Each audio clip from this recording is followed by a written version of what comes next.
As it you have Herman, as it you have upon the mountain of Zion, from where the Lord commanded his majesty blessings, even life and love forevermore. So hail our God, Selassie, Jehovah God, Jarastafari. Our Almighty God, Jarastafari, great and terrible God, Jarastafari, the Almighty God. Jah, who seated in Zion and reign the hearts of all flesh. Our thou most high eternal Father, Jehovah God, Jarastafari. Hear us and bless us, O Lord. Keep and sanctify us all. And cause thy holy face to shine upon us, thy children, that we shall be saved and redeemed. O thou most high God, Jah Rastafari. Blessed be the tie that binds our heart in one creation love, the black Christ. Holy Emmanuel I, Selassie I, Jah Rastafari. Rastafari. Oh, Majesty, bless, Honorable Empress Miriam, I've been calling you from since one, but you finally come out. Give Well, I thanks. did not know when me the fire, so me never was said me come up at 11 o'clock, you know, and take me turn off. Anyway, Majesty, give thanks, yeah, man. Give thanks for the faithful soul, yeah, Empress. So, you have any chorus in mind? Just give me one year, priest. Shall never fail us yet. Eh. Jah never fail us yet. Jah never fail us yet. Hallelujah, never failed I yet. And everywhere I go, I want the world to know. Niggas never failed and I yet. Please help me sing it, yeah, man. Jah give us peace and love. Hold our head up. Rastafari never fail I And I yet. yet. And everywhere Forever. I want the want world to the know. world. God never Rastafari. fail. Sing again, man. Sing it up again, man. Come on, priest. Come. Jah never fail I yet. I Never never fail I yet. fail. Rastafari never Never Never fail fail. I fail. yet. I And For every Anywhere One voice, I go, one voice, I go. one one voice. want. one voice, one voice, one voice. I know we all know he never failed none of we yet, but we were one voice. Go ahead, priest. Go We ahead, have oh. started, we have go like. Yeah, go Jah ahead. never fail I yet, never fail I yet. Rastafari never fail I yet. For everywhere I go, want the world to know. Rastafari never fail I yet. Jah give us peace and love, hold our head above. Rastafari never fail I yet, never fail I yet. For everywhere I go, want the world to know. Rastafari never fail I yet. One more time coming down. Jah never fail I yet. Never fail I yet. Rastafari never fail I yet. Never fail I yet. For everywhere I go, want the world to know. Rastafari never fail I yet. Can give us peace and love, hold our head above. Rastafari never fail again. For everywhere I go, want the world to know, Rastafari never fail yet. In a holy Mount Zion, Zion, Zion, La holy Mount Zion, Zion, land, Selassie, Jah, Rastafari, my Lord, Empress, Majesty. Thank you, Chris Ainsley. Thank you very much for helping me. Oh. Majesty Thank you, my bless. brother. Selassie. You well sing it, oh. Give thanks, my brother. He never failed me yet, you know, say, so we just had Yes, declare. Yes, I just do. I never remember it still, but give thanks, yeah? Aja, Rastafari. Yeah, my Lord. Thank you. Yes, my Lord and Empress, we do give thanks once again for coming in, fellowshipping of one to another, you know, glorify, you know, our loved ones in Christ, you know.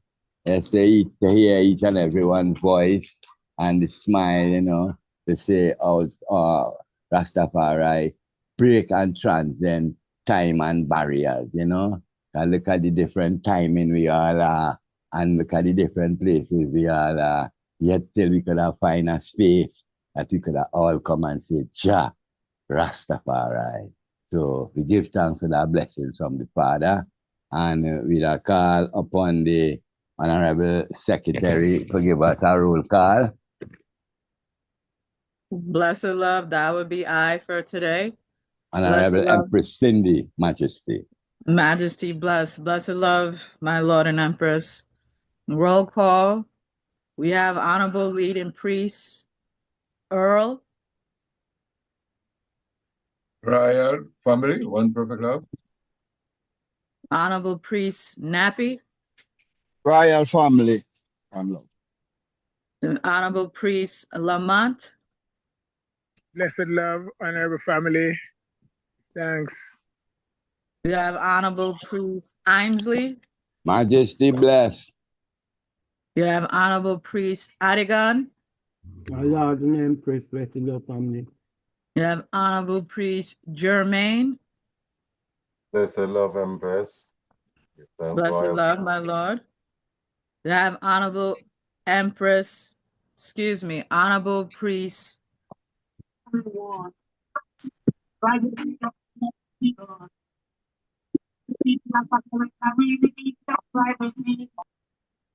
The Honorable Empress Miriam. Blessed love, honorable Empress. Thanks. We have Honorable Empress Lily May. Blessed love. Blessed love.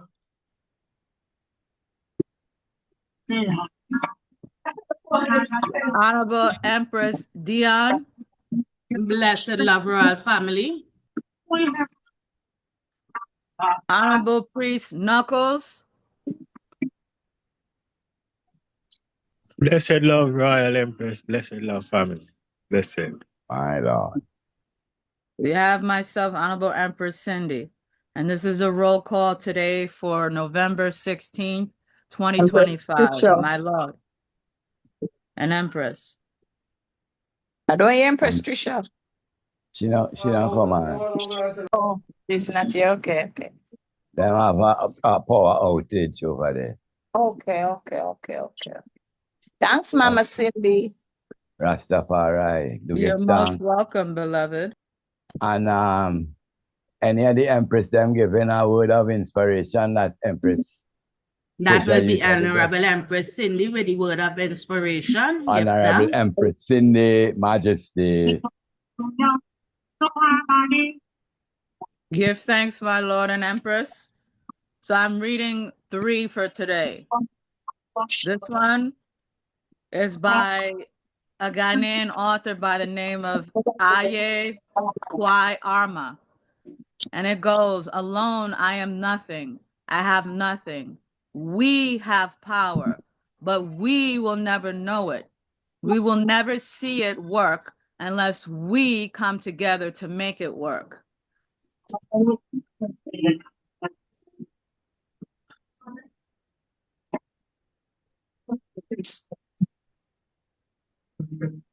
The next one is an African proverb called, it says, a cat that dreams of becoming a lion must lose its appetite for rats, meaning to achieve greatness, you must let go of old habits that could hold back your progress. And the last one is this one by the same author, Ayekwe Arma. It goes, it should be easy now to see there have never been people to save anybody but themselves. Never in the past, never now.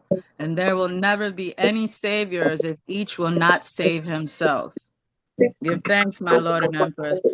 Majesty bless Honorable Empress Cindy for such enlightening words and proverbs, you know. So you can understand how in the book of prophecy, the man teach by, you know, scenarios and stories like, you know. So it don't have no nation who don't have the story. So we give thanks, you know. And with a call on before we go into the program, with a call on the Honorable Priest Rasavana to give a word of inspiration, my Lord. Give thanks, blessed love, majesty, blessed love, royal family. We do give thanks to the Congress, the EABIC, and all its settings. We give thanks for our Father, who called us to his side and taught us in this way, that I and I could be communing one to another and sharing knowledge among ourselves. Give thanks to everyone that has taken time out to be in the space. And I hope that everyone gets something that they walk away with at the end of the program. Blessings and honor to everyone. Majesty. My Lord, give thanks. So at this moment, will it be the Priest German, will the I be taking it over now? Yes, my Lord, as also with the Honorable Priest Savannah, okay. Okay, my Lord and Majesty. So the floor is the item on, my Lord. Majesty bless. Oh, blessed love, my Lord and Empress. Give thanks for yet another blessed day. Give thanks even for I and I even being here to give, reason upon I and I, Congress in many ways, from its anciency, fulfilling that Sankofa, even drawing from I and I past, even to uplift I and I present, and even, looking towards the future, as His Majesty say, with a brighter and better cause. So I and I, would love to, give thanks to him for the EABIC Council of Elders and the testimonial accounts of the saints and the apostles. Today, roundtable reasoning about the old camp yard where the Black Christ gathered his saints. And today we have the Honorable Priest Lamont from the EABIC Bull Bay Council of Elders. We also have with us the Honorable Priest Michael Harper, also known as Priest Nappy, from the Miami branch. And we also have the Honorable Priest Earl Savage today, also from the foundation there in Jamaica. He also actually represent, the Congress thing in such fullness. Yes, so today, on a historical account, and also we know, this is not a religion, this is tradition. And like was stated, I myself, the Honorable Priest Jermaine, Honorable Ras Havana, our host for today. This roundtable panelists you know, just want to keep one's be mindful, you know, that I will definitely be making this program live. We'll definitely be recording it to actually put it out. So just be mindful of sticking to the questions, you know, that been asked, you know, not to stray too much from within your answering. And you know, even to go back, you know, and clarify a point, you know, and I'm going to definitely make sure that ones are given such time that, you know, even if you want to clarify something that, you know, that you said, you know, you will also be given that you know, that point to where you can, you know, clarify the statement. So, you know, without any further ado, I would love to say glory be unto I and I Father, unto the Son, unto the Holy One of creation. As Jah was in the beginning, is now and ever shall be, Jah world without end, Selassie. Jah Rastafari. The love, my Lord, Empress. So I would love to start out questioning for the Honorable Priest Lamont. Honorable, Honorable, my Lord. my Lord, listen. I would suggest that each panelist just bless up the gathering before we go into the. Just introduce yourself, bless up, you know, say a few words. For that, my Lord. All right. Blessed love, my Lord and Empress. Give thanks to the Most High, you know, our Divine Father, you know, the Blessed Trinity, that I and I are here, you know. I and I who have counted ourselves as a part of the kingdom of God. You know, it is said that there is no nation on earth that is above the other, that except the kingdom of God. And give thanks that to the guiding of the Black Christ, our Divine Father, King Emmanuel, we have in our own conscience counted I and ourselves as a part of the kingdom of God. Give thanks to the Most High, Rastafari. I am Honorable Priest Lamont. I'm a part of the flock in Bull Bay, and more than 30 years as a member of the Congress. Blessed love, my Lord and Empress. Majesty. Heart of love, my Lord and Majesty. This is Honorable Priest Nappy, Michael Harper from the Miami branch. Give thanks once again, family, to sweet communion, sit and reason with each other, you know, and share our life experience within the tribe of EABIC, you know. So give thanks once more, and we'll leave for later on all the things that need to be said, you know, but give thanks for having the family here with us, and bless each and every one of us. My Lord and Majesty, give thanks.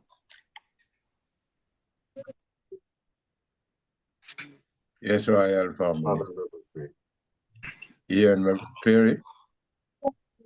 Yes, Yes, Majesty. Yeah, man, one perfect love, you know, just give thanks to this Ethiopia, Africa, Black International Congress, you know. I know it's true divine church of salvation, you know. As a people, we stand above all organization. Stand churchical, statical, parliamental, governmental, and the foundation. Give thanks to the Sabbath, you know. Yeah, man, my name is, you know, Honorable Priest Earl, you know, Savage. You see it, so, you know, yeah, me maybe have a savage name, but really and truly, I'm not savage, you know what I mean? Yeah, you know, the Africa never eat people that are white people, you know. One perfect love, right? The love, my Lord. Give thanks.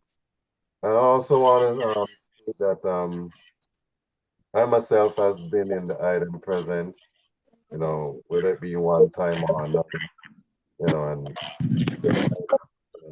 on the panelists today.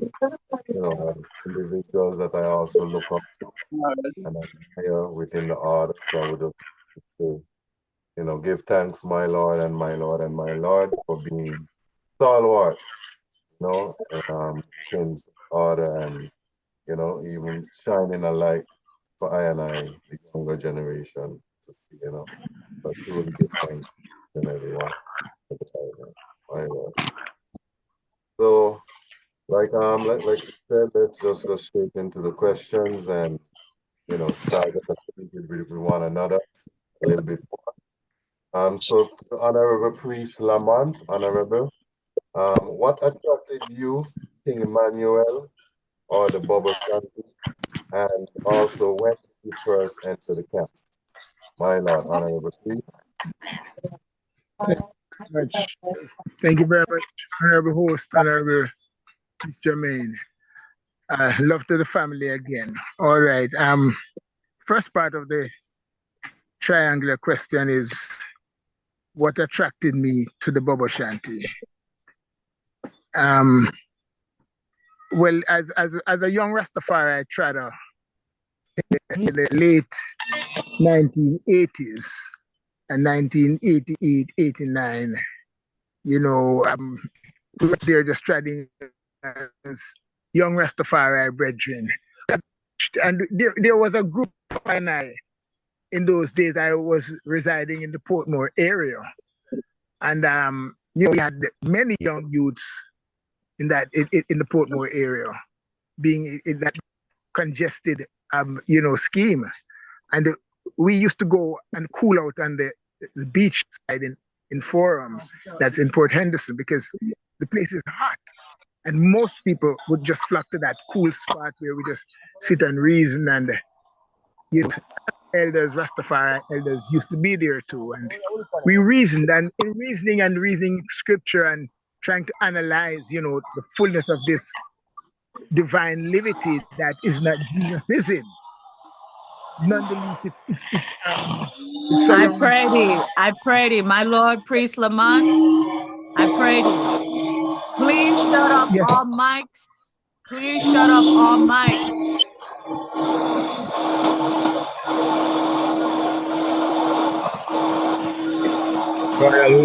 Royal host, just shut off all the mics then, and then let the priest open his mic.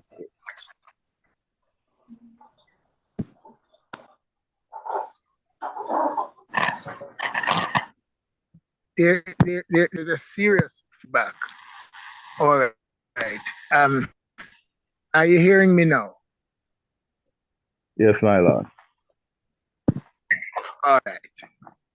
So, as I was saying that, as we reasoned as Rastafari youngsters and elders, and trying to analyze, because I was very inquisitive and I really was searching, in this new liberty, and as an educator too, as a young educator, because I became a teacher at 18 years old, went to college and graduated at 21 thereabout. So I had a lot of questions. I haven't come up in the Christian church. I came up in a very strict Christian home. And of course, I wanted to really see how this God that is a man, that is not something that we are accustomed to, that God is a physical man. We were more accustomed to thinking of God as this far out entity, some kind of invisible, unseen force. And now this new liberty, and people are asking me, how could you praise a man? But I was convicted that it was real. I haven't gone through many stages and come to Rastafari. So when I reasoned in the scripture, I saw, of course, the reality of a triumvirate God, a God in three persons in his manifestation. Knowing then that I found out too that most of the scripture is really Africa based. And I saw where, Israel, and we were saying we are the children of Israel, and Israel shall not be without a king and a prophet and a priest, which of course constitute that kind of trinity. And I saw something that caused me to think about King Emmanuel, who was being hailed as a priest, a livity that has that kind of priestly order. And of course, we hearing that they are saying that they are God. This was something common to people in my area. When these brethren came, that they are saying that man is God.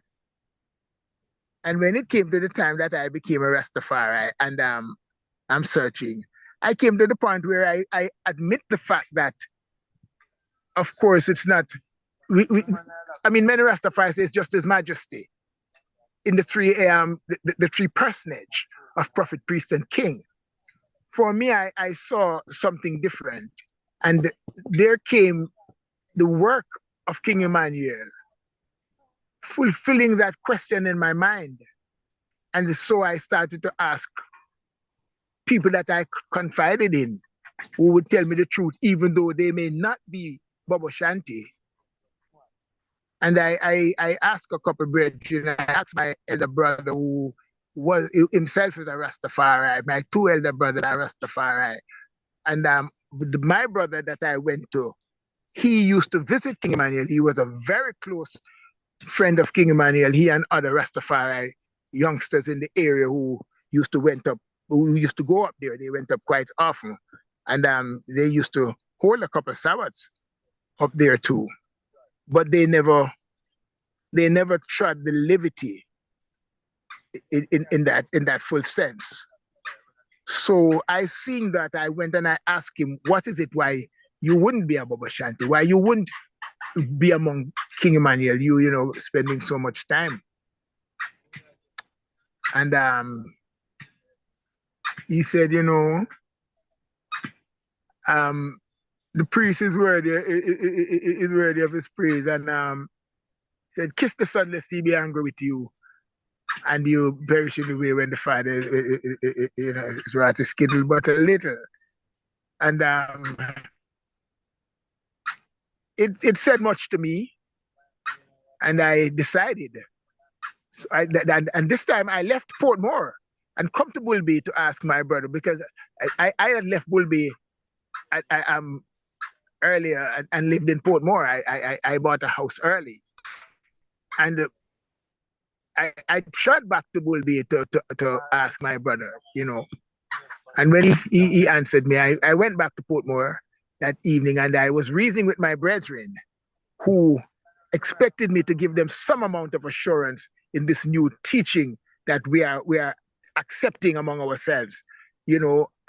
Although we were being objected and confronted by many elders in the Rastafari tradition on the beach, but we were convicted. And so we decided that some of them would make a trip to Bobo Hill. And so one Friday, about 4 or 5 of them I sent, and they went and they spent a Sabbath. And I was there in my house, just holding my Sabbath based on what I understand. And they came back Sunday, and I could feel them coming from far away. The energy that they were bringing, I felt it. And when they came, I know what they were going to tell me, and the joy that they came with, I knew I was expecting it. I felt it, and it was such a joy, almost tearful. And they said, yes, it's real. And they went for about 3 Sabbaths, and I stayed home and hold my Sabbath. And about the 4th Sabbath, I went up there, and it was very much spectacular and awesome, and soul thrilling and filling, and everything that could really make someone, stand and really realize that there is a difference that you had never seen. Not one in the presentation place, because it was well kept, and it was just a new thing. The people, everything about it was not the norm that you're accustomed to. And I was persuaded in my search that Bobo Hill is a place that I want to associate with, whilst I tried my Rastafari tradition, and I So, Honorable continued Priest, going.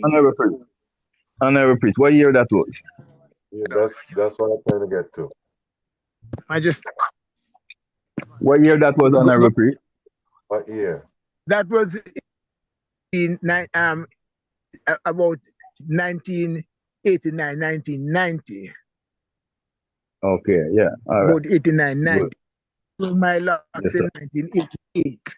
And so, you know, I was trotting around about 2 years after I went about 1990, going up late 1989, early 1990.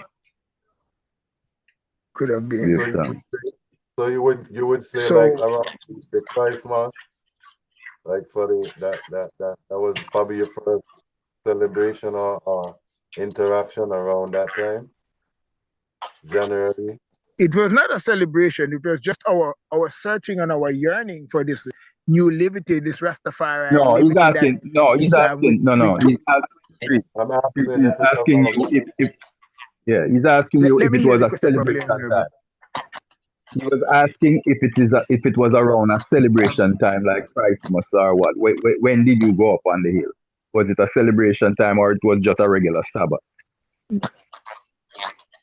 Just a regular Sabbath, just because we found our answer to our questions. That's how I felt. It was just an ordinary time. It's not a celebration time. It was just a time that I decided that this is a liberty I am going to seek out in myself amidst, you know, opposition and challenges, people telling you don't go there because they do this and so many things that to persuade you, Rastafari brethren and other people who thought that this is too much of an unusual liberty for a man like you, Mr. Lamont, who is an example in the community, and you're a teacher, and and all this kind of thing, and people, would be sussing out my family and trying to find out from my Empress if I'm okay, and or if something is happening to me, and all this kind of thing. But I was sure what and I was okay. But it was kind of breaking up there. You're kind of breaking up, please. But we want. That's why I'm not hearing you. That's why I'm not hearing you. That's why he's not hearing you. Okay. Well, yeah, because the other panelists the same time to even answer such questions same way too. So we give thanks to Honorable Priest Lamont, the testimony about the coming forward. It was something memorable, and I give thanks for such a testimony, Honorable Priest.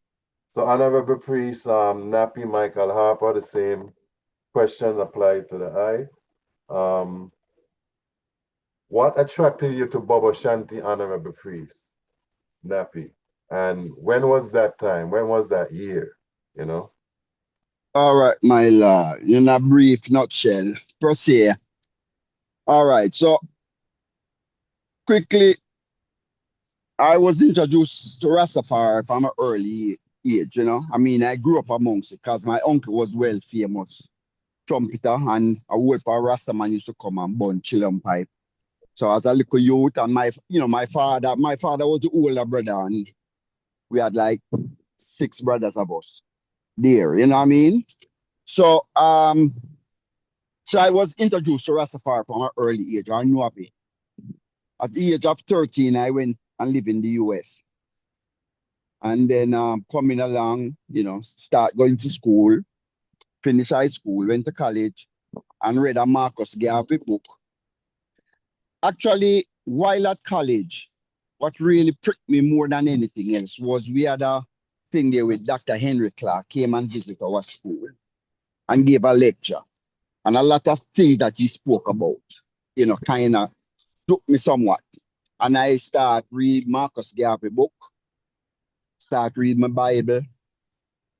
And when I look in the Bible and say the psalm where say, "Behold, Ethiopia, this man was born there," kind of prick me to start read His Majesty autobiography. So within all of that time, figure said maybe from 1974, that was. And for 2 years, I go up on like a mission for learn and understand about Rastafari. And within that 2 years now, by 76, I start Natty. And I remember though, what really the first thing that I had with like Bobo Shanti, I remember I went to visit back Jamaica in 1975. And I remember that there was a house that all of us usually go over, all of the bridge in them, in a place named Valentine Drive, up in by Sunrise Crescent. And so there's this party clubs that we usually go to. So in the morning we get up and all of usually go around there. This time when I go around there, most of the ones them never come yet. And one of the main bridging is his girlfriend lived there. So she called me inside and said, "Mike, come here." So I remember I just go down for vacation from the US because I was living in New York at that time, in the Bronx. And when I go inside the room, she put me down on the bed and jump on top of me. And me just ease her off of me and said, "No, sister, I'm not work that way. None of my bridging damsel. I'm not deal with that. Because I grow with brothers. And any girlfriend my brother have, she become my sister. So me did this kind of know the perimeter at an early age. So me move her off and say, "Chop, me I go walk outside at the front of the gate. And I go outside, go stand out at the gate. And say, "Me not going at the house." And while me out there, stand up out, me see a bubble come down the road. First time I see a bubble. In my wait name, I sell some broom.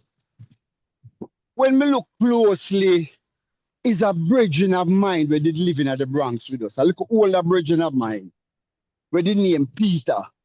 I don't know where him alias name would have been on the camp. But I know a man like Priest Donald and them brethren, they didn't know of him. They know him. Never see him again from that time. And that was 75. And him start reasoning about Emmanuel and up at the camp and everything. That was my first introduction to Bobo Shanti. Went back to the States and we start gather with a couple of the Rasta man. Reason, we mean at the park and reason I go on, whoop a man, some man together. And right there, so now, right after that, I'm bridging in Branded. We go down a yard and go up on the campground and come forward and show I and I. And from there, so enough we start, just go in. So I'm going, go visit. At least I did for a couple of times. I visited at least 4 or 5 times before I actually live on the camp. And I mean, at least 30 away that went down. I went with my family, whole part of bridging, Priest Knuckle, Priest Glass, Jamuni, Priest Michael, Jabod, Priest Weir, Priest Campbell. I mean, I could have called out enough bridging went down there. And once we go in, within that 2 years when me there searched to, my lord, I did make sure, say, I used to go to 12 tribe meeting in New York. So I get familiar with 12 tribe. And then I make a trot go to Jamaica, one of the year them, and go visit the different Rastafari place. We go to Nyabingi, we visit some other bridging Orthodox, and we go up a camp, go visit. That's the first time I go visit Prince Emmanuel. And a bridging, I always remember telling me, same time I go up there, check for a bridging named Shaggy on the roadside, which I elder dread and I check him. And I say, "Shaggy, what do you think about Prince Emmanuel up on the top of the hill?" And I always remember him word. He says, "Son, many come there for the fish and bread that the man has to offer. But he said, one thing I can tell you, all of the souls that I see pass going up, when they are coming down, they are better person." So I'll leave it at that. And that was really my first introduction to Bobo Shanti, my lord. and majesty. Give thanks. Oh, yes, Honorable Priest, give thanks for such a wonderful testimony, man. You know, you could see Emmanuel call, you know, ones and ones from different part of the earth, you know, and I even citing up, you know, that Rastafari energy even here in New York, within the US. You know, it's a mystic saying with you, you know, to see that, you know, Farai, you know, Rastafari works and works, you know, reach 4 wings, you know. So we give thanks for such testimony, Honorable Priest. And you know, give thanks for the eye, you know, even heartfelt, you know, said way to testimony. And I also want to encourage, you know, ones and ones to even, especially the panelists, you know, when we interacting, you know, to actually, you know, have our cameras on also, as, you know, we have our mics, you know, so it could be a little bit more interactive, you know, and especially like we stated, you know, when it goes out live, you know, ones could actually feel more of what the item is stating. But, you know, give thanks, Honorable Priest. So we'll move forward now to the Honorable Priest, Earl, same way too. And we'll pose the same question. Honorable Priest, what attracted you to Honorable King Emmanuel or the Bobo Shanti Liberty?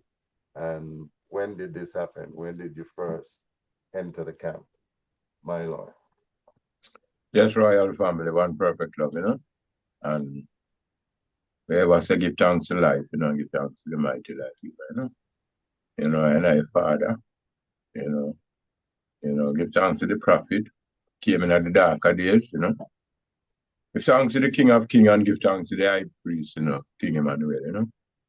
Yes. So growing not very far from the camp, because you know the camp is 9 miles from the city, you know, and then 1 more mile from, you know, to go up in the hill. You see it to make the 10 mile. You see it? So I am at 7 miles. You see? So learning trade now out at Harborview, you know, you have a little movie theater out there with the name Driving Theater. That's a little way out, you know. A little red, gold, and green place. All who from East do know, you know. You know, a little place, the Rastaman, the name Yahoo, you know, Chad from England, you know. Yeah, so learning trade right there, I saw the Bubba them and the Chuck many times going to town and things like that. But that never really attract I man yet, you know, to the man them. But through these, you know, when you look on Bubba now, how them dress, you know, they have a little special look, you know. I can't put it for say at the perfect look when it come on to Rasta man, but it come like when you see a Bubba now, you know, him invite your attention where it come like you have to look if you don't even want to look. So, you know, right there, learning trade when the man them a pass now, whether the jump, you know, cause you know Bubba playing jump going and coming at times, you know. You know, man stop, pay attention. Yes, you see the Rasta man them pass, going and you know, coming, you know. So, you know, they said region, I heard a man one at the time saw a bubble in our room. But the man that was saying the negative thing was a Rasta man. And that no see my way if you know say a Rasta man, I go say the other Rasta man is a fool. You know. I'm not attracted yet to this thing, you know, but I'm telling you now the thing building up and you know, as I look at it. So there, so now I really check. I say, oh, another Rasta man to say, the another Rasta man is a fool because he is praising a man. Because when it come on to Rastafari, I say, Rasta man as a you praising a man, because Selassie is a man. So when the Rasta man stop to say these individuals up on a hill now praising a man, you know, I just start peak I curiosity now, you know, and then now I draw right into the politics moment now, where, you know, that 1980, you know, election in Jamaica was a very serious time. You see it? You know? Yes, so, you know, that even, you know, make me have to, you know, seeking a way to save myself. Because right there, so I lose my big brother in the army. You see it? You know, the army come for high man 2 times. Not come for high, but when them go and do them recruiting thing, them send for high 2 times. And I never want to go that way because, you know, that was not my heart. My heart was, even when me never did know, say a Rastafari, but not that type of way. So, through the politics now, you got to take a side. You see it? And you not take, you don't say, the JLP, you don't say the PMP.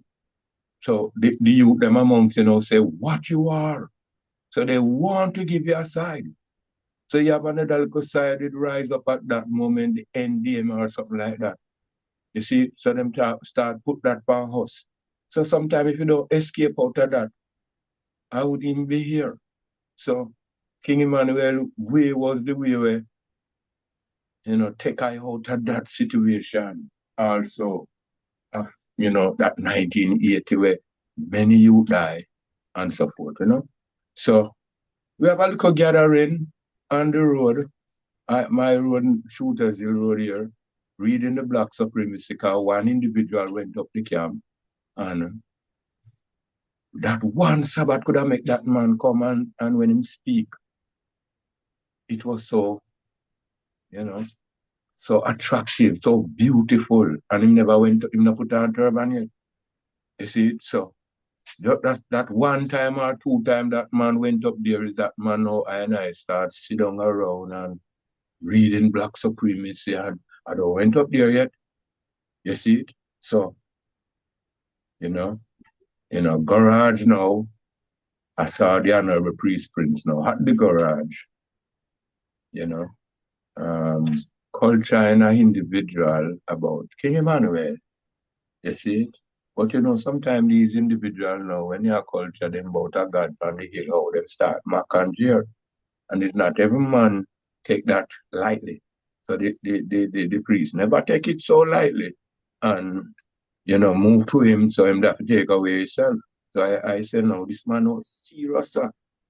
I'm in a reason with him yet, you know. I was just watching what was taking place. But, you know, so, you know, reading the Black Supremacy already before, and I saw this individual now speaking about King Emmanuel, and this man I got jeering. So when everything over now and him cool off now, I man got with the priest now and say, you know, about the Sabbath. And him say, yeah, man, keep Sabbath. And that was the first time now I went up, you know, on the mountain that first Friday until like that. That was, I think, 1983. You see, I don't want to say 1982, but 82, I never really went up there 1 time. So I would say 1983 there. So, you know, I went up there and, you know, but before I even went up there was a vision that I get all the while, the said vision, which, you know, I've seen this man in this black turban, you know, and the vision never changed. One vision all the while, you know, and remember, I meditate about no King Emmanuel, you know, and it's not Selassie, and it's not Marcus Garvey. It's a man in a turban. And the turban is not big, you know, a big turban. It is not a turban, big. You see, and him always dressed in a full black. You see it? And him always stand up our little window. If who know the upstairs, when they're upstairs and open that little window there. You see it? Yeah. So that little window now was like a permit. But I did not know it was a permit. You go see the upside down thing, and it have just that one little thing for up at the top, and the shape like a funnel return upside down as a little youth. And so I am man kind of. you know, would I tell a one like a funnel, but it was just a pyramid, turn upside down and I trap inside it. That is the vision that I get all the while as a youth.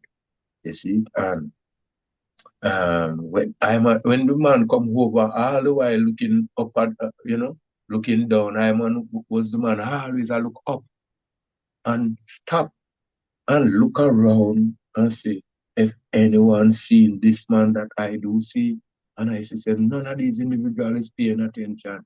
He's hungry. I alone, I look at this man and I say, I always talk to him. I don't remember if him answer me. But him, because I say, I trap in all the place, So when we go to camp now and this is the first sight of King Emmanuel now, the first Sabbath.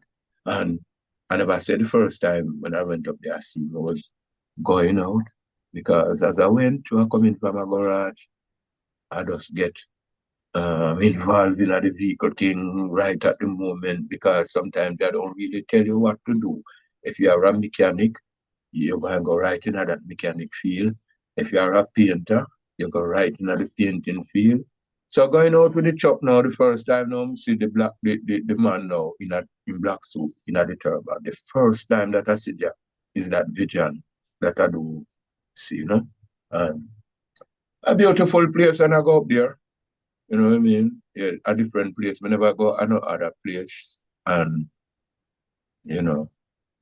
see the liberty, as where I go, and you know what I mean. Yeah, I don't say I travel many places, because as the other priest, I say him got 12 tribes in Brother, so to 7 miles now, I have to set up Bingy them, Bingy man and so forth, right when I'm on there.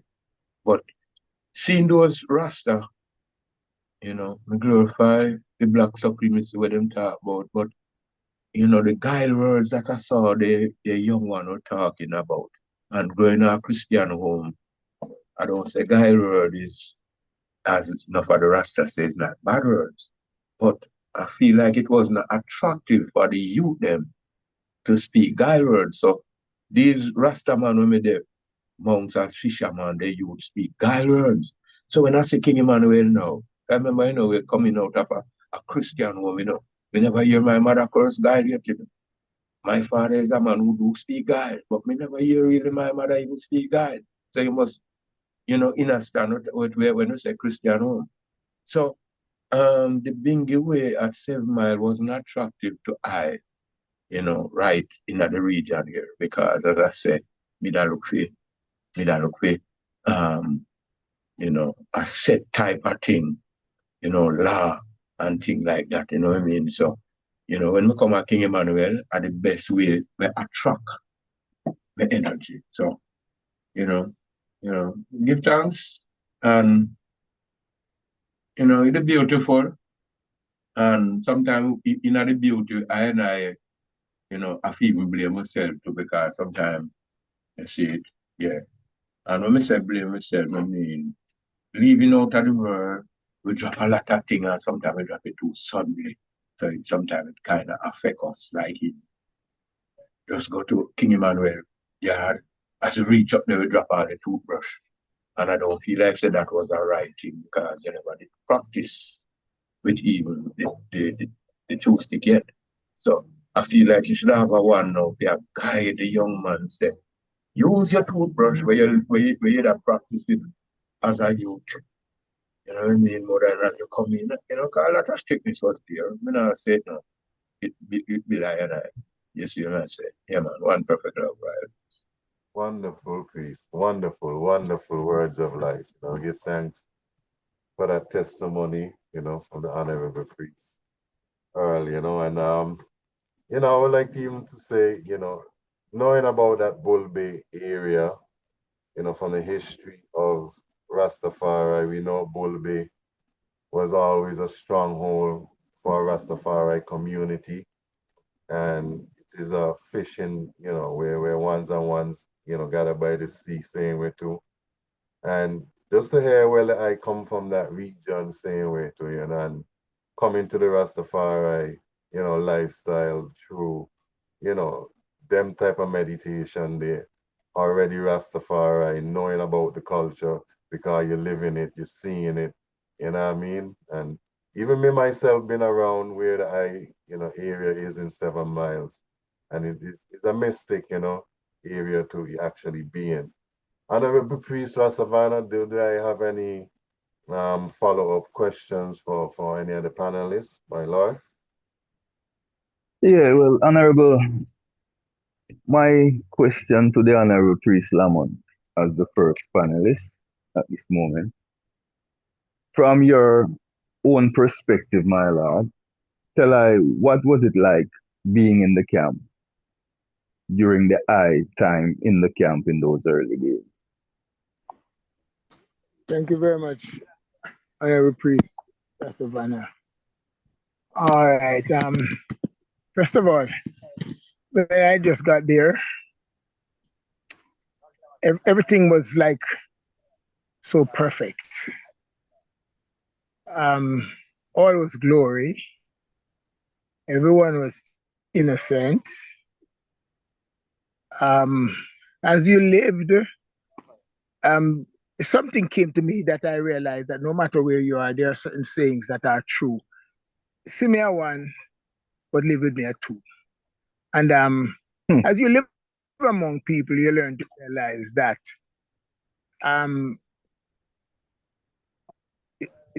there are ways that you would not expect, because of course, when you learn about this place of bliss, you're talking about the waiting area before you go to heaven.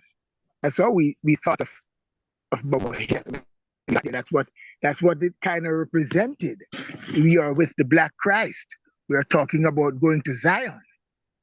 We are singing, "My home is in Zion, no rent to pay. For Negros paid it all for me." We are angels hovering around in Zion. You are talking about the streets of gold, sitting on a lump of gold when you reach home. And it's just joy in Mount Zion with King Rastafari. But then, of course, you saw that people still had ways, bad ways. There was still envy, jealousy. Those things were still there. But then that taught me and gave me more understanding of the scripture. Because one of the things that came to me was in the book of Job, where the sons of God went to visit, and the devil was among them. And he was quite presumptuous and upfront. And I said to myself that I am around a perfect God, but not totally perfect angels. And then I learned too that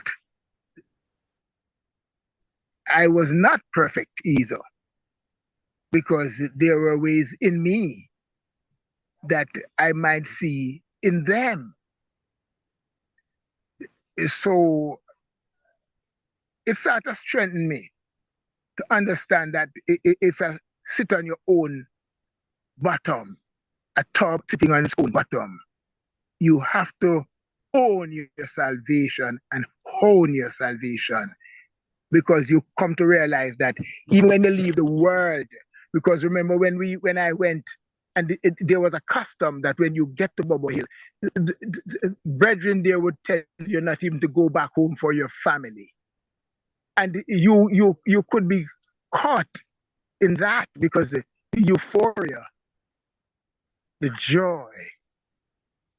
And I have to say, these things were coupled with our previous understanding of what utopia, of what heaven is, because these concepts were framed in our minds from we were little.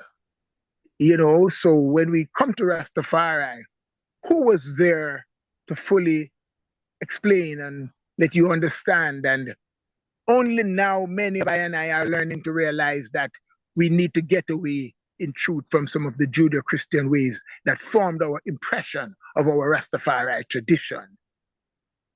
And so when I got to I still had some of that belief that I'm here now, I left the Christian church because I found out that there was no perfection, that the people were as cunning and crafty and they did all the various things that you wouldn't imagine that they as Christians would do.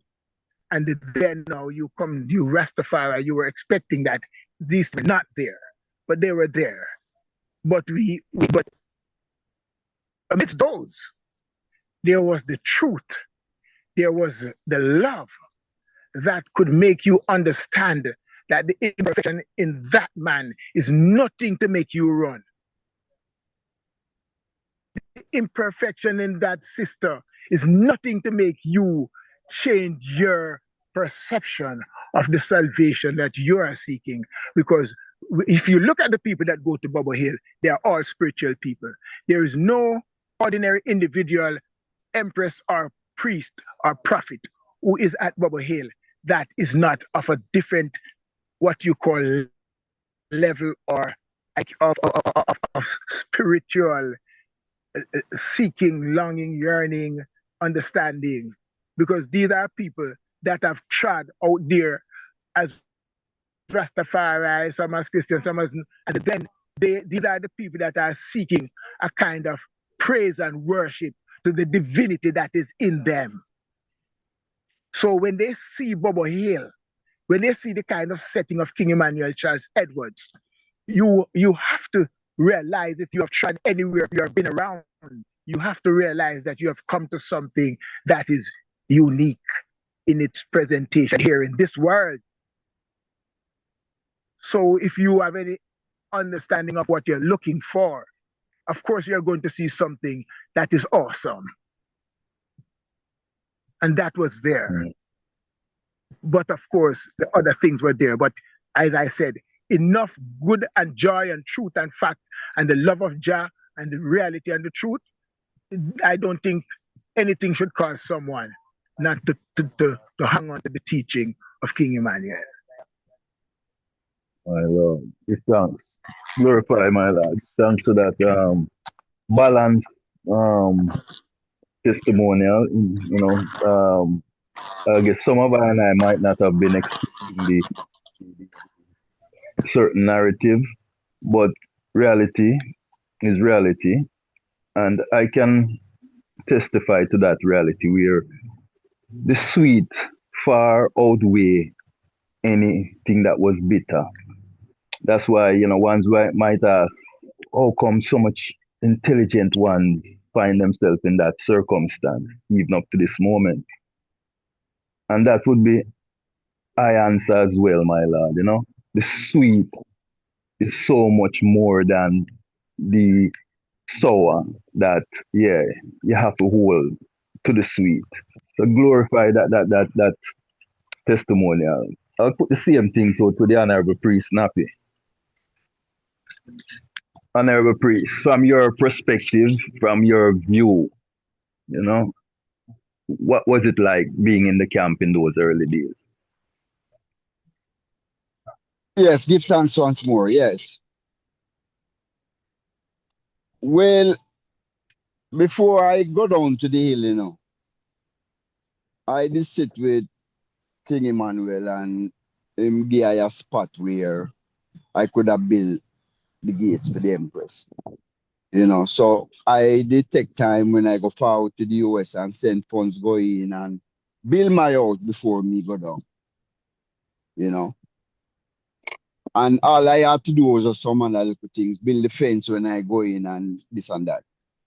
So my early time on the camp still, as you say, enough work put in, because right at that moment, we say a need for water, because there was no water pan camp. Was the only man going down to the pipe side to get water. And then it create an issue more time with the people them down there too. And we decide, say, we build a tank, and that's so now some man fly way back to America and hustle and send in them funds.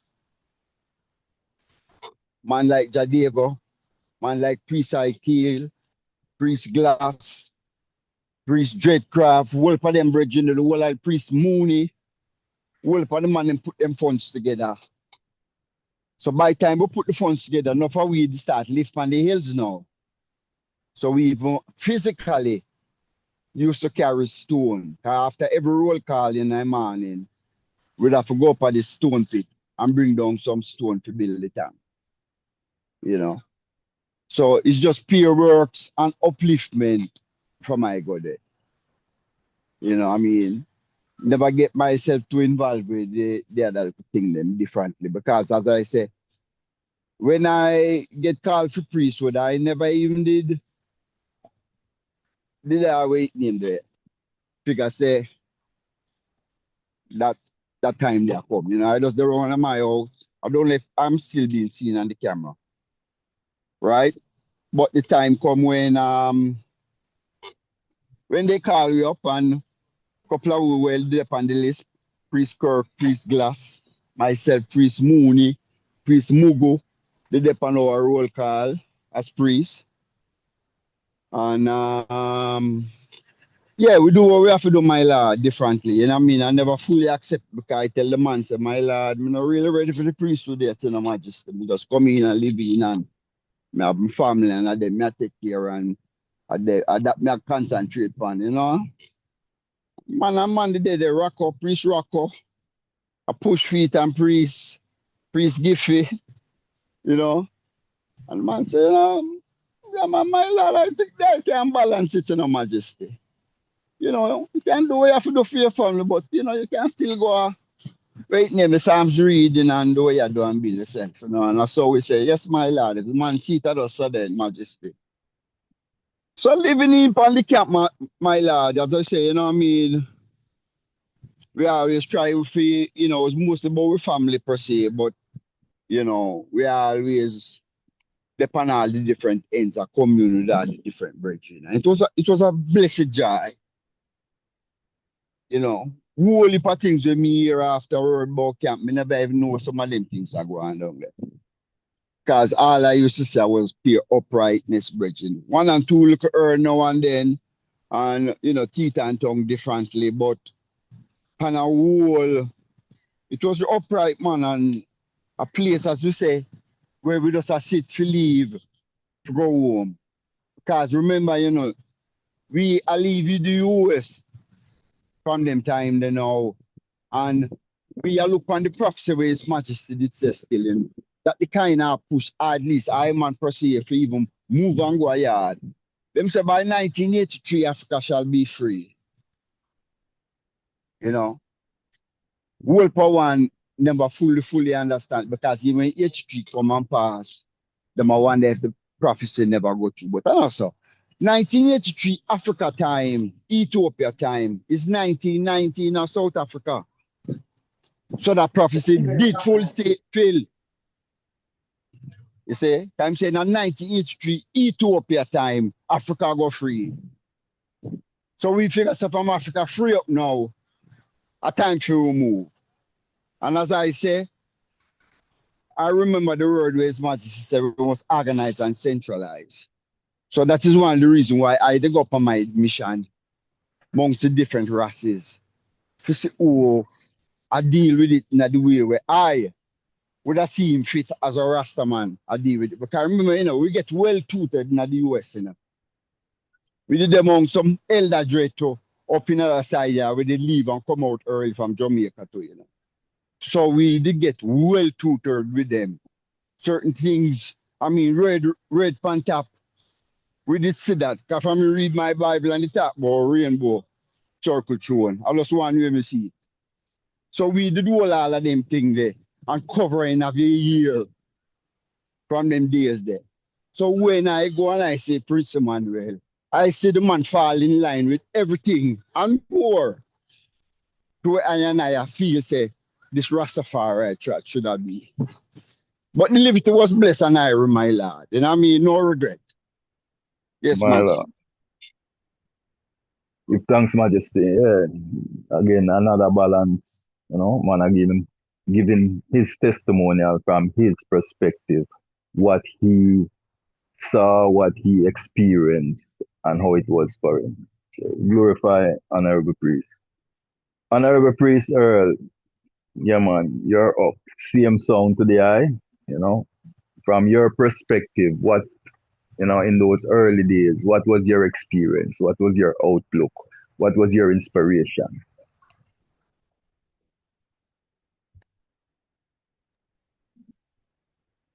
Yes, Royal family. You hear and I good? Yes, Majesty. Loud and clear. Yes, when I'm on just going to the camp, as the item know say, it is so sweet, but so I did it. So when we did just going to the camp, I got say a reasoning. The first time I went in, you see it? I see a reasoning was going on for weeks upon weeks, right? And that reason was about some brethren that come down from foreign, right? Yes, where the item who really is here would know the history.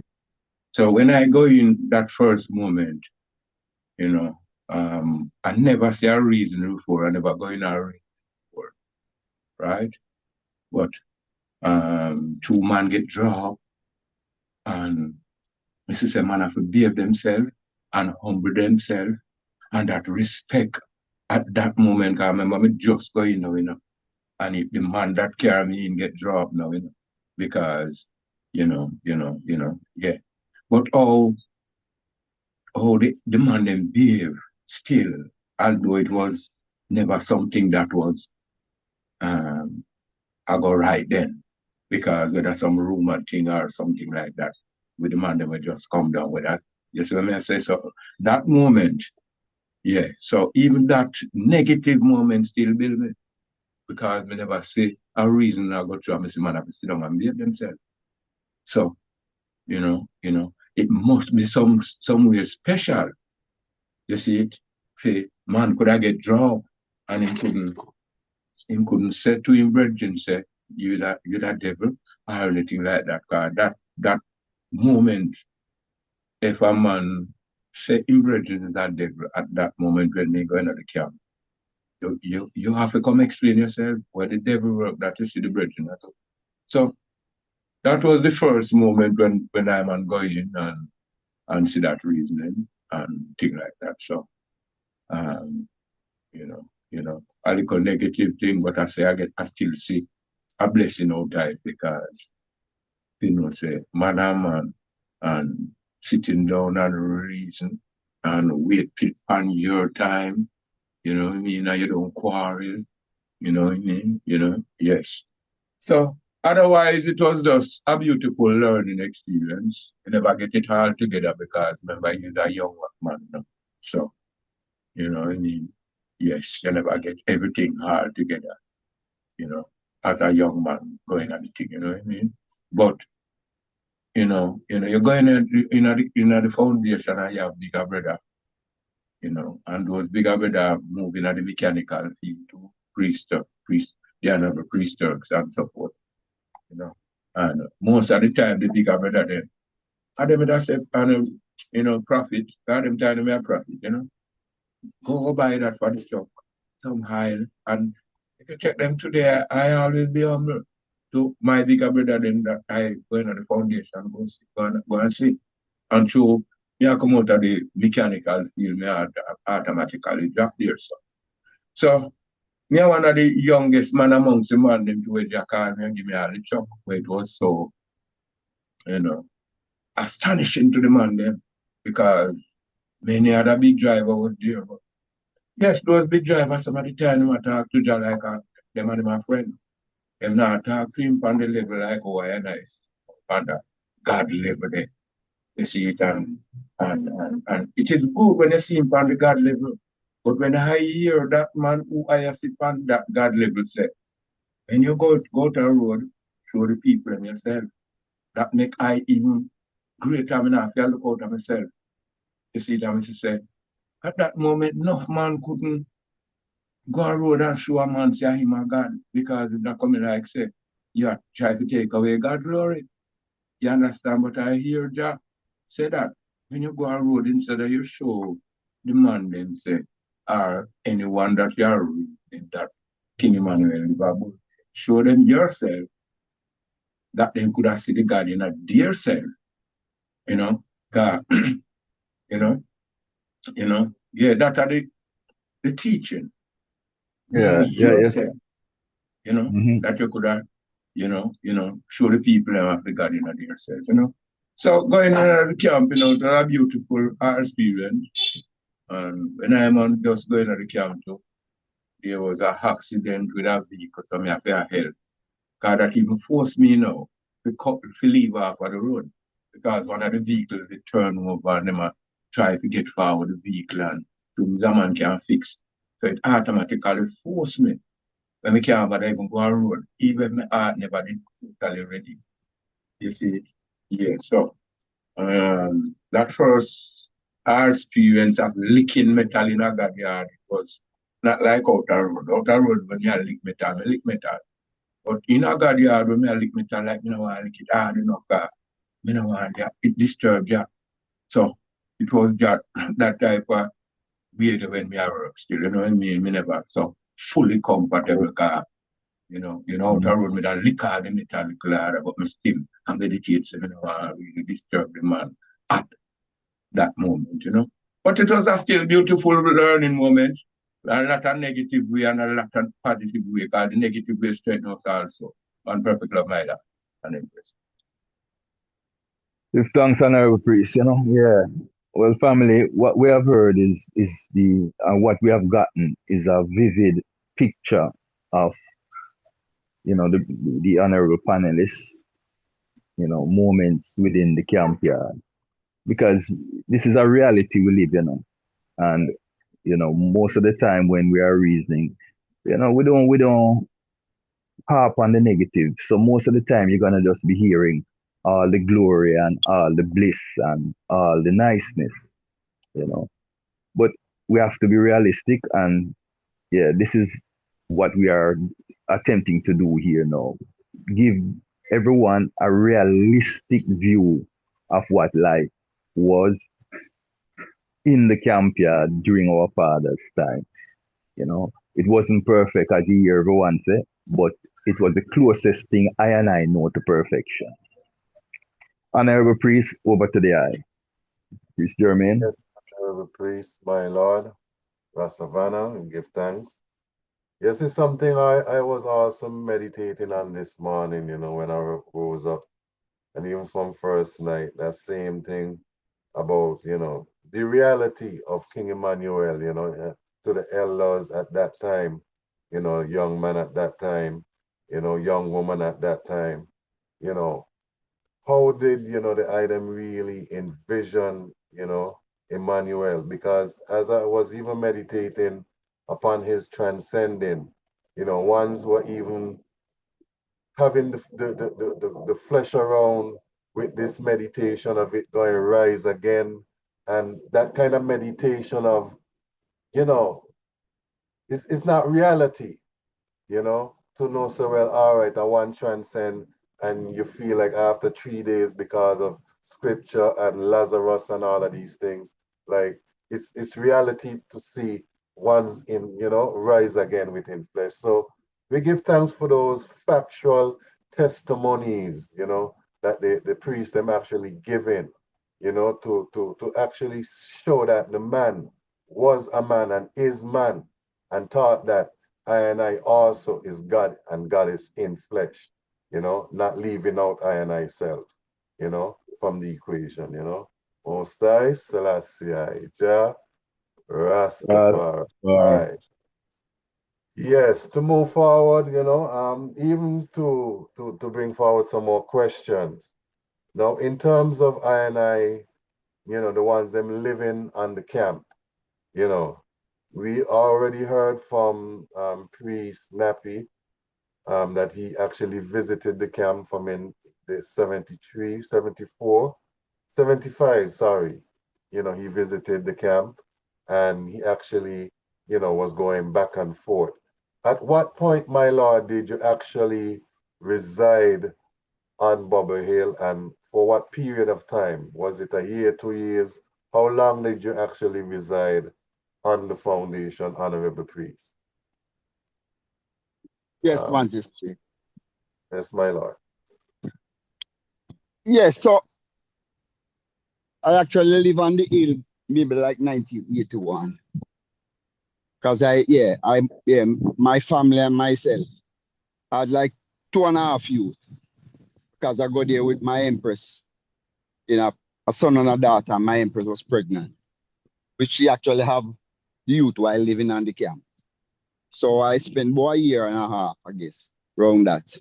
And then she left because I wasn't thinking of leaving. But then she left with the youth them. And I figured, say, boy, whoever my youth them there, I have to be. So that's how I came back to the States. Went back to New York, and then after the next couple months or so, I came to Miami. So I came to Miami like early 83. I came back to Miami and been here from that time, My Lord. Yes, Honorable Priest Lamont, the same question applies to the eye. What time did you actually reside on Bubba Hill, and for what period of time was that, my Lord? All right. And thank you very much, Honorable. I started to visit. I visited for quite a while, but as you go and you sometimes you begin to spend more and more days, and then you're hearing more and more things of how important it is to be within the circles of the confines of the camp. It's like everywhere else was like just going to erupt, and Zion is just a safe place. So of course you're all to live in the camp was like one of the greatest things to do. So I had recently bought a house in Portmore, and going home, we are going home to Zion because the culture was like we were going home tomorrow. And so I sold my house so to go and live in the camp. So when I was ready to move to Bubba Hill, I asked, I went to King Emmanuel. This was one of my first opportunity to see King Emmanuel, as a matter of fact, because I wanted the truck.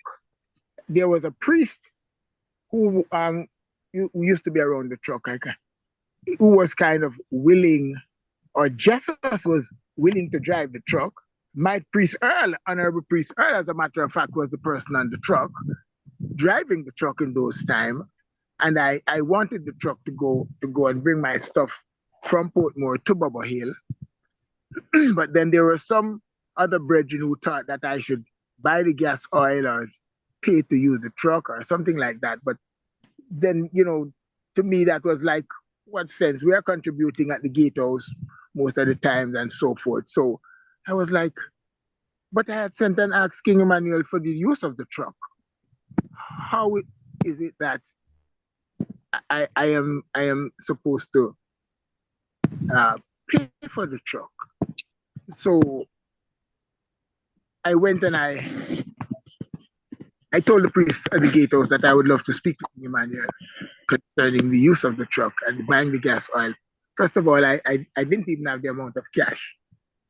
So I went to King Emmanuel, and he was like, "Oh my Lord, man, whatever contribution," because I told him how much I had, and he said, "Oh my Lord, if the man don't even have any contribution, tell the honorable priest I said the truck is to go and do the service for the man, my Lord."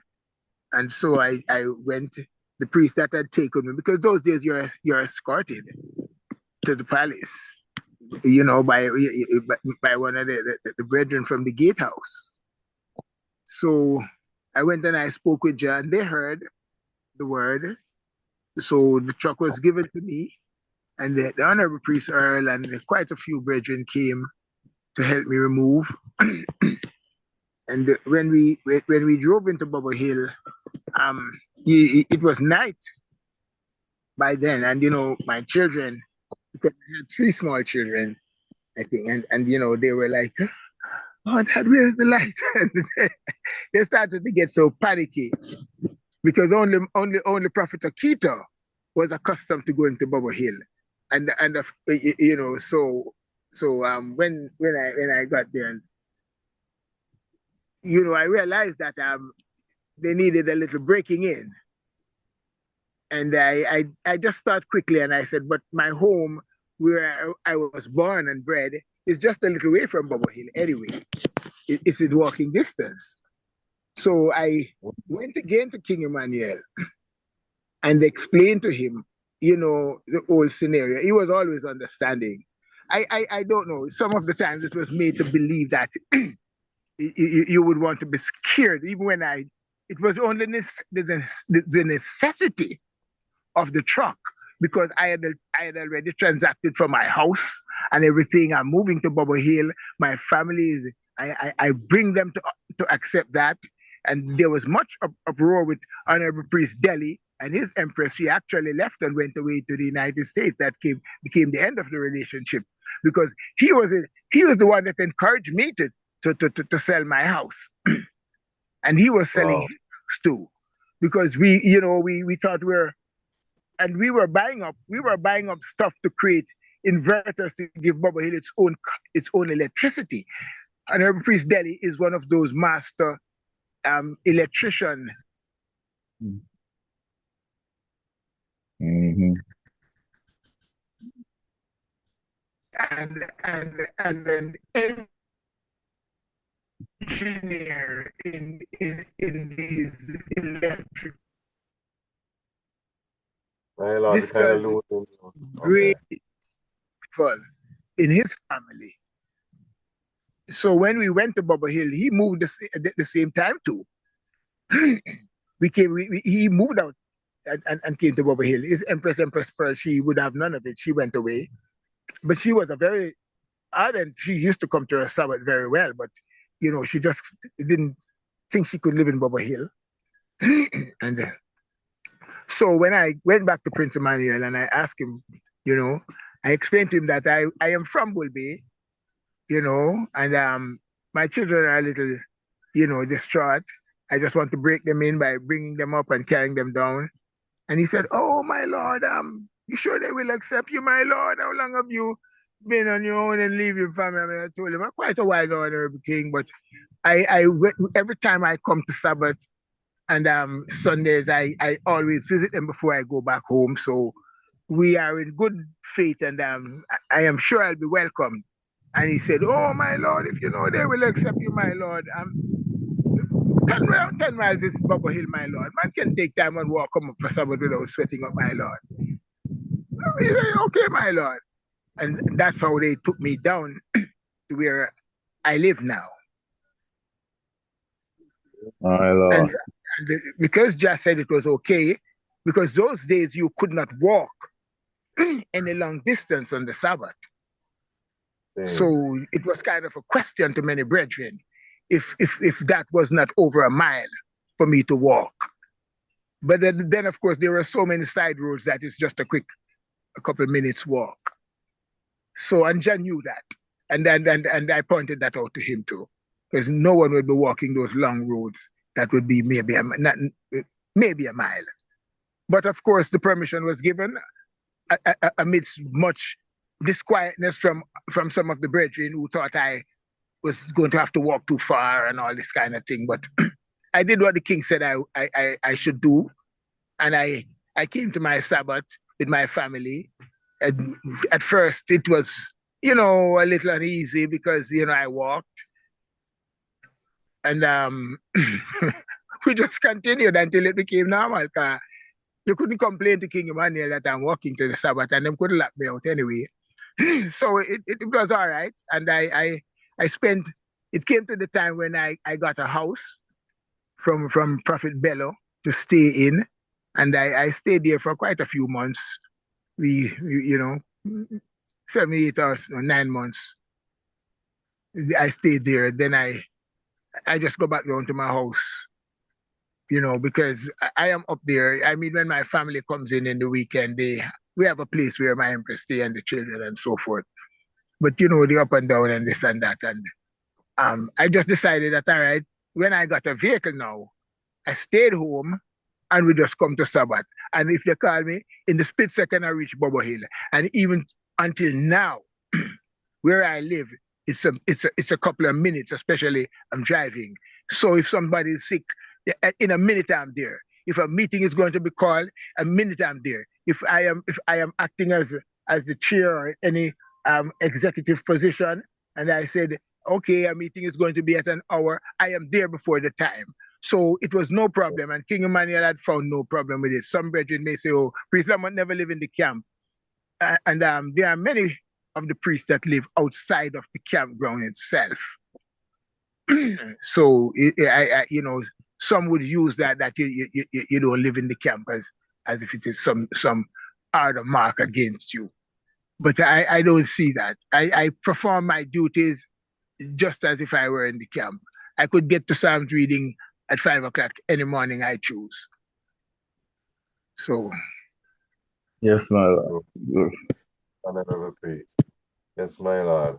And give thanks that I still reside within, close proximity, same way too, to the foundation. And, also give that strength, when it is needed, Yes, Honorable Priest Earl. Quick interjection before you move on, my Lord. Could I? Yes, Honorable Priest. Gotcha. Yes, Honorable Priest Lamont. You were not the first. It was not, and it's not a strange thing. I don't know why each decade or each wave of ones we kind of come and we think that the precedent wasn't set. It was set, yeah, Priest. Even those that were grumbling in early days, the early 70s, you had people like Monier, Priest Monier, Honorable Priest Monier. You had we call him Just Steve. You had so many brethren that lived along the line there, from down at the bottom of the hill to out at 10 Mile and them places that were coming in for Sabbath. And you would see them coming up with them Empress and them 2-3 children and them time walking. And the same way when I leaving on Sabbath evening, because them time I never live in the camp yet, I used to just come for Sabbath. And when I is leaving either Saturday evening or Sunday morning, you would see the ones them walking for. Sometimes we would walk together until we reach out to the main road. They go where they're going, and I go to the bus stop. So these things it's a natural thing. It's not, it never set that way there. It's what you call the stirring disciple ones them want to bring these mandates and these laws upon ones and ones. Because John was say, you have your good house in, say, we're all right, 7 Mile where Priest Earl live right now. You must leave your good house and come just to reside in the camp. That was not how the Father regulated him. You had brethren like Priest IAP in those early days in the 70s. Priest IAP never lived in the camp. Priest IAP did their country. And he would come in for resurrection for certain time. And when him come in, it was like, even if it was not a celebration time, it was like celebration in the camp. Because the way Jah greet him, the atmosphere in the camp, the way we're glad for see him, and the way him and his Empress were to I and I as elders. And they are 2 people with a divine character. So, and they never lived in the camp during those many years. They come in from country from time to time because Priest IAP was coming from back in the day. And when the scattering went on, he didn't come Bull Bay. He went back to country. And that Jah never put any stigma on that. Priest Franklin was the same thing. Live a country. That Jah never put no stigma on those things. You understand? It's other ones, bring up these rules and regulations for whatever reason. My Lord. Yes, back to the eye, my Lord. Yes, Priest, give thanks, my Lord. Yes, sir. That's important to even note, what the item they're reasoning on about, residing on camp and making it seem as if it was mandatory, for ones and ones to actually reside there, especially if you have family, you know, actually family issues also, you know, and it would make it, you know, kind of difficult saying for you to just come and reside one time, you know what I mean? Like the honorable priest saying, to all sell him house and all them something they, you know, them things they take great heart, you know, to actually do. You understand? Especially if, you know, say you have, you know, little ones looking up to you and all of these things there. Yes, honorable priest. Honorable priest, Earl, same question applies to the I, you know, we know that the I live, you know, is from 7 Mile out there, you know, not too far from the camp as you stated. So did you go there and reside for any particular time? And what was that time, honorable priest? My lord.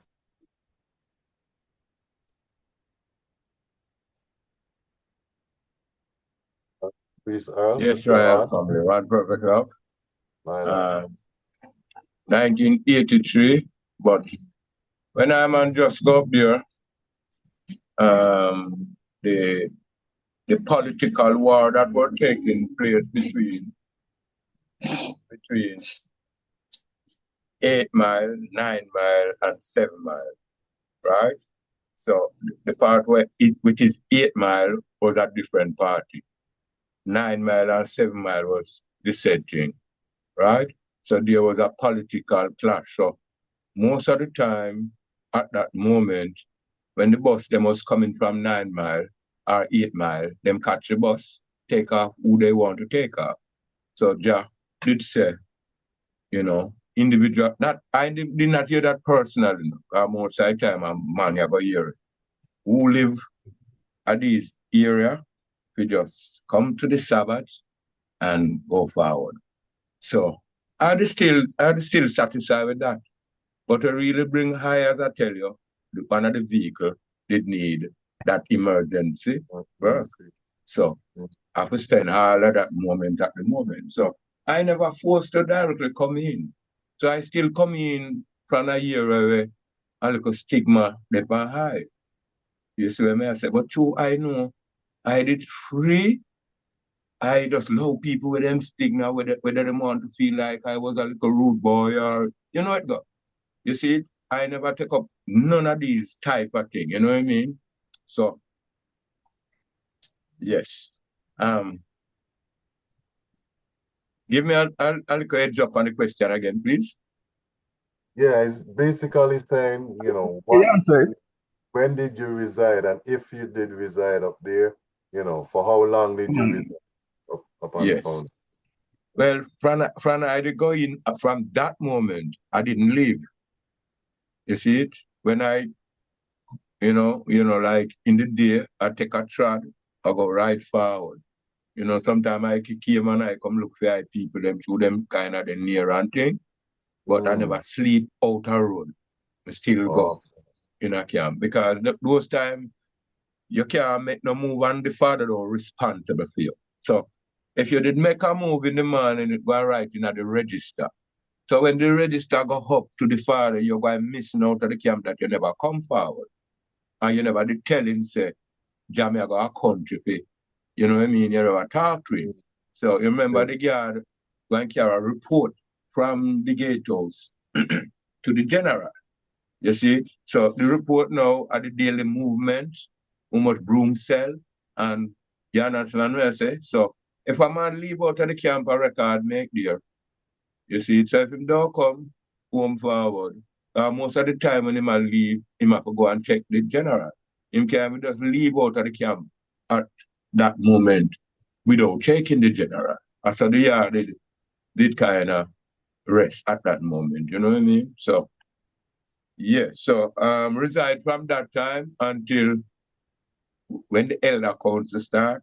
Because when the elder council start, now I look, you know, I look vibes, I mean, just kind of just cool it off. The elder council is not separate from the camp. We are elder now.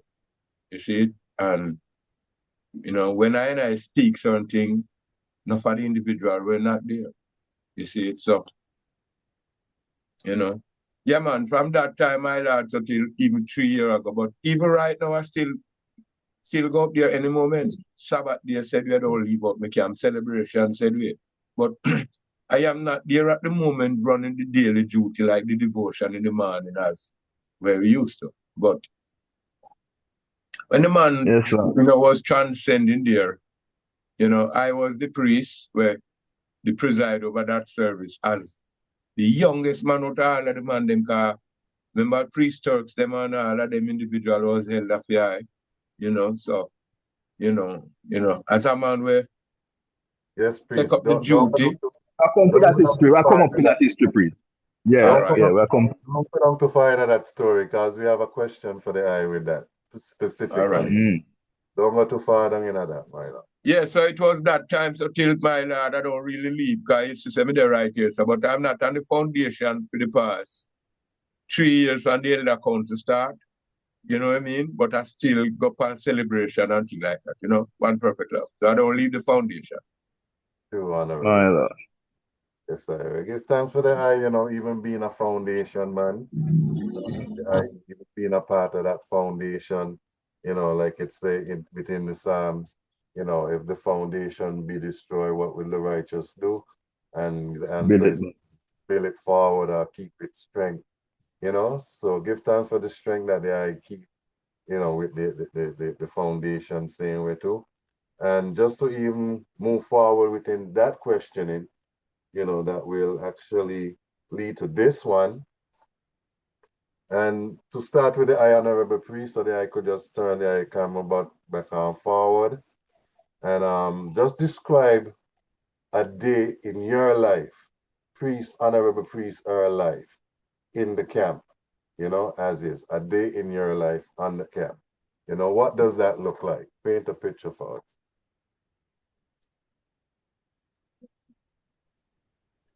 Yes, my lord, a day in my life in the camp, sometimes I don't know what a day going to bring. Sometimes you're a man bring a sound, come and say, you're calling this judgment, don't make you get red. So, the day sometimes is like that also. You see what I say? So when the word comes, if you're not wise, if your heart is not strong, it jump out of place. I don't know if really and truly if man does directly do that. But as young man, these things was very terrible to us. You understand? Yes, because me not going to really make it up, Some of the time when the man them come with all those words, my lord, you feel like you want to go to the free house and you never did feel like you did want to go to the free house. That's why sometimes when we hear some of our brethren them talk today, I get that sad vibes. You see, so I don't really reason with enough individual because we don't realize, that each individual make up the I and I. You see, so that was a day in my life, but another day in my life, I couldn't leave the chuck. Because if I leave the chuck, God, man, give me a office. I'm going to get a little drop when thing like that. Because we love to do these things, as you make a little slip, a man dry up and all of these things, So just put me on the chuck and you see it. And many times I get dropped, but Jah is a beautiful man when you are right because he help you. You understand? Because when you get all dropped, some of the time it's a said man when they might draw you up to help you along the way. Yes, so, it was up and it was down, but everything was just a building. Because if you say the up was only the building and the down wasn't a building, it was always a balance. That's why we are here. Because if we don't go, just take the up alone and we never take the down also. Wouldn't be here. One perfect love. Yes, honorable priest. Give thanks. Yes, my lord. Yes, honorable priest Nappy, honorable priest Michael Harper, my lord.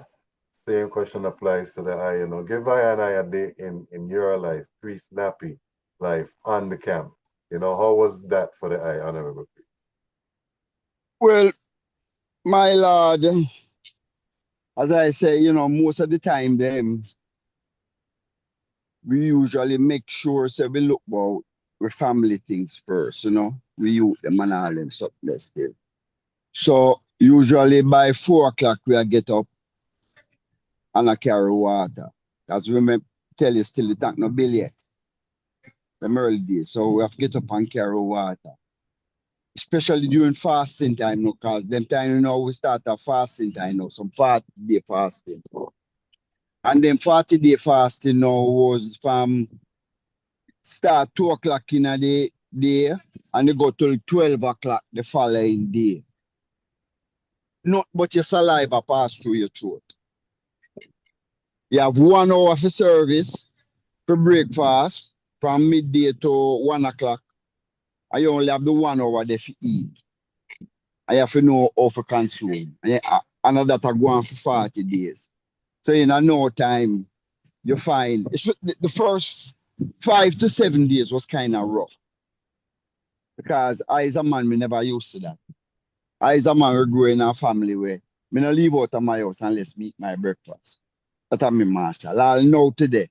Never a day unless an emergency that happen, but me not leave my house without eat my breakfast. So that the kind of new to him and differently. But I did willing to do it just like the rest of one them we do it, my lad. And I did do it and, you know, kept the other same way, you know. After a while, as we say, you get to know if you balance it, you know, when to drink tea, you know, if you drink water, you know, if you eat fruits, you know, if you eat some heavier food within that period of time. And you get balance with it. And where I can say, you know, you see, King Emmanuel is a fair and just man in all things that I, you know, see, because I remember one at the time, my early, the first kind of catch up with that one. But go the house, a bridge named Priest Wilmot. He used to control the school and all, do the school in when we first go to camp. And him and Priest James, that after we get the truck, you know, him and Priest James used to run the truck.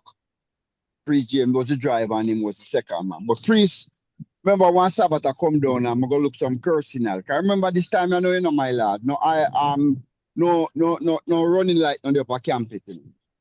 Strictly lamp we are use. Eye lamp.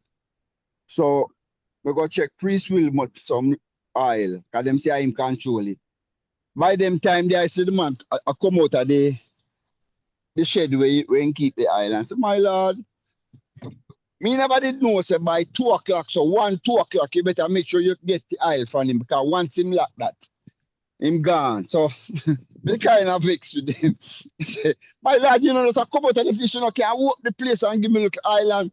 No, my lad, place lock at a certain time and him gone and go on that and say, my lad, how the man him behave so brethren and so on so there. I say, my lad. I just saw that man stay in there, that man's a little miserable man still. But Priest Jackie. And that's where we get like an aisle. So from there now, me make sure say, look here, I go make sure me buy my own aisle in the Majesty. Me now go stress the universe to the aisle. So me make sure me get my car seat in. And when the truck go out, the bus, because we have a little bus them time, the little Volkswagen bus. And is it, you know, more that get me. But look how more store upon that as we go along, my lad. You know what I mean? Give thanks. Did I answer the question? Yes, I know. Yes, my lad. Yeah, man. Honorable. Honorable, can I jump in here? Yes, sir. Yes, royal panelists. We want to get a little more now interesting. You know? Yeah, because the youth them listening and this will be, you know, posted for the wider family to hear and to you know, get some vibes from. So I am asking now one of the what you say now, the tough periods of our life. All of Ireland who was there. This is a tough period in our life. What was it like when you got the word that the father passed? And where were you when you got that word? Each priest, starting with the Honorable Priest Lamont as the first panelist. What was it like when you got the word and where were you when you got the word, Honorable Priest?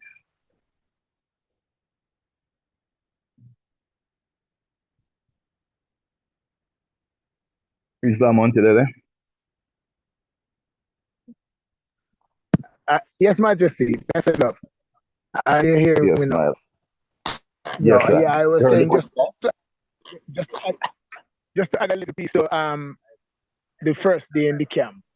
The first day in the camp for me was basically routinical at first, because you know the first day would be Sunday after the Sabbath.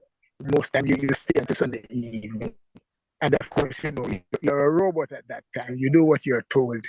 You go to Psalms reading, and go fast. So that becomes routine for a while, because you're going in on Friday evening and you're leaving Sunday evening. So, but you know, afterwards it's routinical, because most of the times you have to do something.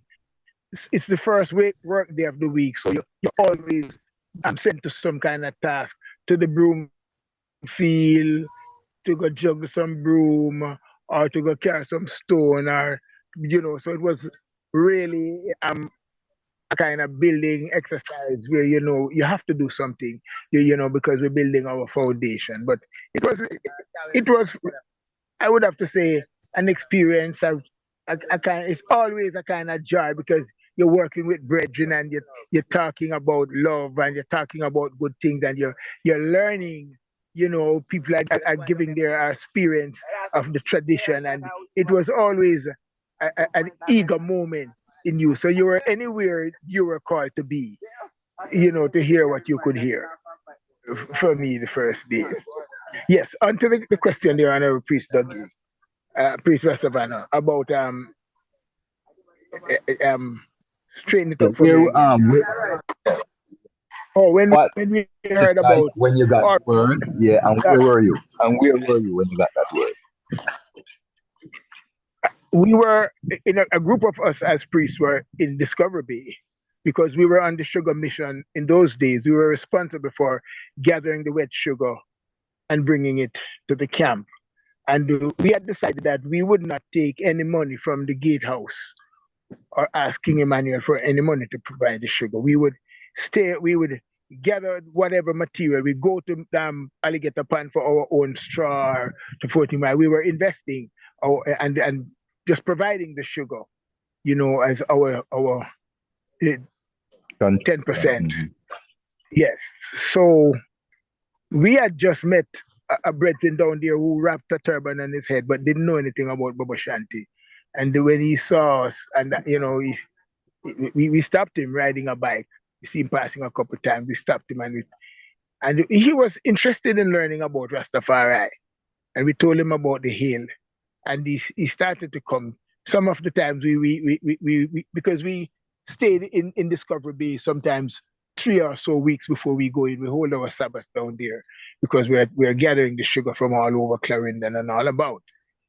So we had taken in 3 barrels of sugar a couple of days before.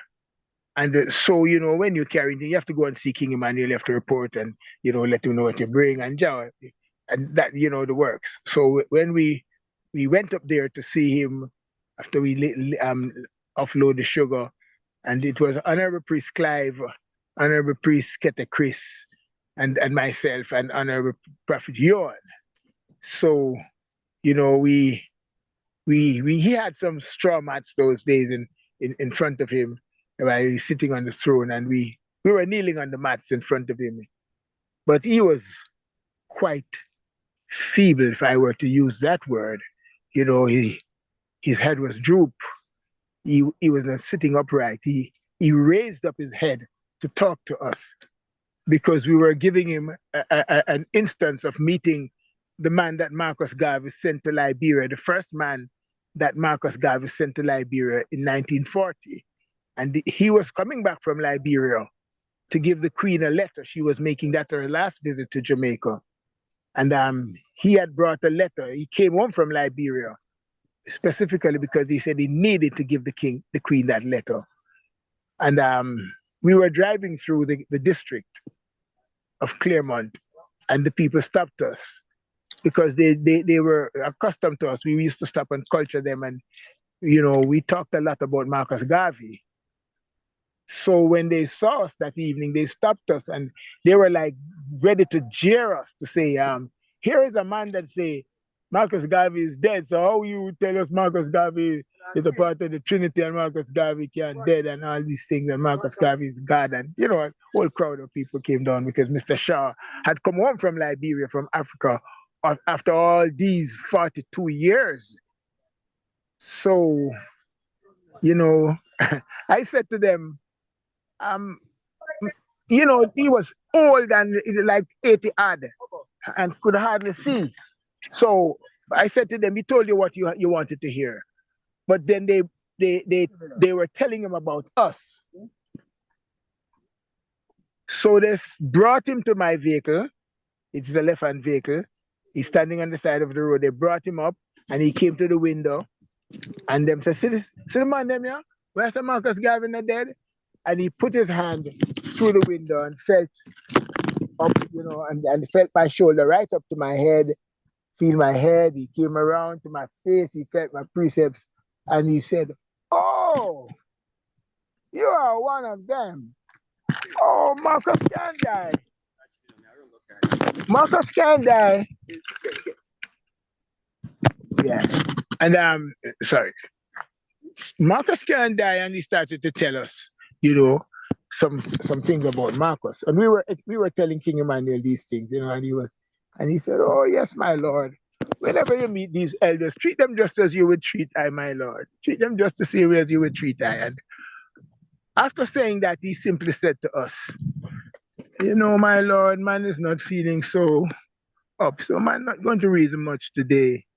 And he said, oh yes, Majesty, I was feeling so deeply moved in myself. It was one of my most touching moments. And you know, I just looked at him and I something in me, I was just feeling so much compassion for this man. And then he just raised up his head and stretched out his right hand over to us and said, my Lord, all the dominion and power I give to you, just be obedient to righteousness. And the only thing I could do is cry. And we left. About 9 days after, I never felt quiet in myself from that night.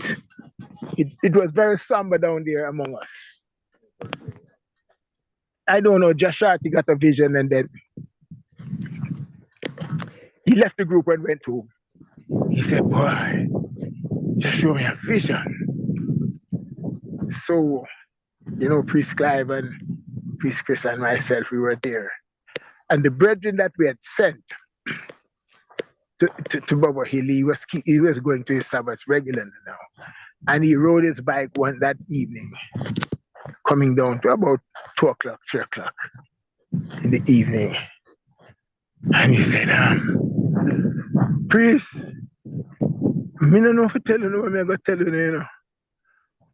But something serious going up Baba Hill.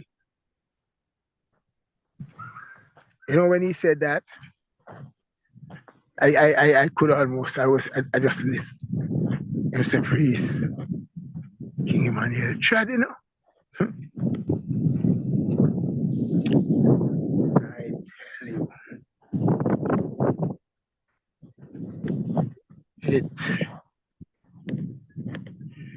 it brought all kind of feelings.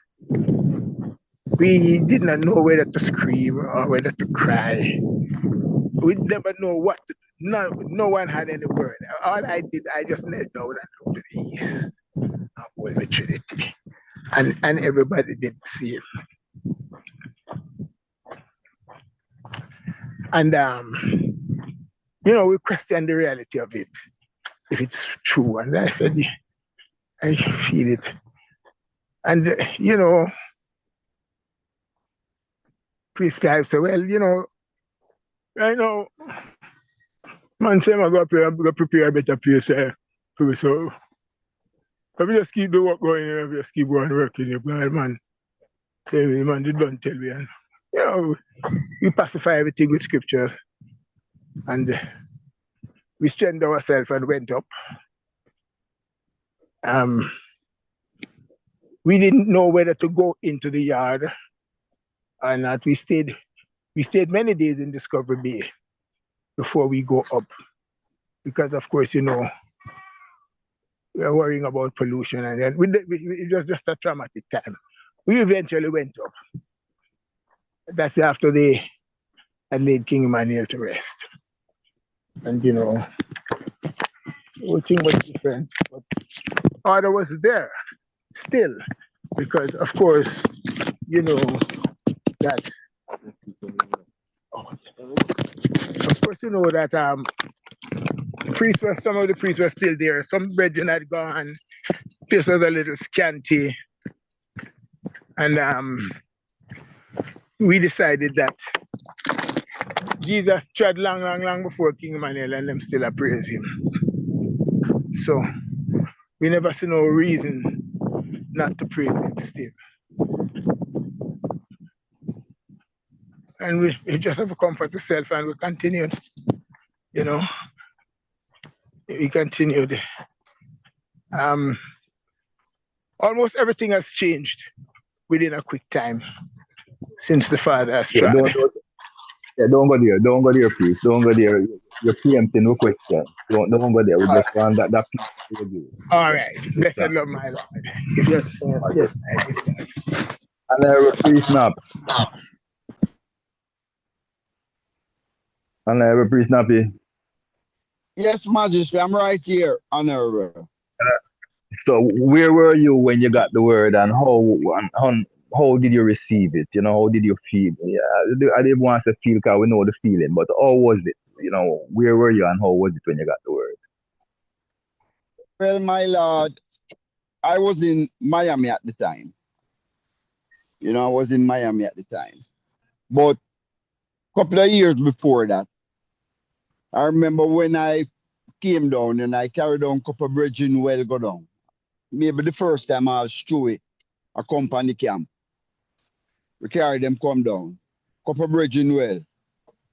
You know, and I remember the Father reasoned and a reason and distinctly here. He said, my Lord, from thus and I come from my thus I'll return in a majesty. I'm look upon the one of them, I'm really wonder if them would really get it where the man I really say. So from that moment there, worse like how I did experience a close one of my brother dying early and all of that.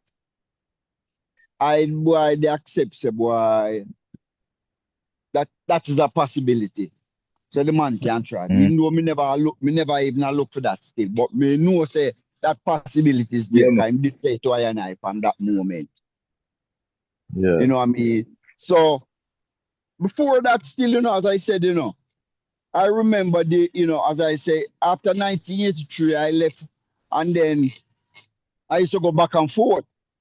But while on the camp, I used to get roots in New York and cure it and then wait before I go hills and put it down, and we used to get a good reception from all of the workers then when we did there in Brooklyn. So when I go to Jamaica now, you have a bridge named Priest, look a priest, get to the bridge name, just let me look a while. But I used to boil roots for the yard, you know, and so I used to around him and I kind of start pick up the vibe from there, so. And I kind of figure out what kind of roots I would have did like. So when I come into Florida now, and they are differently, and I find a way to govern over myself differently to make economics. And so I start with the roots wrong at the back of my yard and boil roots. Because boil I usually give away most of the time during celebration time. And then I draft from Bridging and Priest Glass and Priest Knox. Another one, them who come in, and I remember I used to carry the roots, go to the Father and make him taste it. And say, my Lord, this is wonder in your majesty. What you think? And I always remember him say, my Lord, with this taste here, you know, go have enough hands to sell it. You know, I always remember the man tell that word. So from this on now, we never see no failure. So from this on, at least we start and govern yourself with that business, you know, and we incorporate that business from 1987.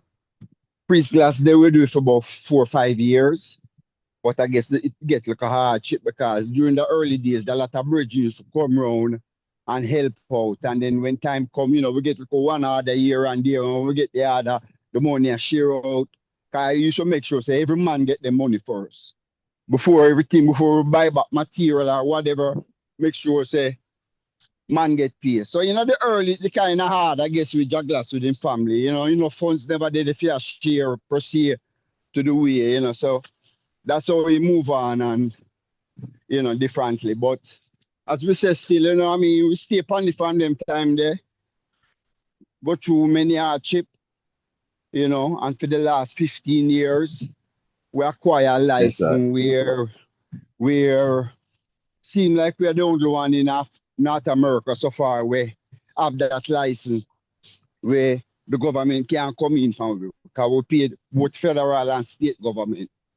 And work my warehouse, bun cali as much as we want. Authority can walk come up there and smell, can't say nothing to it, my lord. But true, we have respect in the community and everything. We not no issue. You know what I mean? So I always remember a thing where King Emmanuel said to I too. When there was a little discrepancy, man say, you see, when you're right, no one have no power over you. And I govern myself to just try staying at the right, all of them like that. Because I know like no one have no upper and over I. And I dictate my goings and coming. My lord. My lord. Honorable Priest Earl.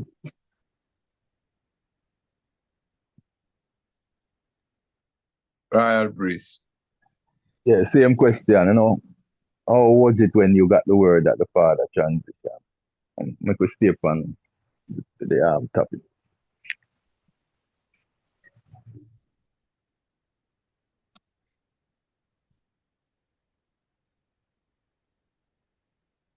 Trying to turn on the camera, right? I give me a little problem. You came on for a second, Yeah, and Yeah, man. All right. Well, that Tuesday morning, God, I don't remember, I don't know if the congregation remember it was that Tuesday morning.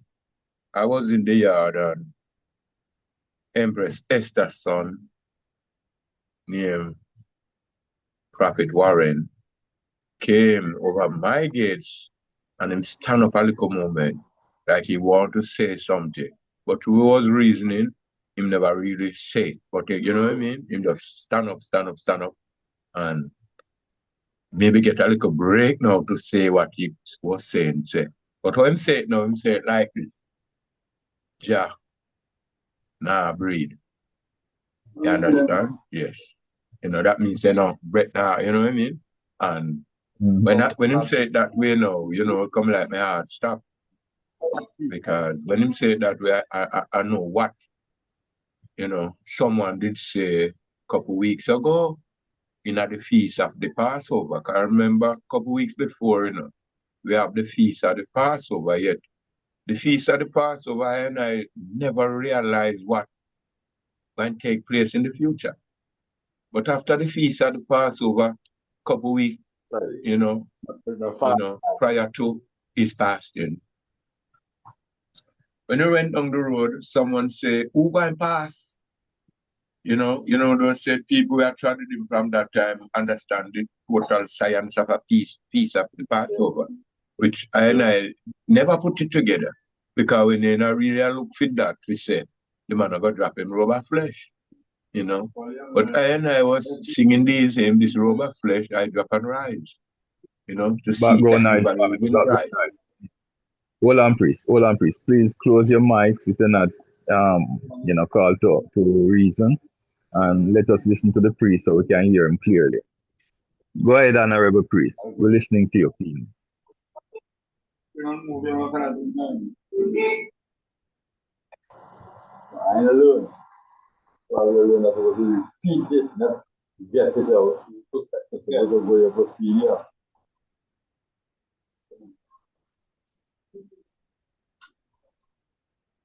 Honorable Priest, sir.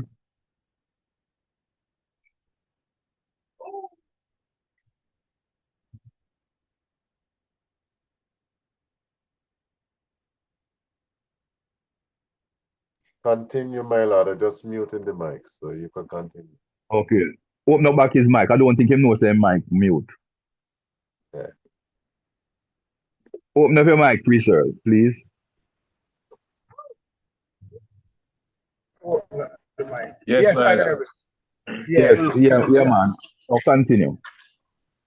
Yes. So, Yeah, so the feast of the Passover, as I said, when you're going down the road, one of those elder with a trod with the man from that time, maybe never lived on the camp, say, who go and lay down them temple, you know, them say who go and die. You see it right in the moment of the feast of the Passover. You see what I say? So really and truly, I never reached that level. So, you know, this thing come like it come up on I suddenly. Yet the man will prepare in I, you know, this robe of flesh, I drop and rise, all these hymns that we were used to sing. And, you know, John 14, in my father's house are many mansions. If it were not so, I would not have told you. So the man I tell you, say from them time, them are going to go prepare a place for us. So that was one of his favorite book also, you know. So that morning I was in the camp, and when the honorable prince bring the word come, that was how I feel, you know, and, you know, everyone does still knows and no service and all of that and all of that. But I couldn't take that because you had to tell I already before that moment, you can't do service. So I was disobedient to all who was in a service and go and carry service from Tuesday.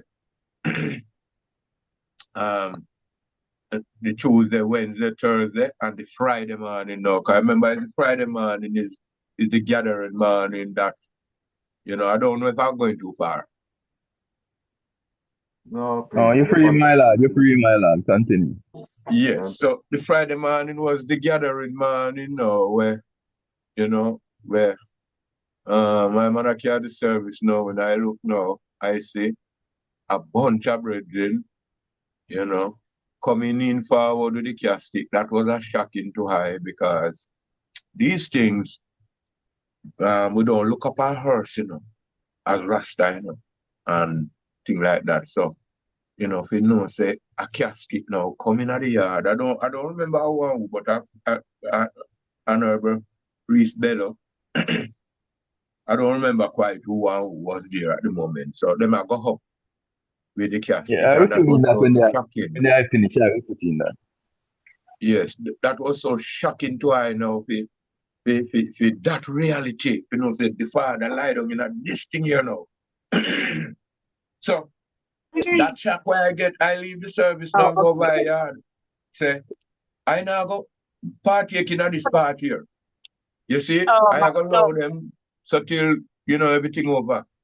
You know, but I don't even realize that God gave the word already say I carry the service. I don't even know say this was a service where the man would have to prepare I for when him tell I carry the service. And that man when him tell I carry the service, the brethren never name near right now, you know, and priest Turks them was up there and a little confused and so. When I leave the devotion, I look on I until I say, if you carry the service, so I never get to interact with him like say that was so special. So at that moment now when I go by gates now, when I see the casket gone up now and things like this, reality me I tell you, shocking moment in my life. I go over my gates, go hide. I said, make the brethren them deal with it. But I was not comfortable. So when I come out now, I hear with a priest Turks or priest Courtney says, the priest Earl come in there, make him carry the service. Remember these people are my teacher, you know. Priest Courtney is my number one teacher when it comes on to the salvation. You know, some people maybe don't want to say that or that say other thing, but I gotta speak the truth. You understand? So these people, when them stand up and say, the priest Earl come in there, make him carry the service. Is the Father word come forward now when him say I will carry the service?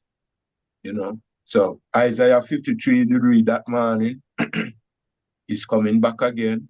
All of these things were in our head. Remember, so we are come out to our Christian world, you know. So if I tell you, say, man never happy to say, him will come forward in a 3 day and all of these things. And man go through those type of things too.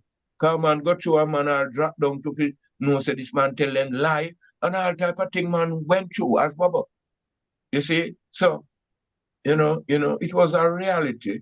And, you know, that morning, you know, it coming like the dome that we live in, that morning get small.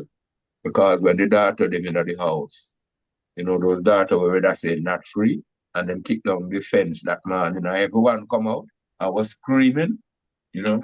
Empress Jamila and the whole of them come out and the scream that they make when them look and know say, see the father there, I got bury now. You see them lick down the fence and come out and was screaming and the scream that they make. Me hear like the scream touch the heaven with a different scream. Everything was just different. It was just a normal scream. Because they come together and scream. You see? Priest Earl. You know the whole history. Priest My Earl, the lord, scream my was, lord, the scream honorable, was, why dada? honorable. Pardon my lord. My lord, could I say something? No, not here so yet, my lord. Yeah. Let them priest finish him testimony, my lord. Please. Yes, Honorable. So, you know, so as I hear the Honorable Priest Sadigan, I can't remember who was there. Because he was one of the priests also, the in the line at the moment, you know what I mean? But a lot of misjust thing where we never fully have the control over. We say, I as a priest who be carried up, they have the full control over what was going on. I have to try to do my best not to cry. And one of the things where I use and comfort myself now, not to cry. So I used to do a lot of reading. And I know say a great man could not die. He could have dropped his robe of flesh, but energy could not die. So I know say that was not a crying moment, yet a lot of one was crying. So, but I was a leading priest of use this energy that is in high. So I could not cry because the great work what this man do, it was not a crying moment. Yet I couldn't tell the other brethren that it was not a crying moment because, you know, a lot of things of, eye science take place that I cannot fully explain on perfect love. My lord, give thanks. Honorable Priest Adigan, quickly before Ryan and give some clarity. There I can interject now quickly. Yeah, when Priest Earl said the scream was, why, dada? That was it. It was a scream with a question, why? Because a lot of one, I understand how what them would have called funeral, but we say transitional service one, and the reaction of people when the structure is getting committed into the earth and the wailing and this thing, the Empress them waist was born with black turban and these things, and the scream where Priest Earl speak of was why, that a very low penetrating why. And I still ask myself, why do they ask why? Just that, my Lord and Emperor. If thanks, Honorable Priest. Yeah, point of clarity. No, my Lord. I was in Miami. I specifically was at the airport heading to Jamaica because I had recently flown up because the father had gotten an injury and was going through excruciating pain, and in bed wasn't the right bed for his circumstance and so forth and so on. So a long story short, I flew up to the family, check Honorable Priest Knuckles. We had a bridge in close to I them time, the Prophet George. Check Prophet George, check another bridge we call Jatonda, Prophet Thunder, and rallied. Prophet George gave I a wheelchair, other contribution came in financially where we got everything that we needed to get. Bought a bed for the father, bought a nice mosquito net that would be mounted above the bed, got all that we thought that would make his life more comfortable within that moment. And I had shifted it off to Jamaica and was heading down now to clear it, to carry it up for the father. I was in the airport when, in those days, it wasn't cell phone, it was pager. I was in the airport when my pager went off. And when I checked the pager and called back, went to a call box and called back, I got the word. What I heard in the background over Honorable Priest Knuckles was wailing. The Empress them was wailing. You could literally hear the crying in the background. When I get the word on the phone, my lord, I tell them the truth. My feet left me. I'm at the call box and my feet left me. I drop on my ass right there at the call box with the phone in my hand. And yeah, it was a moment, but I had to get myself together. I went back on the call. Well, say okay, I'm gonna come over. I'm not gonna catch this flight. I'm gonna go forward now over to the Honorable Priest Knuckles' house where once we're gathering and get my bearings, figure out what is what. So I went over to the Honorable Priest from the airport, and like I said, everybody was in our feelings. We had to shake it off after a moment, 'cause you go through all the phases, the denial, all the phases until you get to a point. So we had to shake it off and decide what should we do. So I was encouraged to continue the journey, go on down and see what is happening. So I left again now from Priest Knuckles' home to the airport, caught a flight down, got a ride from the airport to the foot of the hill. When I got out and rushed up the hill, as I reached on the plateau heading towards the gate, the camp gate, I saw Prophet Tugman. And I said, I will never forget it. I said to the Tugman, and he and I reasoned about this not too long ago. I said to the Tugman, I don't say blessed love, all the normal things that we would normally greet and love up one another, seen especially as being two brethren that we were. I just said to the Tugman, tell her it's not so, Aya. Tell her it's not so. Him say, my lord, I saw I'm glad you come. Go on quick. Because I have some man in the yard that talk about don't bury the man. He might get up, he might rise up in a 3 day, and they might to bring down back the same crosses where they go on back in the day upon I. And that was the sound to I. And I rushed to the gate, reaching, creed, say my prayer, head up to Priest Turks, reach our Priest Turks and say, Priest Turks, wow, what is this? Wow. I say, yeah man, the father gone leave us, I say, wow. I say, so what's going on? Him said, just go for the palace go check, man. Just go for palace go check for yourself. I leave out now out of Priest Turk's quarters and heading up to the palace. When I get on that veranda and heading to that door, a piece of scent likai. Family, a piece of scent likai. And when I look, I see some scavengers flying low right against that house top there. Why it was just nightmarish. I didn't matter go towards that door anymore. I just wheel around and head back down to Priest Turks and say, my lord, this is why I say I go on up there and I smell. And say, yeah. He said, well, we had gotten dealt with the body certain way, gotten the body dealt with certain way. I said, no man. Him say, well, Jabella was here and Jabella have a panel van and support and so on. So we came up with a plan that we would take the body out of the camp in the night. We wouldn't take it out in the day because it would be pandemonium going down the road and all of that.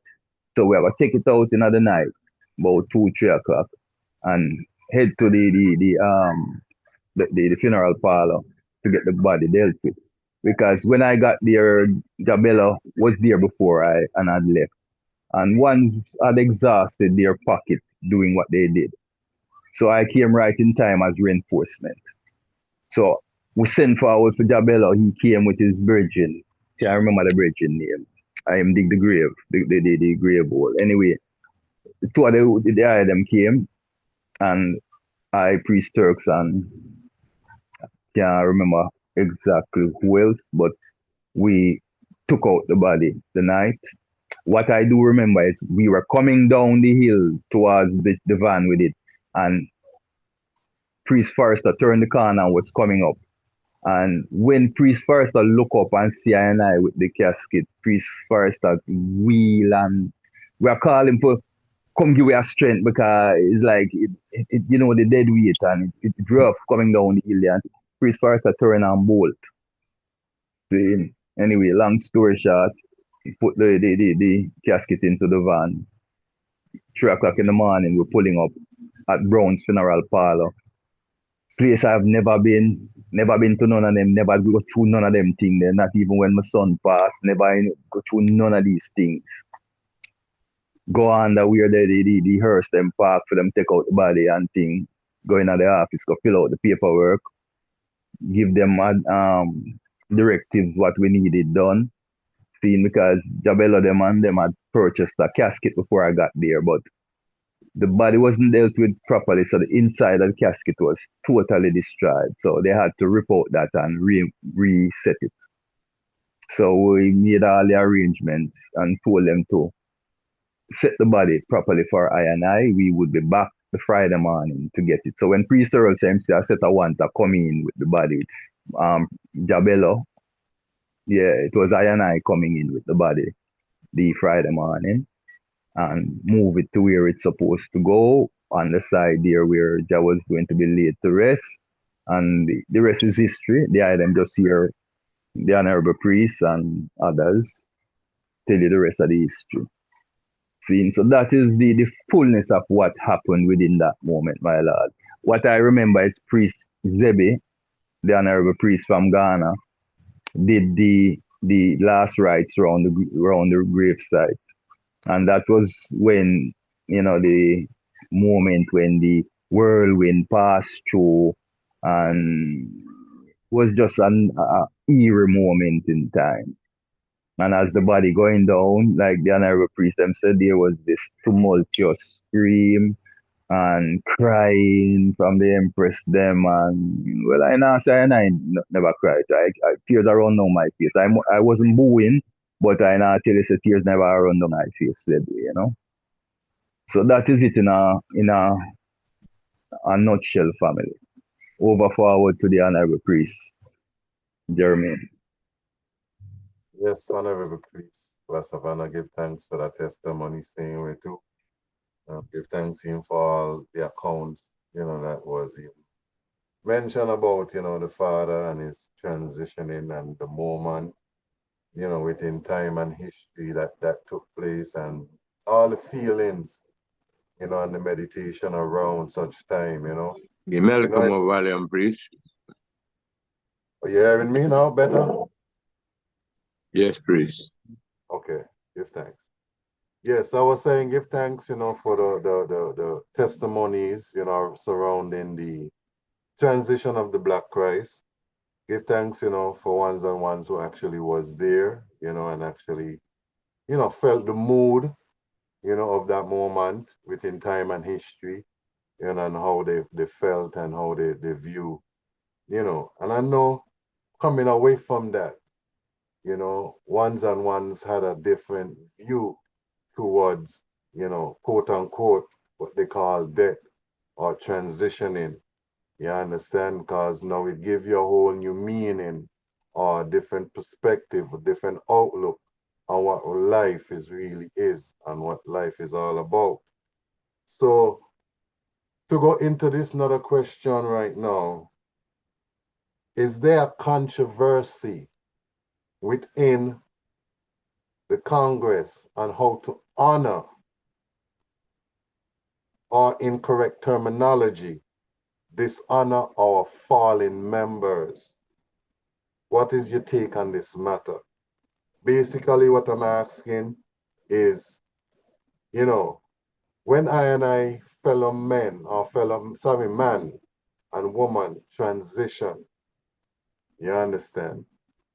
How do I and I as Bobo Shanti deal with that within the Congress itself? How do we honor that? How do we honor that life? You understand me? Because as we know, we coming into a time now where we understanding, all right, we should do something ceremonially for this time, for this individual, for these individuals that are passing. So, how do my Lord, Honorable Priest, we'll start with Honorable Priest Lamont on this question, how do you view that, my Lord? The controversy of one's passing.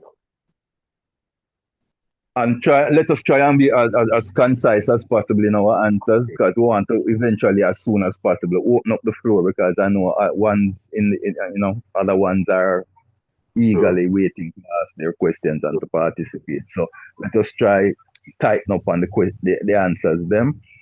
I'm not limiting your testimonial as long as it is pertinent to the question, you know. Give thanks. Right.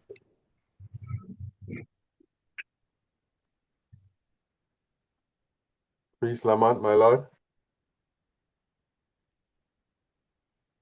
Honorable host. Go ahead. I was a little distracted because I was moving about. So if you please repost the question. Okay. The controversy of ones and ones within the Congress, you know, honoring I fallen soldiers, you know, the empresses and the priests them alike, you know. How do you view this, you know, in I terminology? What is your take on that matter? You know, how do we actually deal with, you know, when ones and ones pass?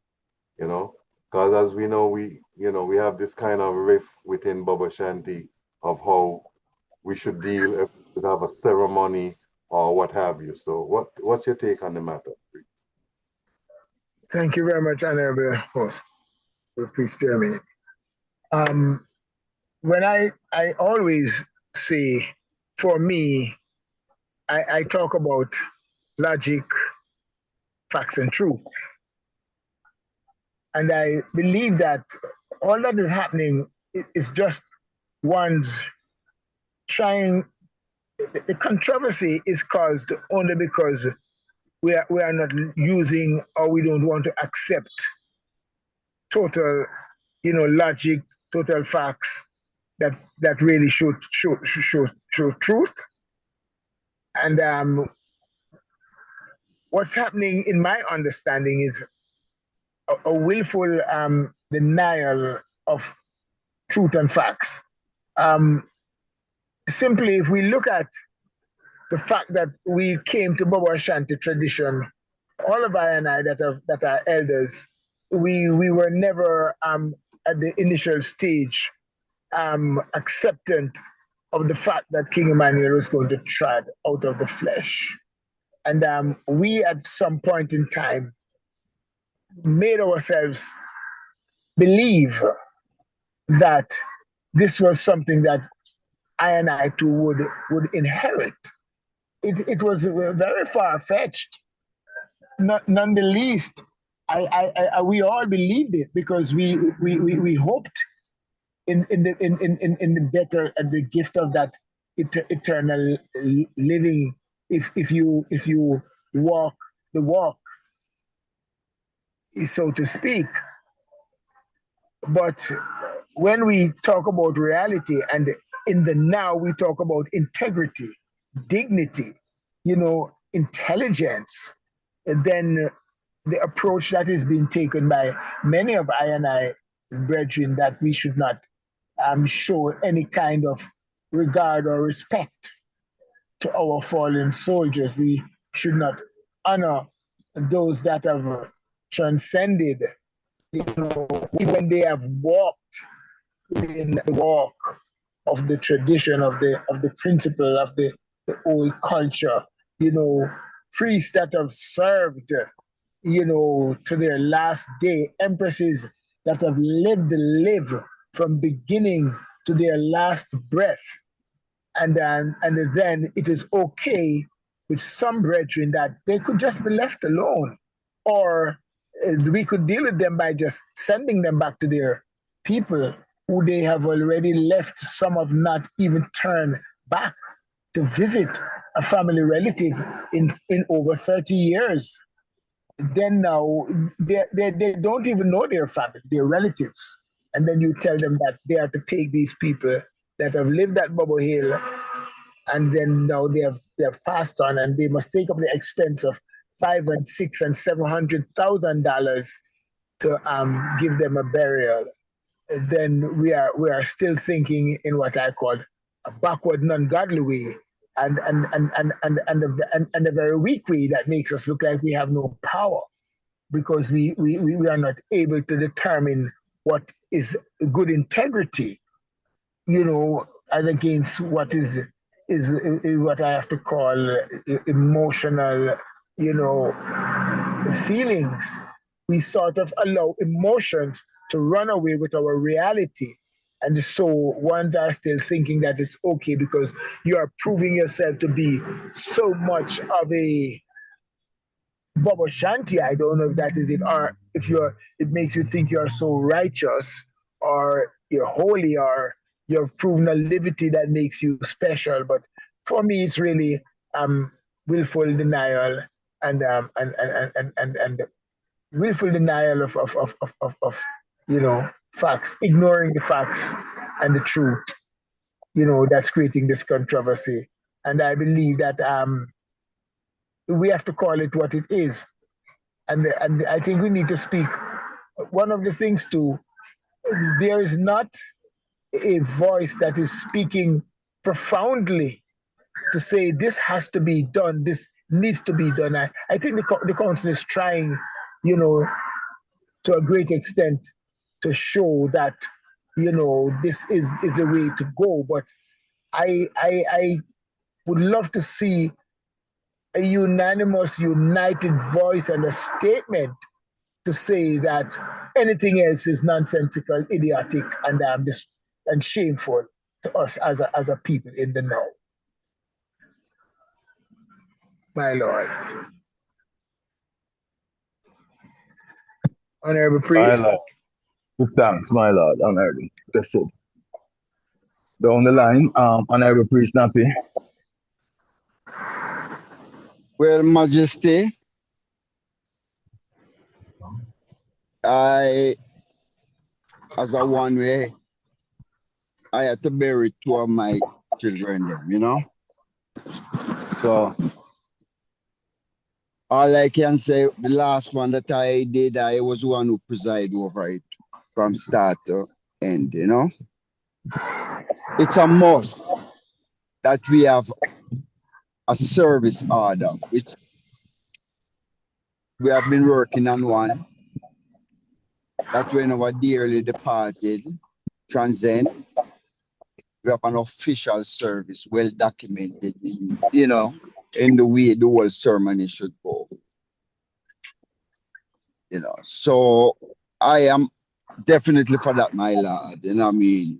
Gone are the days when we used to think that your life won't go on forever. I can say within the last 200 years, nobody on the earth did around last 200 years ago. As much as we talk about everlasting life, but that is another thing, my Lord, not just that physical aspect of it. That is everlasting. So whenever we depart, the one them depart, brethren, it should definitely be that honor and duty, well formulated and respected and sent off in honor and glory. Majesty, give thanks. Yes, sir. Blessed. Honorable Priest Earl, my Lord.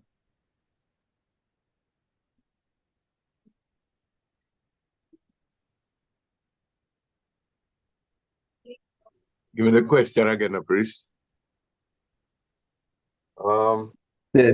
Yeah, Honorable Priest Jermaine, you can restate it.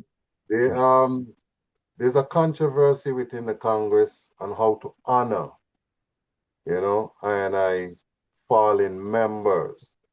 How do you see this, my Lord? So should we have like a ceremonial order for when I fallen members, be it, priest or empress, when them transition, what should we do? What's your take on that matter? Yes.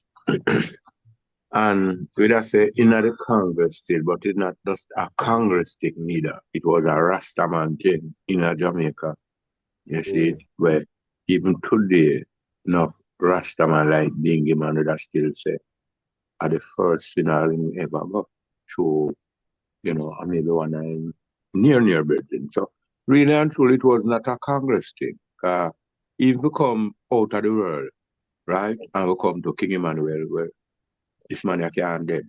That was part of the culture. This way I say whenever I look on that part, so I, man, personally, have to give thanks to the revolution, man. They could have come and stand up and come do what you do. Because if you know why is to the judgment where that take place right this and now, all war are created, you know. I remember, you know, come like man could make the right decision. Yeah, the priest when him reach up, them have to turn back. Eh? Yeah, because man said them are do all type of thing and the right thing them to do. But sometimes are they afraid we're around the whole thing. Cause you have another set of man with at about 3 days. So the man will come now and say him a go a doctor, go carry him, go do that. Him in a danger. Also, you see, so I have to still give thanks to the man them who could have come. And if you know why is the half has never been told. Because if you know why is when them go a road with our job, the doctor would have tell him say this man a gone long time.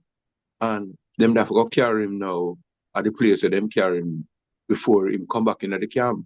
And them could even make that decision so till when them carry back Jack into the camp now and that smelling they are going. Because, you know, if you have meat and you know put it on refrigerator, it go smell, you know.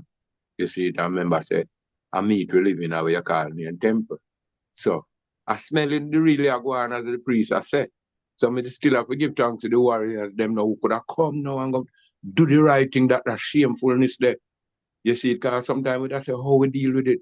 But sometimes something we force power. And if nothing where we go in and forgot deal with it. Actually, it just force power and we just deal with it. I can't do we deal with it. And when we don't deal with it now, as me I tell you, the confusion. That's a mighty you see talk right this man. Mighty talk right this one. Mighty talk. Continue, please. You kind of throw me out. Yes. Sorry, my lord, but a mighty talk because no one don't look at it that way, my lord. So it's a good point that they bring up. Continue. Yeah, so it's not something that we say we did deal with. It's something that fling up on us. And many man around the team they have different opinion because man did it with the 3-day thing too. You understand? So the other man where I say if we go bury him, if you know as I come like him, I put him neck in the guillotine monks in that 12 man them. So some of the time we there an attack, you know, but when you did it on the ground, at the moment, it was a serious thing like the storm where you see blow away at the moment where you see death on the ground at that moment. So as I say again, we still deal with it for the father. And if the father just say, when you go a road, we show ourselves as him. So why we wouldn't deal with it for our one another now? When I as mighty soldier to believe the conformity of the world and come stand up now for Rastafari and the reality that I'm gonna get sick. You see, a long time they tell man saying he gonna move, you know, but so we have this man, you know, as a superman. You see it? That means you see it, some ancient science are go under the man that's transform in a history then tell us people do all of these things. Because when the man I give the man them the sign and I say, him ready to go. Passport reasoning come up on all of these things. Because you just speak long time in some little sign thing, you know. You see it, a man them bring up some little passport because if you're ready to go, oh, you go travel. You know, the only way either ship, you know, or plane. You see it? So praise, we have, as I say again, we have to just give thanks to I and I who keep the tradition going. And we know say enough one scan still because we should not honor the fallen brethren. You see it because we see the Empress fall amongst us and 6 away. You see it? And 6 away at the moment, 4 away at the moment, including Empress Music. You know, Daniel is here. You see it? So I and I said we are continue the thing for fallen soldier because the shepherd, you know, and a great honor put forward, calm the camp when you could have do it with that shepherd. Well, for respect, you know, say, him build the shoes and they all, they look shatter them and them turn big man, you know. So when we all stand up, all that, enough pressure we take off of the camp. We can't talk to any one of them. That's how we deal with it, you know. Yeah, in other way, sometimes I know that's the perfect way, but when we stand up with even that shepherd, we can't talk to any one of the youth them where a man that's a scarer and perfect love. Sure. I'll never be free. Yeah, man, I give thanks for that account, my Lord. I give thanks, for all the testimonies that I am on here, and Honorable Priest Jermaine, and you right. should have pointed at the Honorable Priest that I interrupted the priest. I want to highlight it. You know, it's not meant, we didn't plan it. It's not our religiosity. We're not trying to say we were this or greater than anyone or we didn't know anything more than anyone. We didn't plan it. Like the Honorable Priest Earl said, it just happened, and we were forced into that position to, like I say, I've never been to a funeral home. None of those things. I've never been to a funeral. When my father passed, I didn't even go because I are Rastafari. We did everything at the house, help my mother do everything else, but we didn't go. So this was the first time, and I didn't go to Jamaica that evening to take up that cause and to manifest what manifested. There's no way I could brag about that. No, I got there. I went there with pain, with agony, with fear, with apprehension. But the man said when things get tough, the tough get going. Things needed to be done, and we couldn't just sit and make the shame come down upon us same way and make fear syndrome and biblical mythology keep us from doing what we should do. Because as a matter of fact, I know enough ones might be vexed with this statement, but it's that same religiosity that caused the man to transcend the way he did. Now we all know that we're going to transcend, we don't know when. So when he transcend was just when he transcend. But the pain where I see that man they got through, I personally, no one now tell I about this, so I give I own sound. What I saw in those last weeks, that pain, I going to bless the man as normal, and the man couldn't even open him eye. His grunt, the father grunt and answer eye. Because at that moment he was going through some excruciating pain. And Priest Earl said a thing again I must highlight. When we went to get the death certificate from Dr. Sharp, you hear what him say? Him said a man that is dead long time, the body, he said the body of that man had gone long ago. It was the will of the man that was speaking to the ident. That was the doctor's statement. See, that the body of the man had gone already because as soon as as soon as he stopped reacting to the bridging them up there, it's almost immediately that the body started to smell. So that tell you that the will of the man superseded even his temple to make sure say him get him last statements out to I and whatever he wanted to get out, get out to I before he moved. He got it out. He spent the time to make sure say whatever it was, he said it. So my lad, yeah, these things were not planned things. We didn't choose. But after going through something like that, and you, like I said previously before, look at not attending my father, who he and I were close, not attending him thing because of practices, traditional practices.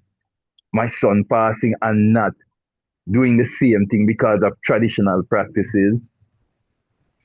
I am just glad that in this time, when my mother passed the other day, I spent years, the last set of years with her, taking care of her, and I was able to lay her away, trying to redeem myself from the past. But those are the realities that we have to face, and give thanks, Honorable Priest Earl, for those high points within the high reasoning. Honorable Priest Jermaine. Yes, Honorable Priest. This is the narrative that I was fed, as Rastafari, young or old, coming into it. You always hear about the dead culture. We don't mix with dead, and you know what I mean? You ain't supposed to this and you ain't supposed to that. And like the I stated, Honorable Priest Rasavana, even for I personally, when, my loved ones who helped to raise me, my grandfather first, my aunt, my great, great, great aunt, I had a 3 times great aunt who I was fortunate to come and actually meet. You know, she was the first one to go, and then my grandfather and my grandmother. You know, I went to all of those lanes, you know, those funerals, so to speak. You know, and it is to honor them same people that actually put certain things inside of me, you know, because if it wasn't for my grandmother, if it wasn't for my grandfather, it wasn't for that great, great, great aunt, I wouldn't be the priest Jermaine I am today, you know. So it ain't nothing for me personally, to actually honor and go to somebody like that. You know, I just don't go to any and any funeral, but when it comes to close kins, I gonna be there, regardless of who want to say what. You know, so I give thanks for those testimonies.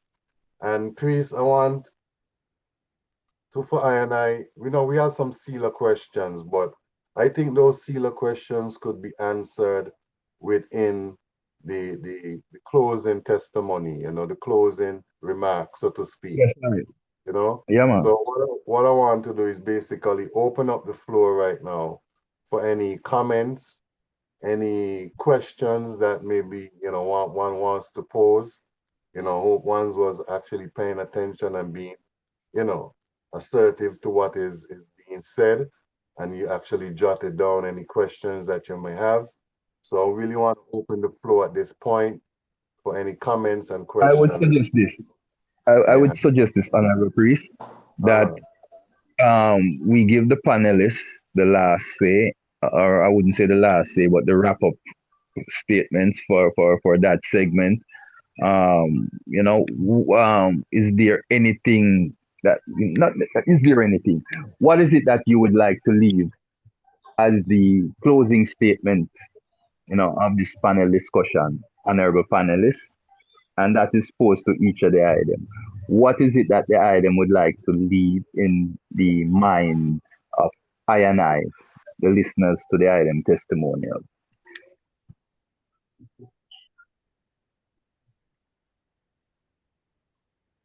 Honorable Priest Lamont, you there?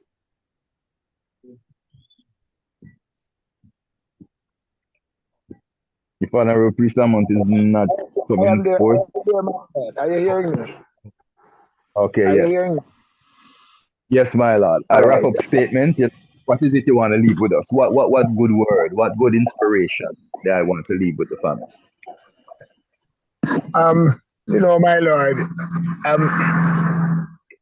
in one of the Psalms it say, "O Lord, our Lord, how excellent is thy name in all the earth. What is man that thou art mindful of him, and the son of man that thou visitest him? For thou hast made him a little lower than the angel, and hast crowned him with glory and honor. Thou put all things under his feet, you know, giving him dominion and power over his works." And I believe that the real aim and objective of King Emmanuel was to make I understand that there is nothing that is to be done to make life proper and perfect and full and good that we should not do, or we should wait on anything to do more than our own intelligence, the God in us. And I would just want to say to everyone that the aim right now is to understand that in you is that same expectation, that same hope that you would look for in whatever you think God is or is to be or should be. You know, then you have to now come to that term with yourself to know that the responsibility here now is to manifest all that you desire from God by making the God in you guide you towards that success, that victory, that hope, that expectation. You know, like, you know, for me, I embrace that as one of the teaching of King Emmanuel. That's why I think he said righteous man is God in flesh. And remember, wicked man is the devil in flesh. So it's not just about you know, God. It's about righteous man. It's righteous man being God in flesh, you know. It's not just man being God in flesh, because man can also be the devil in flesh.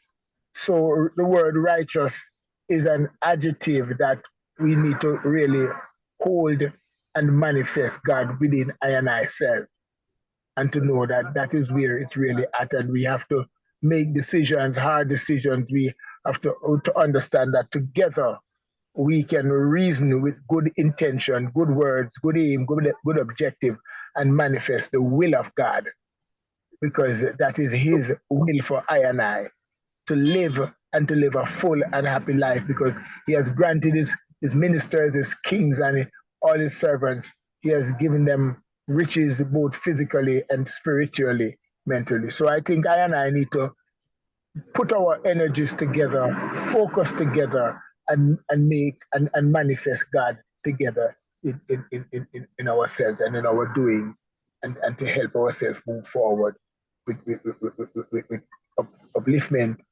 in righteousness and in love. So, my Lord. Honorable. You see that, my Lord?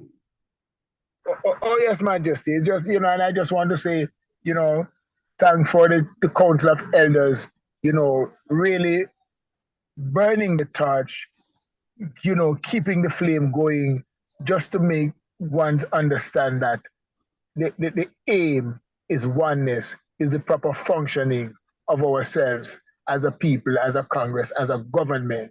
And I hope we have managed to let one understand that it's not a fairy tale, it's not a fantasy, and that we are not doing anything wrong when we talk about a shift in the paradigm of thought and approach that we have had over the many years. My Lord and Empress. Glorify Majesty. Honorable Priest Nappy. Yeah. Yes, give thanks again, family, Can sit and commune with each other, and to show up our personal experience of the years in the Congress, from the day that we came into it, we hold it there and help to build it wherever we are, We have the opportunity to sit with Prince Emmanuel for years, going back and forth on many projects, and was always in one accord, just fair and just and extremely knowledgeable. Sometimes when I look at his stride, it's amazing to I as a user come out of school and see the knowledge that he had, any question posed to him and the answer he gave was just so simple and right and no nonsense. You know what I mean?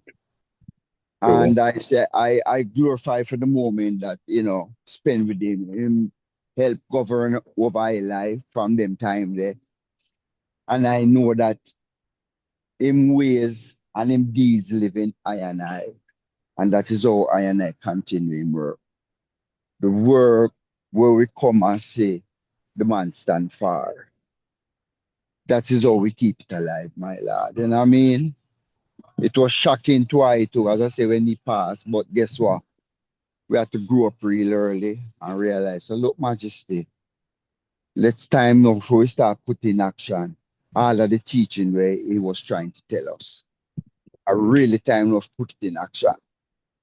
My dear Majesty. So give thanks to all of the soldiers of them where stand up with the reality of things, I mean, it's Majesty go through it. That was more my inspiration than anyone else. His Majesty, our great father, lost him son and him daughter. And from those time, him set the precedent. So no cutting off the hair. All you have to do is wear a black patch during the time of mourning. So from them time that precedent is set when you deal the party one pass.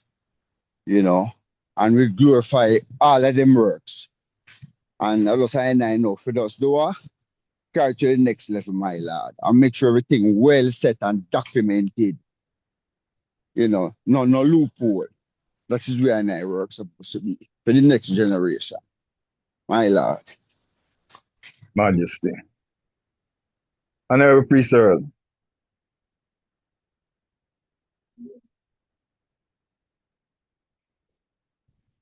Repeat, my lord. What inspiration the eye is leaving in the minds of I and I who are listening to the I today? As we wrap up this segment of the reasoning, what inspiration they are leaving with us? You heard the other two priests, your same trend of reading.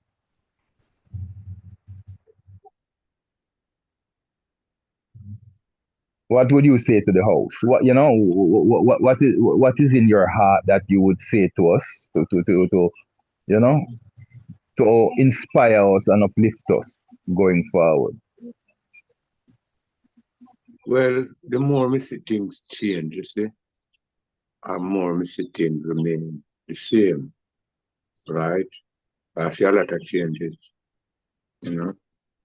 So, we just want to remind people that they are still in exile, The doors of Africa are open, at the moment. So, we see a destruction going in Jamaica right now, and still I remind our people that the right honorable King Emmanuel, they own all of the people, the souled, the combed, the boned, the balled, because the heart for your kingdom, in that did not speak about. It was not head for your kingdom, it was a heart, you know what I mean? So, in the whole all of the people, I want the people to remember that, the man saying wouldn't give away a continent to this island. We know you're in need, but you have to remember, say, Africa is a weight, it's greater.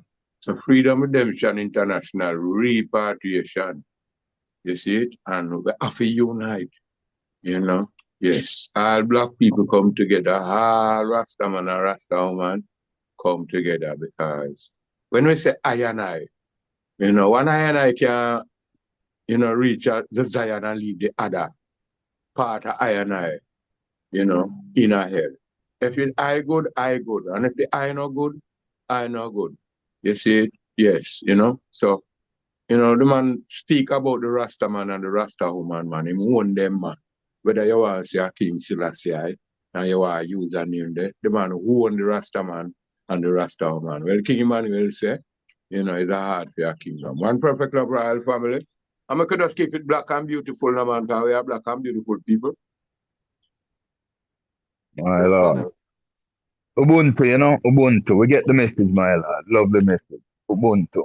Honorable Priest Jermaine, the floor is yours to open up, my Lord. Please, you see that word where you just said it is the same word I was just going to say before you say it. So give thanks, my Lord, for the same meditation, Yes, I give thanks for the joy. Give thanks for all that been said and even continue to be said, Give thanks even all the words, of upliftment. Yeah, and as we push our NI Congress forward, and I give thanks for all the members that still, tune in and particularly, bring them all to it, we have 3 individuals so far in the likes of the Honorable Priest Solomon, and then we have Honorable Empress Dahina, and then we have the Honorable Priest Oswald. So the Honorable Priest Solomon, they are free to open the mic, my Lord, and pose whatever question or comments that I may have. Honorable Priest, my Lord. Yes, sir. Greetings again, and pleasant good day to the royal panel and all the elders and the empress, the priests, the prophets, and all the little ones, Give thanks for life and the life giver. Most High Selassie, Rastafari. Now, I give thanks to come on today, and hear such a powerful reasoning going on concerning, things that vital and important to the foundation of we future as a Congress, And one thing I want to mention directly, without wasting time, give thanks to all the words of the elders that, things I never hear and things that I hear before, and, to hear the them express all themselves, I glorify this moment, it touched my heart. I give thanks to be alive to witness this day. And I want to say, in history in the Congress, when it was only one branch, one foundation, and no branch then, Priest Ives was a pioneer. And within this realm, they say who feels it knows. And my first children mother was an empress whose parents is Bobo Shanti. And she passed away when we were on a mission in St. Lucia. We had a lot of other brethren from all over. And the experience for me was heartbreaking. And I'm not going into details, but it's just truly keeping at the principles that seem religious, that when death reach and the pain and the not the death itself, the pain that the family members and the losses cause, sometimes the support necessary. And if you get a tree to hug, you will hug a tree. 'Cause you know how you feel at that moment. So who feels it knows. So when people there for you at that moment, it could be one day in your life that you show up, but that time does be necessary, and to celebrate the life of that saint, So that is something I look up to. The elders who making this step and who saying these things today, and it recorded and the history. But Priest Ainsley now, the last house reason in Trinidad, I was in there, but why over here is that they punished Priest Ainsley for being a pioneer again. I was witness when Priest Kitchi, who have a big following, plenty sons and daughters, and from them times he used to be writing Prince Emmanuel and getting responses from the Congress and thing. And he's a patriarch. He do a lot of work. And the family was mourning, and Priest Ainsley went and we had a service. No dead house or no burial site, or just a service with hymns and thing. And the experience was profound for me. Because I wish I could have had that for my children mother when I know she deserved that too. But it didn't reach that time. And now when we see Priest Future pass and Priest Ainsley again step up, and Priest Future is my brethren, come like when they say a teacher to me, they say, I look up to Priest Ainsley, These people could be my father direct, and I love them because they show me love. Even when I didn't know, I would have been Priest Solomon. They show me love. And why now I can't represent them to the family? Why the family have to be the ones responsible for burying them? Like if we toss them aside, So right now, Priest Ainsley being persecuted, and they say he can't minister, and that going on, and then they come to the ultimatum. If he stop doing it, he can't come back on the altar like he's not priest again, and that kind of thing to me is real religious, and it doesn't sit down right with me. And I come into the elders today, and it's mistake how that the topic. I ain't hear no one say nothing about Priest Ainsley yet, but Priest Ainsley is the man I see carrying service for elders in Trinidad against the common grain, and I respect him for that. And that my would say, one perfect love, give thanks. Oh, priest, give thanks. Give thanks for those powerful words, Honorable Priest Solomon, my Lord. And I feel every word there I say, priest. Trust me. You understand me? Because we should give credence to one another, and to see like ones on ones that just pass and things don't happen and they just go by the wayside. That ain't a good feeling, you know what I mean? So, no, we should, as a Congress, let me do better with that, Honorable Empress, Diana, my Honorable, there is free to open and make any comments or any questions, Honorable. Give thanks, Priest Solomon.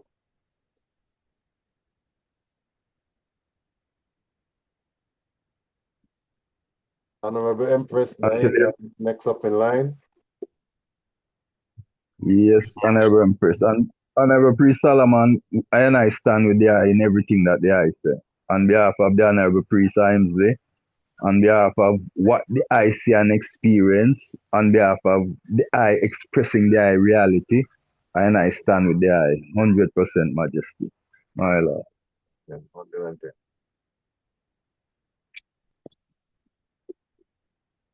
If the Honorable Empress is not ready as yet, we'll move on to Honorable Priest Oswald, that you had your hand up also. You are free to make a comment or a question, my Lord.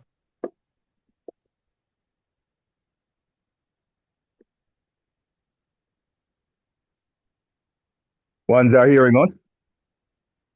Honorable Empress Diana or Honorable Priest Oswald. Anyone of the item.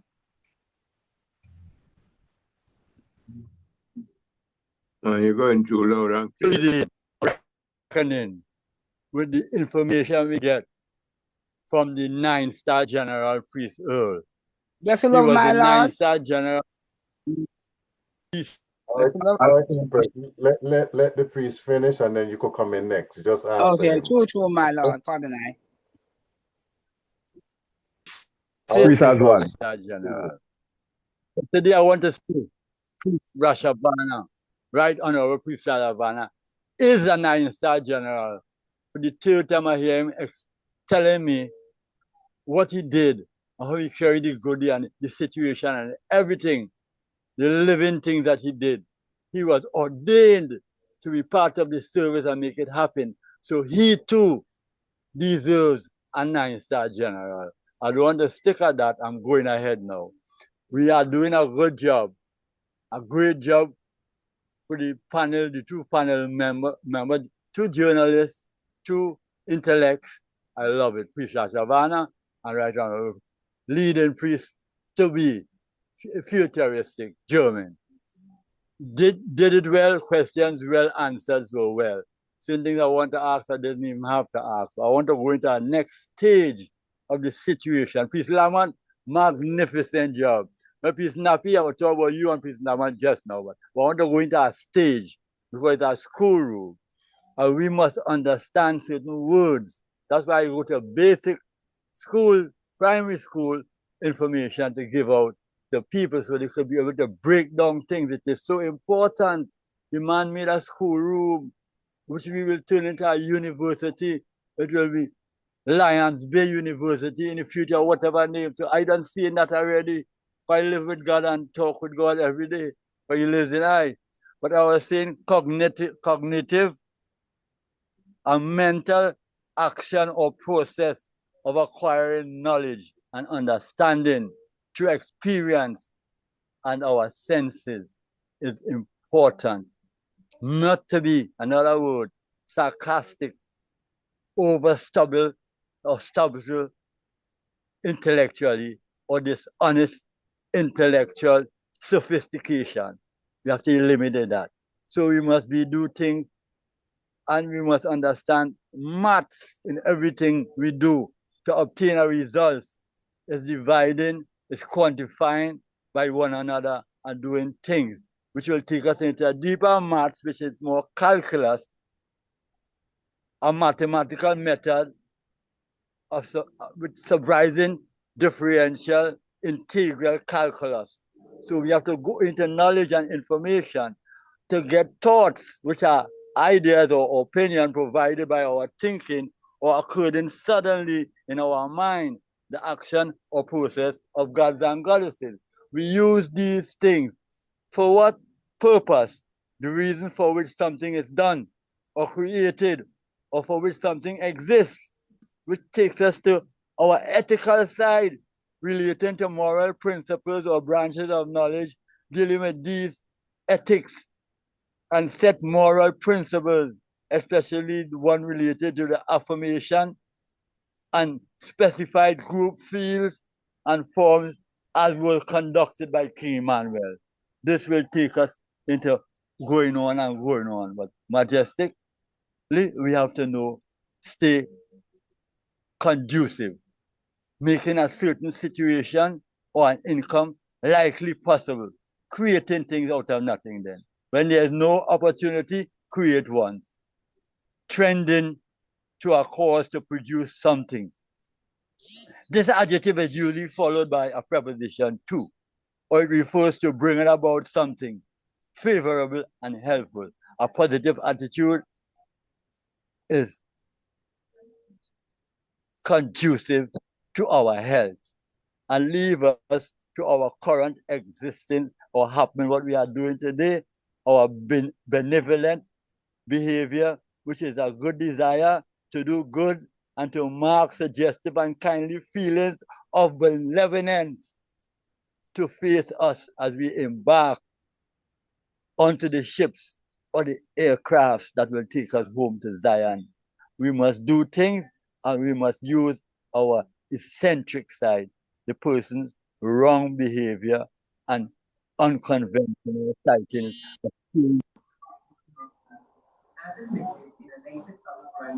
My Lord. Give thanks. Most honorable priest. Yes, honorable priest. Honorable Empress. Valuable Empress. Honorable Empress Diana. Bless Your the love, my Lord. Bless the love. love. Majesty, the floor is yours, Empress. The floor is yours. You can go ahead. Give thanks for our family. Yeah, give thanks for our loved ones and our testimonies. Very interesting. Even the bitter and the sweet, because enough that is for the sweet, but not the bitter. So give thanks for your reality. I love real reality. So for all those testimonies, give thanks, for the nice and the not so nice side of it. So yeah, transition is a serious thing. Me not say that, because I don't believe in that. Transition is a serious thing. To me, only the wicked dead. Only the wicked dead. The righteous not dead. Only the dead. The righteous transition into the spiritual world. And True, yes, man. and human nature, my Lord and Empress. Human nature make you do what you need to do. Human nature moving the Spirit of God moving and I do what we need to do. From I give my soul to a way of life. It's that way of life duty to put me to rest when that calling comes. It's the cycle of life. It's part of life cycle. Death is part of life cycle. That's a nice part of it, but it is part of life cycle. And from you give your heart and your soul to a way of life. To me personally, is that way of life duty to put you to peace, put you to rest. And they're not willing to do that. They shouldn't have set your heart and soul. That is that's me personally. And they're not willing to give you to the end. Right? They shouldn't embrace you into that way of life. Because I've been to services where our Rasta brethren get put to rest by a Christian pastor, and the way mock and jeer at the brethren are for my congressman cannot make that happen to me, make that not reach me when my transition come, the cycle of life, and me have to leave this earth. Then make that not reach me. I gave my soul to them, and it's their duty to put my soul to rest. That's the way I see it. So I give thanks to all brethren who take up that mantle now to say that we are dealing with reality. Because I don't deal with spookies, the man miracle, this and miracle. I deal with reality. And the reality of life, some of us will reach that end of life cycle, and we need to be taken care of. And we need our soul to be set free. And no Church of England now, whatever can set this soul free. Only my Congress can set my soul free and put me at peace. So give thanks for all those who take up that mantle. It's a very serious mantle, a very important mantle. Because I know enough true Congress never bury a loved one and even know it that he taught them soul. Because they wanted to follow what Congress say. We must follow what our art say. Follow what our human nature say. Because too many times we do things for Congress or for do this or for that. And it eat away at our soul because we didn't do what our art said, what our own human nature told us to do.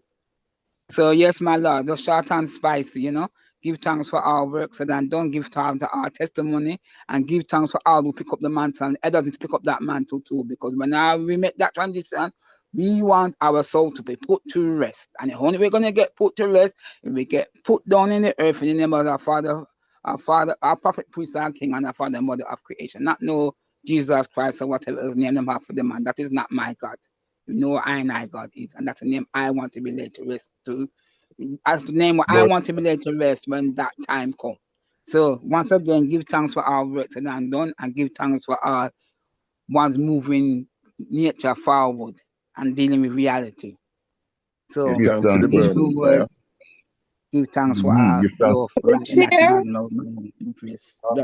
Honorable Empress. Give thanks, Empress. Empress, powerful talk, Empress. You're talking from your heart and you're talking. Not from my Lord. You're defending a reality. So give thanks for the sound, Give thanks, my Lord and Empress.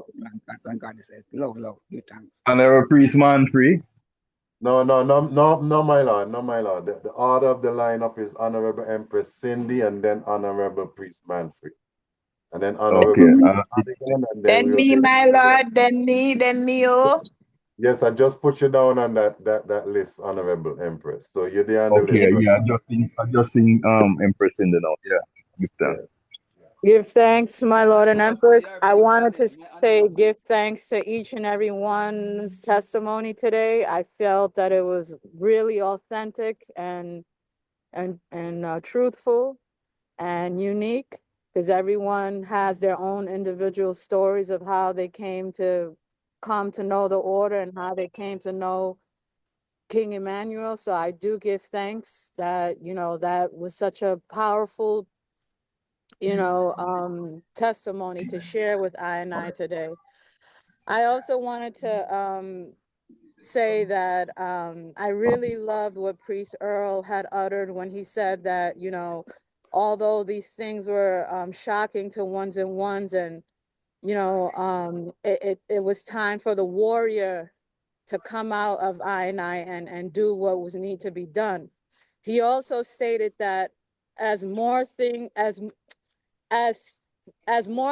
change, the more they stay the same. So in terms of transitioning now, many Africans view death not as a final end, but as a natural transition to the spirit world, where deceased individuals become ancestors who influence the living. And also, death, if you will, is a rite of passage. So in terms of what was said already and how ones and ones handled took to the transition of Dada, if this was the case now and today, 2025, how would one deal with it now, knowing that they have more of a understanding now how to deal with these kind of things? Would it stay the same or would it be different? Anyone can answer this question. Give thanks.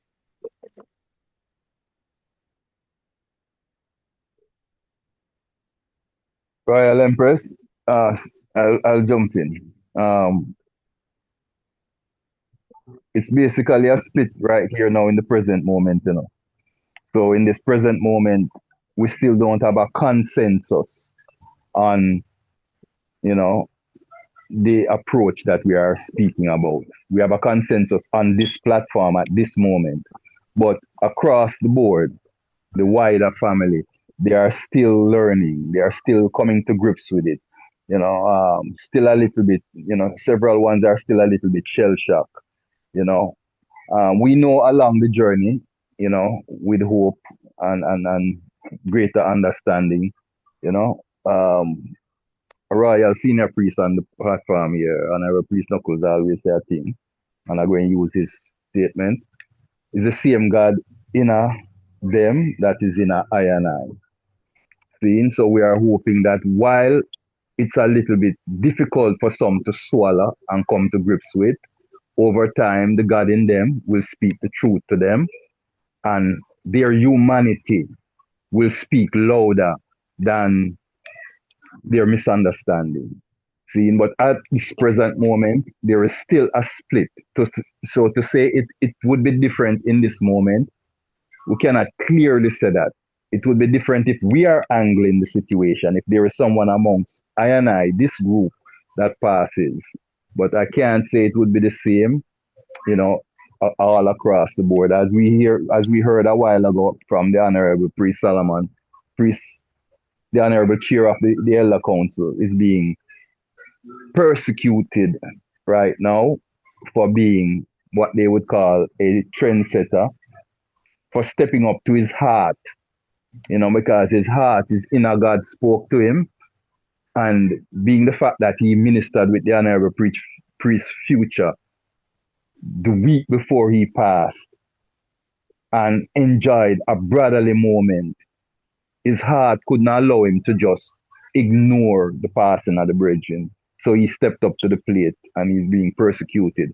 So I don't know if that answers your question or makes it any clearer to the present moment, 2025, that I asked about. Yes, my Lord, I understand. Give thanks for sharing that. Blessed love, Empress. Honorable Priest Jeremy, who is next on the list? Honorable Priest Manfrey, my Lord. Yeah, is free to make their comment, Honorable Priest. And then we Holy have Emmanuel, I. Selassie, I. Yeah, Rastafari. Yes, my Lord, I would love to give every man and woman a round of applause. Holy Emmanuel I. Yeah. Rastafari. Yeah, man, it's like they already have my heart raining. I tell you, it's like rain are falling on my heart. Tell me here these words here. Yeah, I don't even know how me feel really. I don't know if I'm happy, me feel happy, or if I just tears of joy. I don't know. Me just feel kind of in between right now. My melancholy kind of up there. Man, I tell you, God no. Why me give You are thanks here to your voice, here. my lad. You are here to your voice. You are here to your voice. Express yourself. Me give thanks here, priest Nappy testimony. I tell her, him touch me in a certain way. Me give thanks here, priest Earl testimony. Touch me in a certain way. Me give thanks here. Yeah, no, but the next one there. Lamont. Priest Lamont testimony. Yeah, and touch me in a certain way. And me give thanks to you. What you say, priest Dougie, you touch me in a certain way too. And me tell you, say, me give thanks to the question where you rise, priest Jeremy, and you touch me in a certain way. Me give thanks to the Empress when just talk a while ago. She touched me in a certain way. Me tell you, to everybody where I talk, touch me in a certain way. Me I tell you, cause I come like what is inside of me is what is talking to everyone. Yeah, and me tell you, say, I feel everything what everyone is saying. Selassie. And you know, say, what make it so significant is that, you know, in the Rastafari church, Rastafari just try to prove say His Majesty never dead. The Rastafari try to prove say Marcus Garvey never dead. Them say an animal born and find His Majesty coffin. You see? Them say them send 2 caskets to Jamaica say a Marcus Garvey in there. You see? So we ever did promote His Majesty and Marcus, man, with death couldn't really touch them. But them always did prove the death of King Emmanuel to me. Yeah, man, tell you, like I'm always have a point to prove that this really did reach King Emmanuel. So you see, just this significance here, I did really, it damaged me certain way when I come into the tribe because like all the priests and they said earlier, I never get called to say Rastaman is dead. You see me? I take the Rastaman down dead. Yeah, even when I did young, with the right music, I say, well, when the king couldn't dead, that means that I can't dead because me are the king's son. Yeah? And I tell you, say, oh, to come and hear the priest them in the day declare the depths of the detail. Even you, priest, dog, if you say, well, you are one of the main man we are coming for the Friday and I bring in them. I tell you, no man no want to talk them talk here. Yeah, it's like this must be a secret for years. I tell you, amongst man and man, they don't want me to know. Even this video when they said it for King Emmanuel when they move. Here's a video of that moment and the man don't want that to be seen. Nowhere on earth. Yeah? I'm not telling the truth. We give thanks to the clearance. Yeah, our priest Earl say, like him heart drop. We know exactly what he mean when he hear to the youth coming and say, King Emmanuel now breathe. You can imagine how you feel, my lad. It's the same way me would have feel the ear say priest Earl now breathe. But if he hear say priest Dougie now breathe, we don't want to hear them talk there. Yeah? And me tell them, say, oh, I didn't know. I meet Empress Sharon. I meet Empress Phyllis. I meet your preacher. I meet all of these great ones upon the camp. I would have never think a day would have come these people make a move neither. You see me? And me tell you, say, how people have been dealt with. Me tell you, it wrinkled me the most about Bobo Shanti. Like it really made me consider what happened to me. Me hear what happened to other people, my legacy. What happened to me? If I saw them I deal with people today, what happened to me in my future? The Empress Esther on a conference one at the time, and she confessed to the man and said, boy, she knows that none of the priests that would up on the line are going to come to your funeral. Yeah, because the man them not deal with them. So she knows that they're not going to come forward. So she done set 2 bingy man to put away her spot in her earth for when our time come and these type of stuff. And I said, God, no, Empress Esther, it sounds so full of iniquity to hear you talk this thing about man who you sacrifice their life for more than 30 odd years. That when the worst thing happened to you, these dead man, them not got no part to play in your movement. No man, that wrinkled me a whole lot. Yeah. I could not go to my mother and father and make them know that me are part of an organization of people where them are going to disappear upon me when the worst reach me. No, that couldn't work.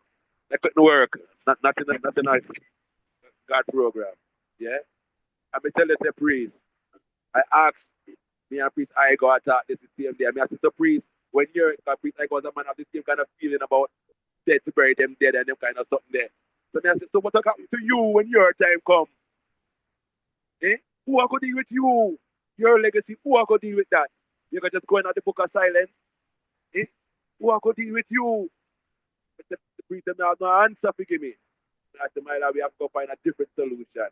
And if this what the elder council are deal with, my lord, I hit the solution. Holy Emmanuel, Rasta. Rasta. Yeah. All right. I hit the solution, my lord. My lord, the love of King Emmanuel come show it is more than real. It is evident. And we have to bring out the same reality and evidence amongst ourselves. Yeah, we couldn't just go out like we are going to do the best and the most of King Emmanuel himself. Act like that we have no value. Eh? We're not going to go through that extent. You know, to show the love we have for each other, then we it. Man, tell you, I give thanks to this reason in my life because it make me keep more brighter for the future. How we are going to deal with one another. Yeah? In darker times. You see, because we're not going to be happy to see each other make this movie, I know. But as this time, I always would say, we all have to walk to that door, my lord. Yeah? True talk, Black God. Yes, sir. Give thanks that we can prepare ourselves, you see, to deal with it righteously. Because it's not nothing evil are going on, something natural. Every man I got to the thing, my lord. You know, I tell you, I don't like something out of this world or something natural, my lord. And if we've been already prepared to deal with not nature, then what we are dealing with. Yeah, so give thanks, my lord, for the patient listening, rapid attention. Me tell you, me give thanks. I just give thanks, my lord. I'm thankful. I tell you, me love every man and every woman in the streets in here, so I tell you, we know that you have the power to stop time, you know, where we don't face there, that dark door there, you know. You can't stop time and we live forever for real, you know, my lord. But the prayer say, yeah, we could have all have more joy before anyone I move to them door there again. So that's yeah. Right. Give thanks. Yes, give thanks for that touching sound, my lad. You know, give thanks for that touching and passionate statement. You know, yeah, we feel that energy. Yeah, you know, yes, my lad. I don't even know what to say more than yeah, we feel their energy, my lad. And every priest, Jermaine, they have something to add. Yes, I mean that's my brethren from long time, you know, and he always speak with a passion that is always heartfelt, you know. So I give thanks for the honorable priest, you know, Merrill, priest Manfrey, coming forward with such, you know, testimony saying we too, and certain words sound, you know. We want to give the honorable priest Adigan a chance, and then after that, honorable Empress Miriam, priest Imsley, and then the brethren from the Bahamas saying we too. In that order. Honorable priest Adigan, your time. Most High and Pride Selassie, yeah. Rastafari, you know. Do give thanks to Ethiopia, Royal Nation, Kingdom, Ethiopia, poor people, national, international, freedom, league, Melchizedek, Raptive Kingdom. Black supremacy government for the poor and have not united black well sovereign nation. The Lord will say, I am, the fifth kingdom of justice, stamp, equality and justice for all people, most high. That's the idea. Rastafari, my Lord and Empress. Do give thanks again, you know, as we go through some celebration moment in this month of November, and do give thanks for this auspicious moment gathering today. Yeah, touching on even the transition movements, you know, as an eyewitness to such transition was there, you know, and but there are telling factors before that and how the Congress members through the years have dealt with this concept called death. One of the most griping things for I was photograph.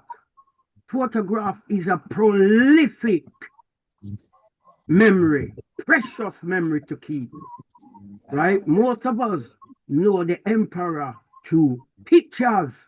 If someone just come and say, oh, just fling a name out there, who's that? Who does that belong to? Now, I always give a scenario. Imagine I'm talking to someone about any particular brethren, and I express to people my love for this brethren, and the person turn around and say, You have a photograph of that bridge where you keep talking about. How the like see it, you know. Then you say, you want to see me chop off him photograph because Congress them say let the dead bury the dead and we now carry on the dead man picture. Where to I know that is a very wicked and dogmatic conception to all, but it's something I saw practice when I go to the Bubba Hill. I see albums with people in there, live picture. Then when I see back the album, somebody get a picture of King Emmanuel and stick there. And then when you ask the question, what type of photograph there, you can tell some man get clip where. And I'm saying to myself, and when I man go to Ethiopia, I was talking to Priest Kevin and the brethren them down there and Priest Shazan. They were up the, yeah, that the go on, and I'm thinking, who teach them bad culture? Even me and Empress Lily did even touch upon it. Say, oh man, did I cut off people photograph when them pass up till it reach now. In a them day and age, His Majesty, Emperor Haile Selassie. Right? And I have Ibingi brethren them who tell I have them testimonies. Priest Frankie, him pass we know. Him say one day him and priest, him and Ras Kassa was from the EWF was walking and them hear one bass drum. And it sound like a Naya Bingi bass, you know? And them follow the bass. And it bring them to the Haile Selassie Church, the Holy Church. And then but the priest approach them.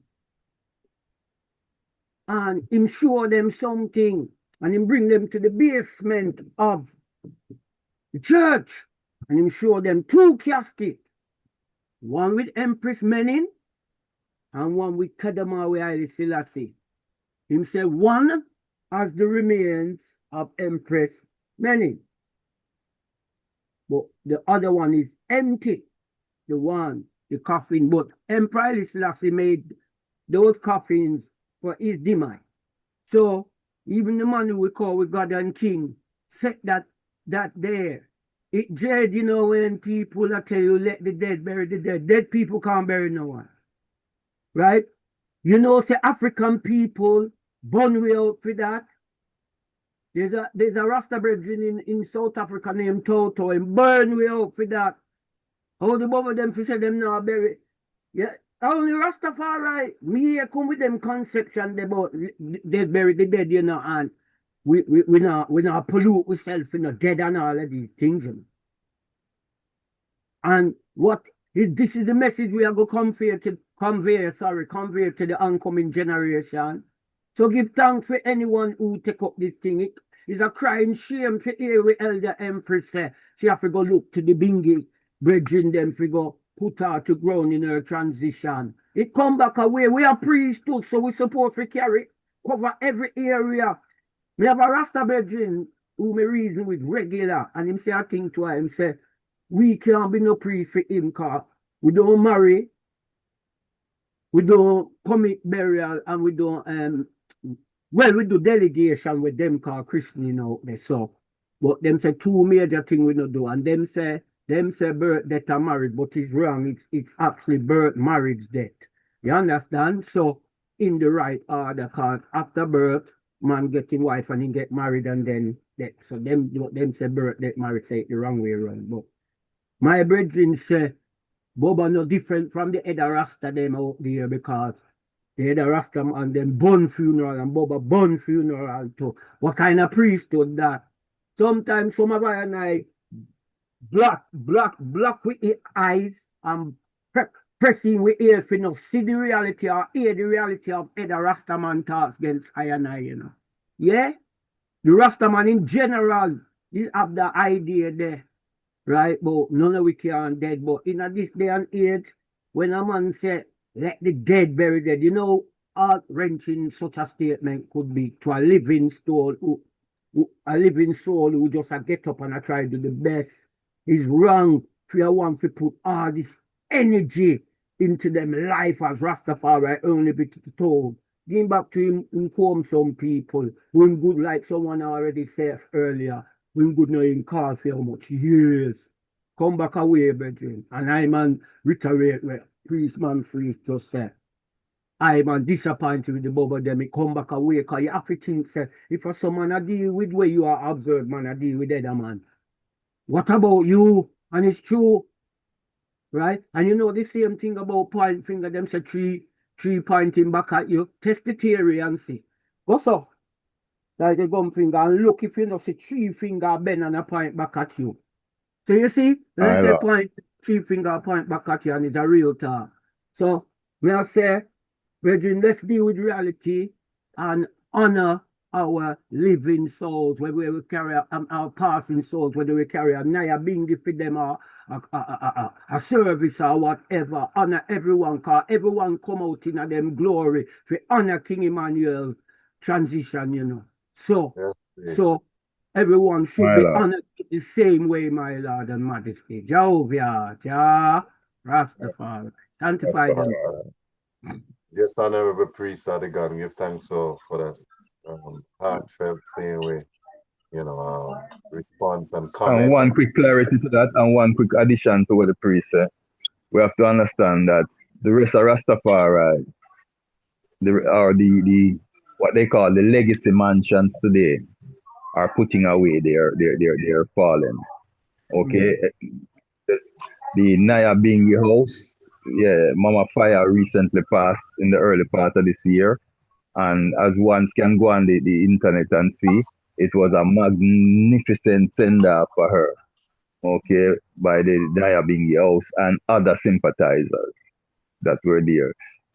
Same thing with the 12 tribes of Israel, and Honorable Priest Nappy can speak to this because we were both at Dr. Fraser's send-off some years back when the 12 tribes of Israel sent their brethren on his journey, and they were out in numbers again to do their job. So it's up to I and I now to, you know, set that course of history right. Honorable Priest Jermaine, back to the eye. Yes, honorable priest, thanks once more. Honorable Empress Miriam, you're up next with your comment or question. And then we have Honorable Priest Imsley right after you. Yes, my Lord. I want to say blessed love to each and every one that are present today at today's reasoning, testimony of the elders. My Lord, I'm just a big up the brethren them same way, you know. I'm just a say give thanks to each man testimonies, because we do have testimonies. I listen to Priest Lamont, I've listened to Jaherl, I listen to Priest Nappy, and I enjoy every moment of their testimonies. My Lord, Honorable Priest Imsley, my beloved brother, you're doing a great job. And if any one of your brother them should pass again, I know you're going to do it all over, because you are a man moving up, God moving through you. You understand? And so when your time comes, somebody will dare for you. I buried my mom, my dad. I buried my daughter. And anybody pass up to last year before I buried my brother. Because I know one day it's my day and somebody will bury me. The only thing that is staying in my heart when I hear Priest Solomon talk about his wife, you know, and then I know that Daddy, my husband didn't. Hey God, I did not bury him. I don't know where he is, and up to today, it is bothering me and my children that we don't put him down because we don't find him. You understand? So we are going through our pain. We are going through the pain in our heart. Somebody's making noise in the background. Please. Yes, we are going through our Please aches and pains. mute your mics, please. Family, mute your mics. Just let the host and the speaker mics remain open, please. We are going through our aches and pain, but as Sister Diana said, you know, when we pass, expect our church that we dedicate our life to, that she gave our soul to, should put her away, and not another church to bury her. I feel the same way, but I don't worry over that, because I know I have my children I have my family, you know, to do that honor. But what happened to the brethren, them, you know, who didn't have anybody?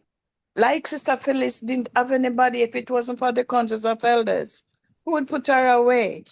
You understand? Sheppy come up, she has his family, but yet still the conscience of the elders do a lot come up and put him away. You understand? But what happened to those who don't have anybody to put them away? We'll have to do the honors. You understand? We'd have to do what we have to do to put away our brothers. You see, you not got your mouth for me, John him. Nothing like that. So we'd have to do something for me.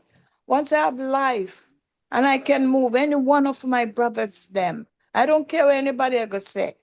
Any one of my brothers, them, our sisters, them go before me.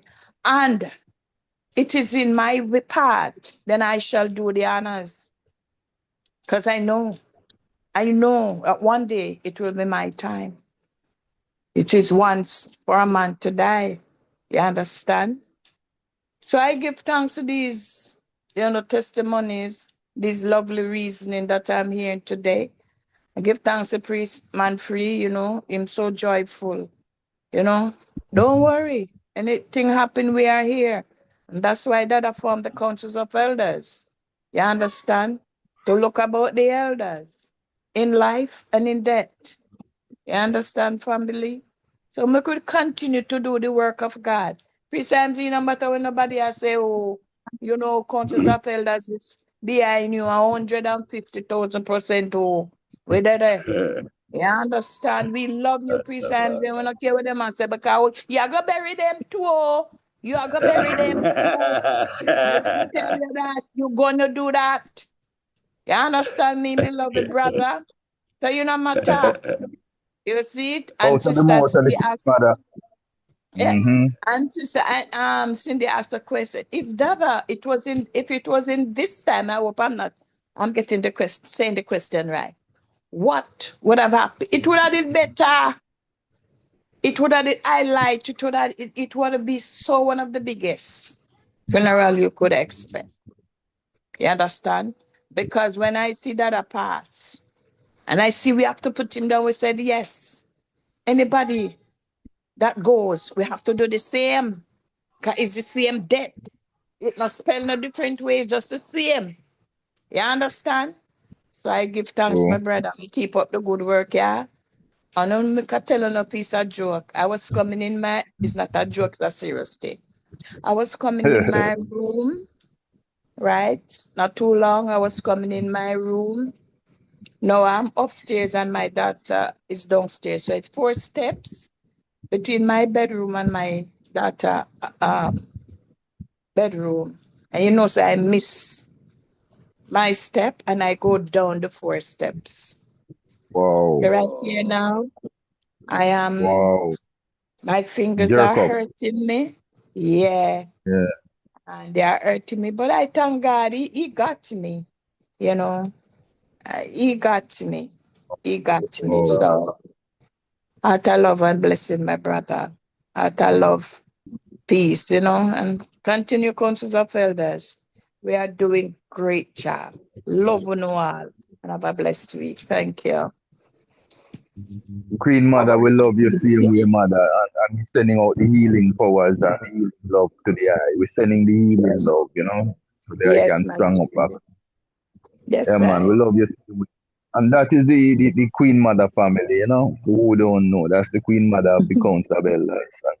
One off, Mama Lily was on. I don't think she's on right now. But yeah, those are the 2 solid rocks that we have to keep us in check. Anytime we tend to miss a step, like Mama said, she missed a step. Anytime we tend to miss a step, they are there to keep us in check, So we give thanks and love your mom. Yes, Honorable Priest Jeremy. Yes, Honorable Priest, my Lord. Up next, we have the Honorable Priest Aimsley, and then after that, Honorable Priest from Bahamas, and then Priest Daniel.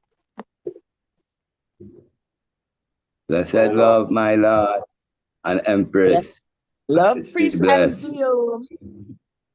Empress. So, aloes and orange.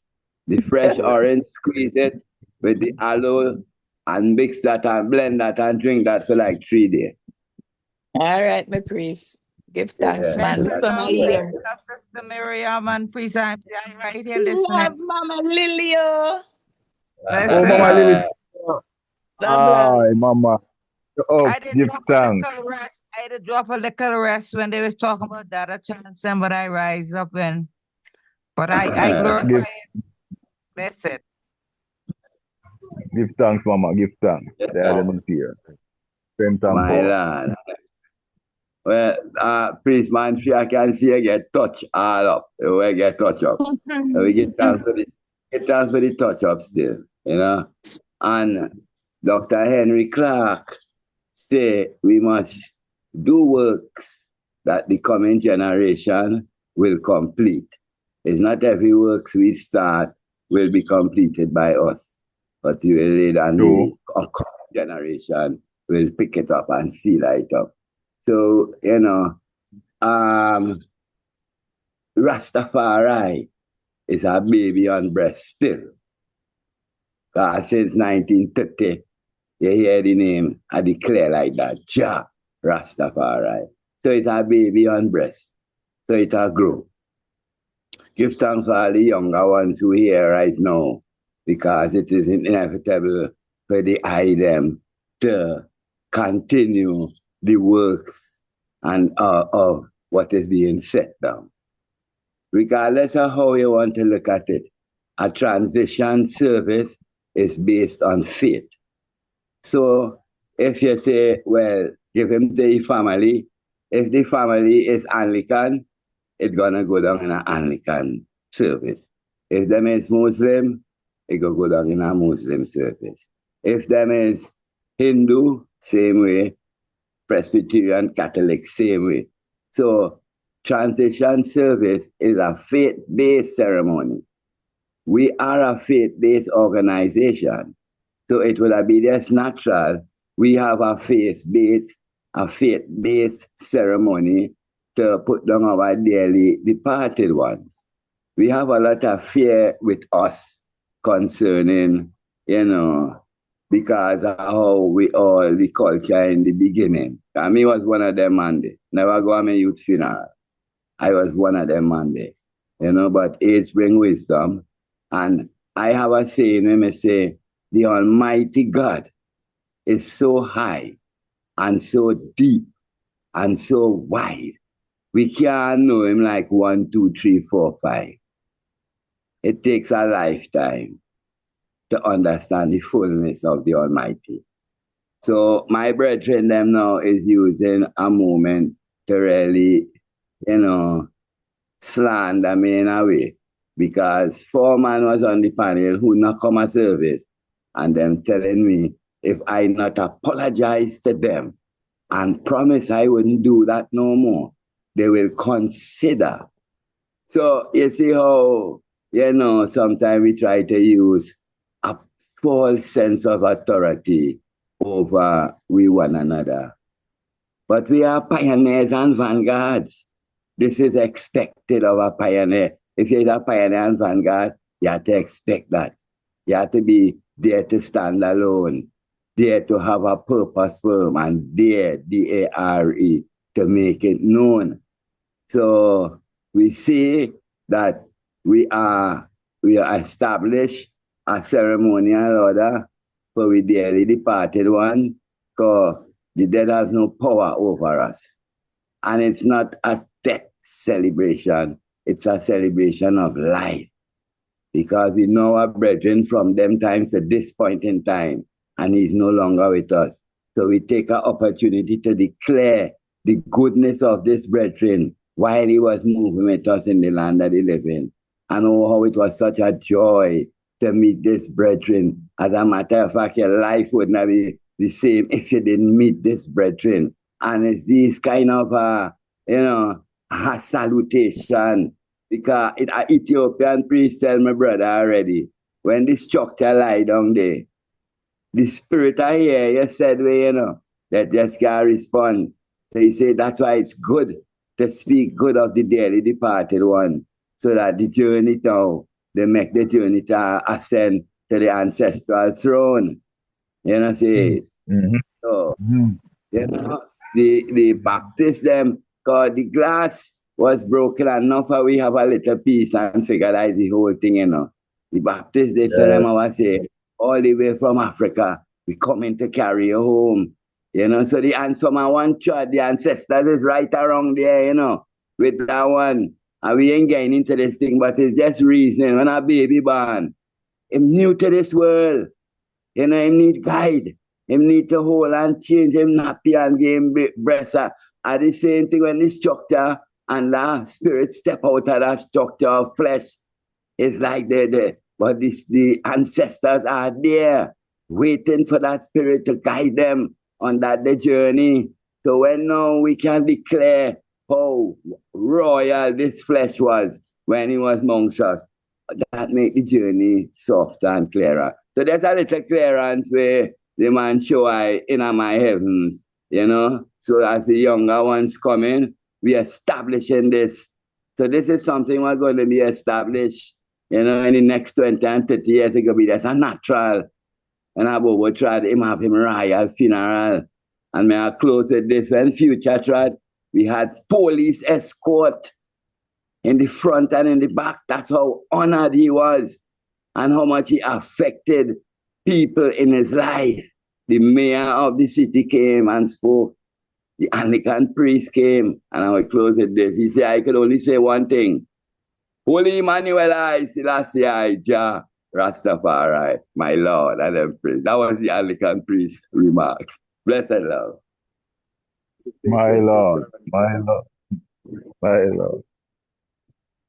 Yes, honorable priest, you know, and it's so fitting that, you know, the honorable priest who transitioned was, you know, called Future, you know, and as we know, we even in Sankofa, when we look towards the future, you know, it's because of our past.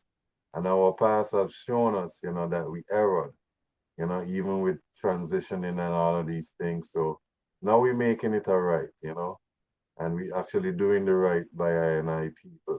Because even in the Yoruba tradition, you know, Nigerians, you know, they honor the dead. All Africans, you know what I mean? Nine night and all of these things. We honor our ancestors, you know, so we give thanks. Yes, honorable priest.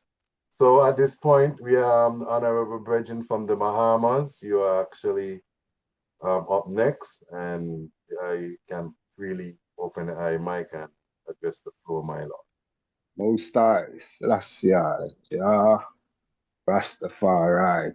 Honorable priest, prophet Jamaica, I show the eye, you know, in a priest, a prophet, you know, give thanks. Give Priest thanks, in training, priest. Yes. No problem, my lord. Yes, my lord. But I always give thanks, you know, to be able to sit with the elders and you know, listen to I story. You know, because as a young Bobo coming forward, first thing I've ever heard about King Emmanuel transitioning wasn't from a Rasta. It was from a neighbor who was making fun of it, telling me, you go dead, man, but this how we have to head.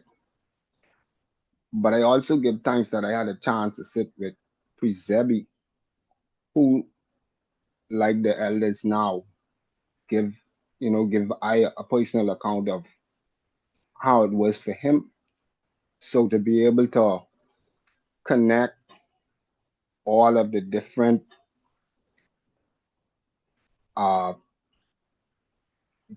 experience with each of the priests had in that timing. And I had to step out, so I missed one or two priests. And I can go back to the YouTube and watch this again because that's how important it is to them to hear I story for his hand from the living ones who's still here with us to tell us. You know, and it's fitting that we can reason about transitioning because that's a sticking point for I as a young Bobo who know we supposed to look out for our elders. as we take care of the youths and the sick. So what you do decent to my brothers, a lot I and I'm saying, if you say this today, one day you can drop your flesh. Should the buzzards eat you when you drop your flesh? Because no priest can have a service for you, or we don't deal with the dead. I know personally a brethren of mine who transcend, and he was estranged from his family because from the day he said he was going to be a Rasta, his father tell him either cut his locks or get out of his house. He lived 26 years away from his family. Who bury him? A same family. Who he turned his back on for Rastafari.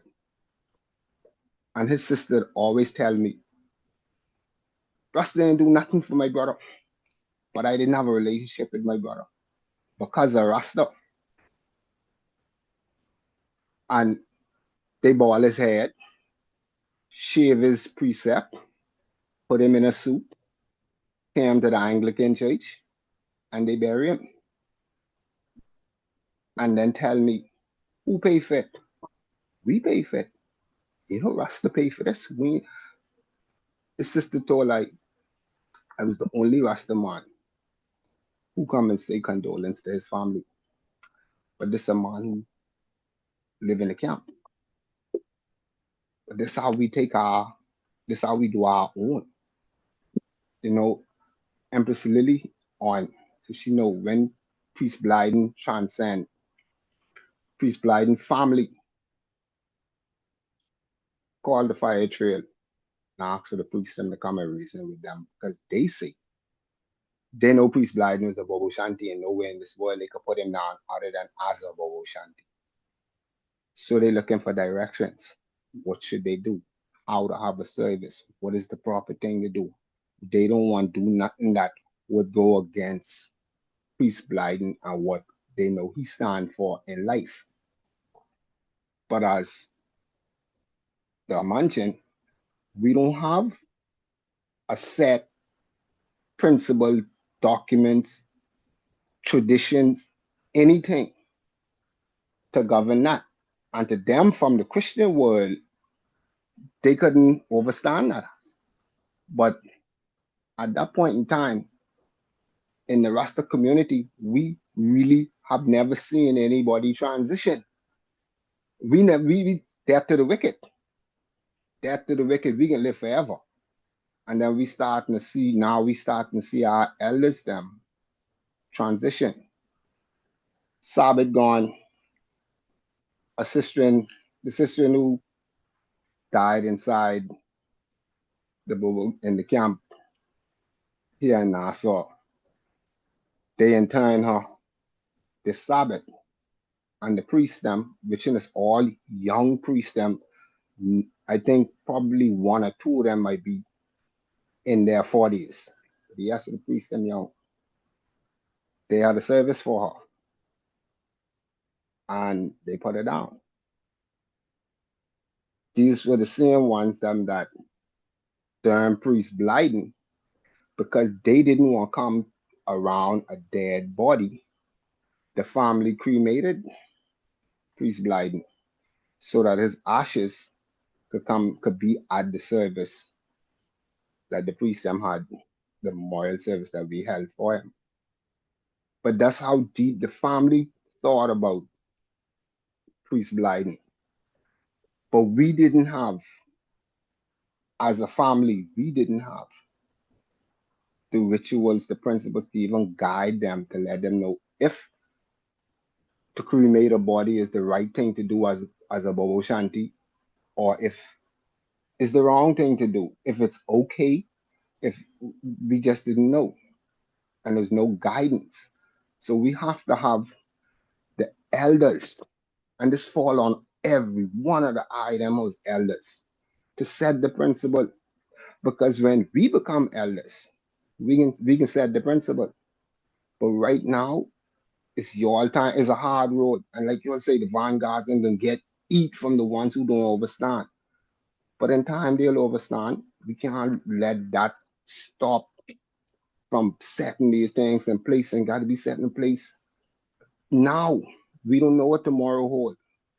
We have to set these principles in place now so that I and them, the younger ones, we could build on it. At least open the door for us to know that we could have that type of conversation, and it ain't a taboo. It's something, because it's so taboo. Even right now, for I saying this, when I pass the dead yard, I just turn my head. I can't look. I still know this and still can't draw myself into a graveyard. I can't. It's still that hard. No, but it's so hard because it's so ingrained in us. After 30 years of moving, this being, this is what I know. My caretaker passed, same thing. He decided not to have a funeral. Same said we had a cremation. So all his sons are Bobo Shanti. The 4 of his sons are Bobos. So he said it where his sons them could be there for a memorial for him. But this the time now. Strike while the fire hot. This the time now. We have to do this for the item. So when one of the items drop the flesh, we would know what to do. So I give thanks for the item listening as thanks, Honorable Jesus. Blessed love. My Lord.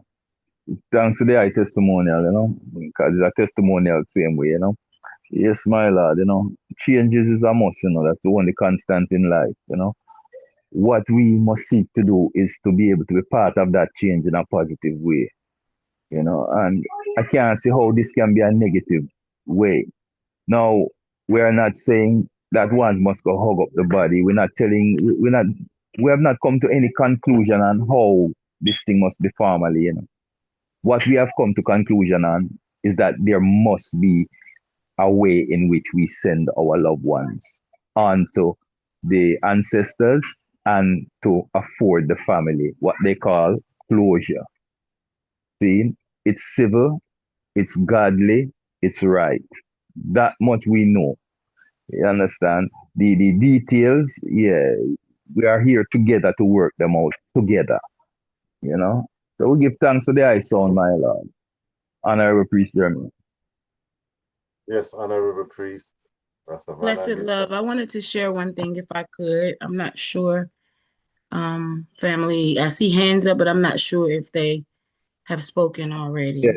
No. If you're gonna come in, you will come in after Honorable Priest Knuckles. Okay.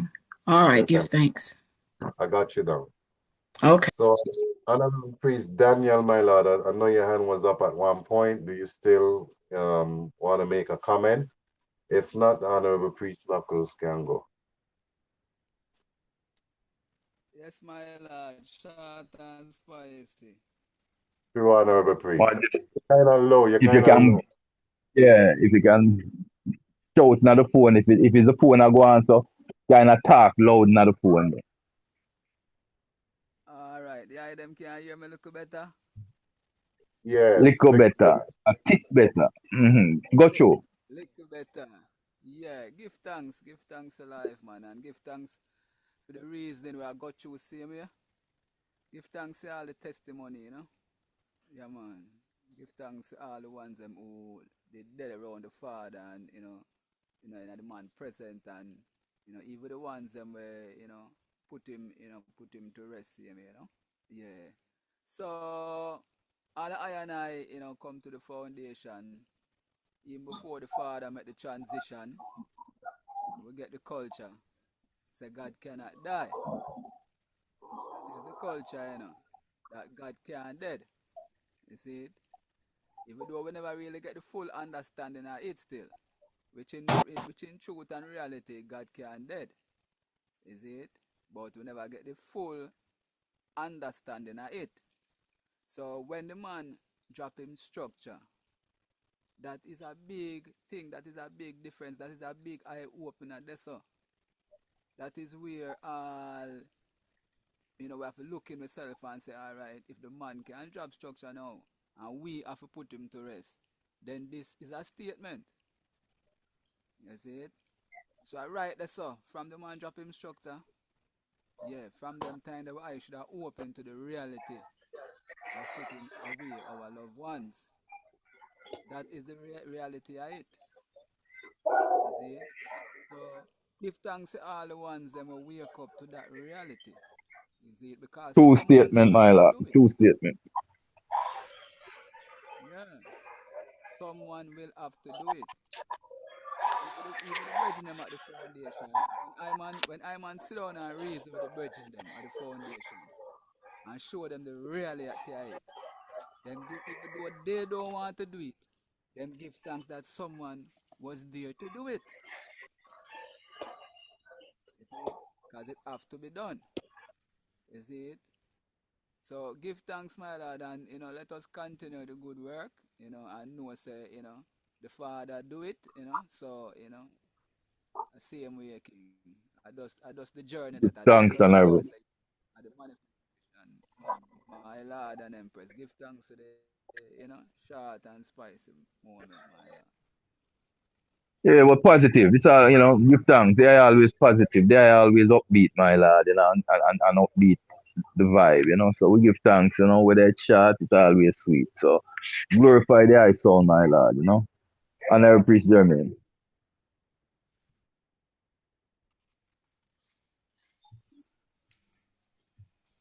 And I appreciate.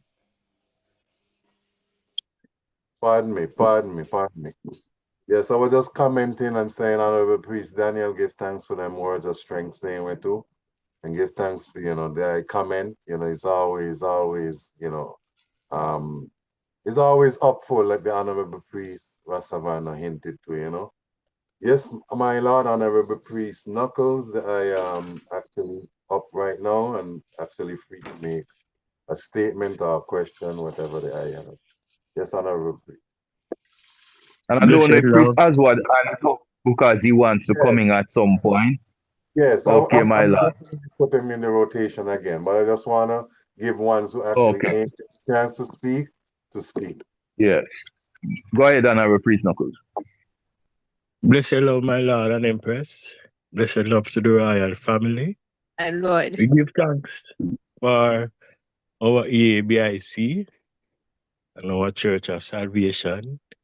Give thanks for reasoning this evening. Why guide me to turn on the phone today? I don't know. Make a comment, but I give thanks I'm here.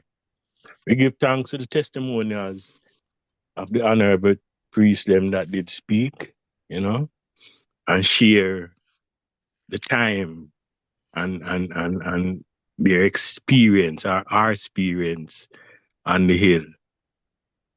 The topic come up tonight, this evening. It's something that you don't want to, but what you have to deal with. It's a reality, Like Priest Earl say, we never plan it. It just happened, and from it happening, you have to act with what happened. My experience, when my grandmother died, I never go to the funeral. Empress mother died, I never go to the funeral because of that culture that you come into. But it shows a lack of understanding. And that Bible verse that is used to not deal with that reality that we all have to face is quite misunderstood.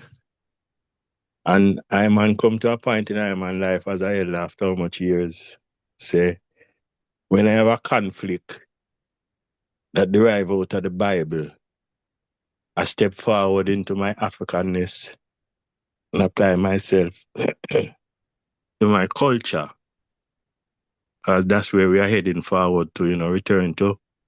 Africa is not just to the land, but to the way of understanding and the way of life and our culture. The first happening with one's passing transition that I experienced was in Ghana, and they gave the body, the temple, to a tribe that practice because them have a custom of ones have to bring gifts, money and everything to the funeral. They are willing to take the body to bury it. But they were asked, the African asked the question, what kind of people are you? Where you come from? That your loved ones and your relative pass and you turn your back, you know? And I think that start the awakening of our consciousness that we can't deal with the thing so. Regardless of whether or not it was done before, we are faced with it now, and how do we deal with it? Priest Franklin, an elder to me, when I heard that he was asked by the general when someone did pass away, and Jack called him and say, he want him to take care of that for him. And him said the words just say, we can't let a brethren, we junk or eat them, so we have to bury them. You don't hear that from the younger ones, and them never aware of that, you know? So we are faced with this thing, you know, where we have to deal with. When it come in my parlor in Miami, it's the first time and I deal with it like I say, I never go. I'm my grandmother's funeral, and she was special to me. But when Honorable Priest Vision and don't remember the other prophet, it was in my parlor, I have to deal with it.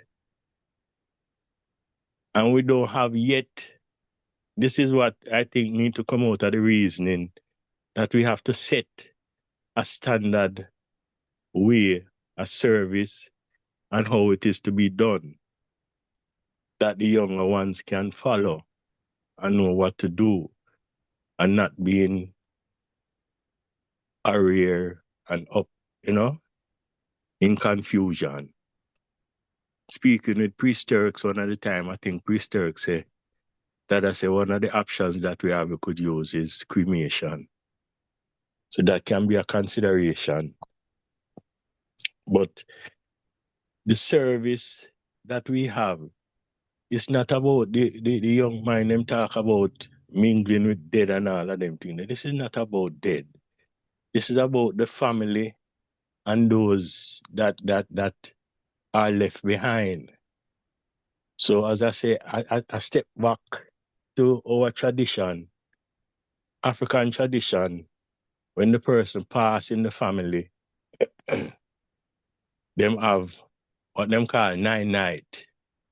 That is friends and loved ones go to the family and spend a couple of nights and days in a sort of celebratory mood so that the ones don't linger in grief and something. You sort of make the family get light, the time get light, rather than the heaviness of sorrow and despair, because it's something that they saying say from your born, then you have to drop the flesh. And that tell me that so many times over time with the 319 Psalm or 318. I mean, him, it says, this robe of flesh I'll drop and rise to seize the ever-living prize. So it's not a death, as the priest rightfully said just now, you know.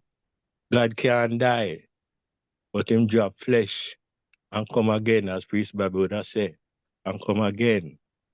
That is the understanding that we have to send to the young ones now, the understanding. So it's not about grief and sorrow and something. It's about, as the priest said earlier, a closure for the family, you know, and the respect that you have for a soldier or them going to the army in a Babylon, and veterans have utmost respect for them one another. I see we have to see ourselves as soldiers of Far Eye, soldiers of the Black Christ, and if we honor each other with that time that we spend fighting Babylon, You see it? And when it comes to a time for transition, it must be done with honor and with respect, you know, and not look upon through no biblical misunderstanding. So you turn your back on the loved ones where give them life unto this tradition where a man go bless him over Jesus Christ or something. You know? So that is my word right now, my Lord. We need to codify the way how we carry up a service and we do these things. We don't have to have Babylon have them open casket where you go look upon and touch and all of them things. We don't have to partake in that aspect. We design it to fulfill our culture and our belief system, you know. But it must be done. And it is how, as Africans, we do. And like I said, we're going forward to that tradition, you know, within ourselves. So give thanks to the topic come up and the time we're spending on it to clarify it and not make young ones who no wake yet after 45 years or something, no for we as elders just come to a certain level of understanding within ourselves. So we kind of understand the younger minds, we don't wake up yet to this reality, they don't experience it yet, you know. But it coming to everyone, because it's a cycle of life, you know. So for those words, I man give thanks, my Lord and Empress. Blessed love. Majesty and honor, my Lord. Give thanks for those words of upliftment and anciency, sharing their wisdom. Yes, Honorable Priest Jermaine, who is next on the roster? Here we have the Honorable Empress Akim, and then we have Honorable Priest Oswald want to make another hymn. Blessed Royal love, Empress. family. Yes. Blessed love, royal family. Didn't think that the conversation would go in this direction, but I guess it is necessary that we we talk about these things and meditate on these things. There's so much for I and I to separate ourselves from when it comes to Babylon's teaching and things. Priest Knuckles said it correctly that when you don't have an overstanding of biblical texts, you try to reach deeper into the African spirituality because some of the things that we even study and meditate on have been washed, and even in my own tribe spiritually, I'm getting to a place where things that bring fear into my meditation I do away with, because that's what religion has done, is made you fearful to even live, and to participate and do the things that are most natural. We honor birth, but we're supposed to also honor death, because we are going into the land of the ancestors. And then in return, we seek their assistance. The Christian teaching will teach us about angels and things, and but really and truly, who are they? But we do know our ancestors. We know our mothers and our grandmothers and our great aunties and our fathers, and so to fear them and to leave them alone to bury themselves would be a dishonor to our bloodline. My one thing that y'all don't know about me as well, I'm a motorcyclist.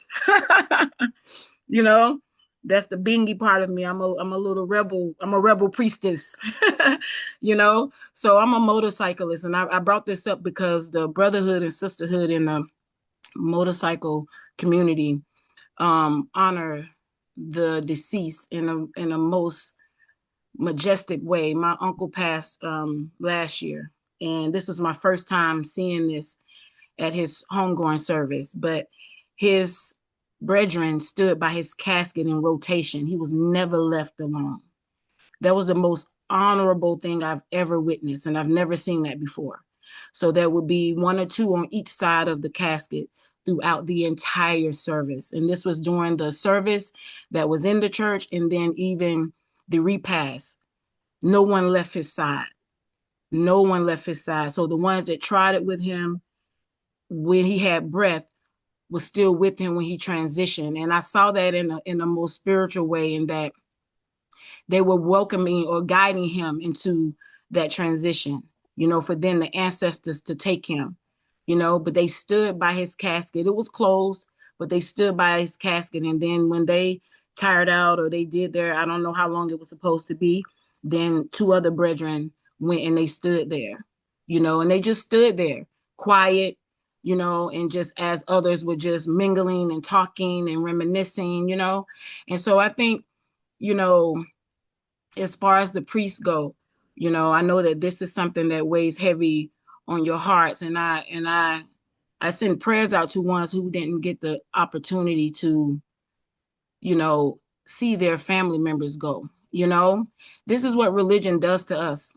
It takes us away from the true liberty, because of fear.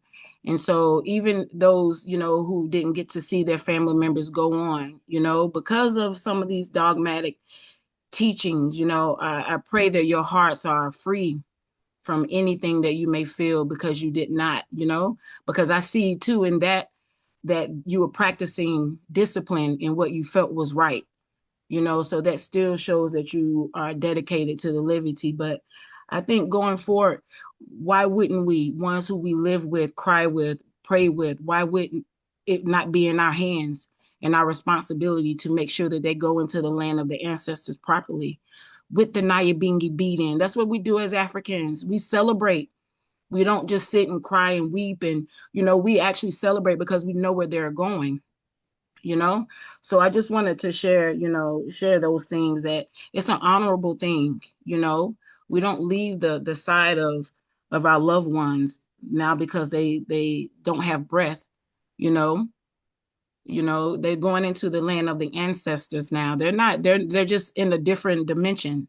They're entering a different portal, but they're not dead. I fear the ones who are living dead, to be honest. The ones who have breath, they're still dead. Those are the ones we fear. But the ones who don't have breath anymore, there's no need to be, fearful or feel as though we're unclean if we come in contact. We clean ourselves up by meditation, by oils of frankincense and myrrh, and and prayer, but no kind of dogmatic thinking. So I pray that we change our meditation around that. Blessed love. Yes, Royal Empress. Yes, Royal. Could I share one word here, please? Yes, Honorable. Yes. Yes, at that transition moment, Honorable Priest Zebby, the Honorable Priest did control that part, over, the casket and things like that. So I as the priest now, they are like way off.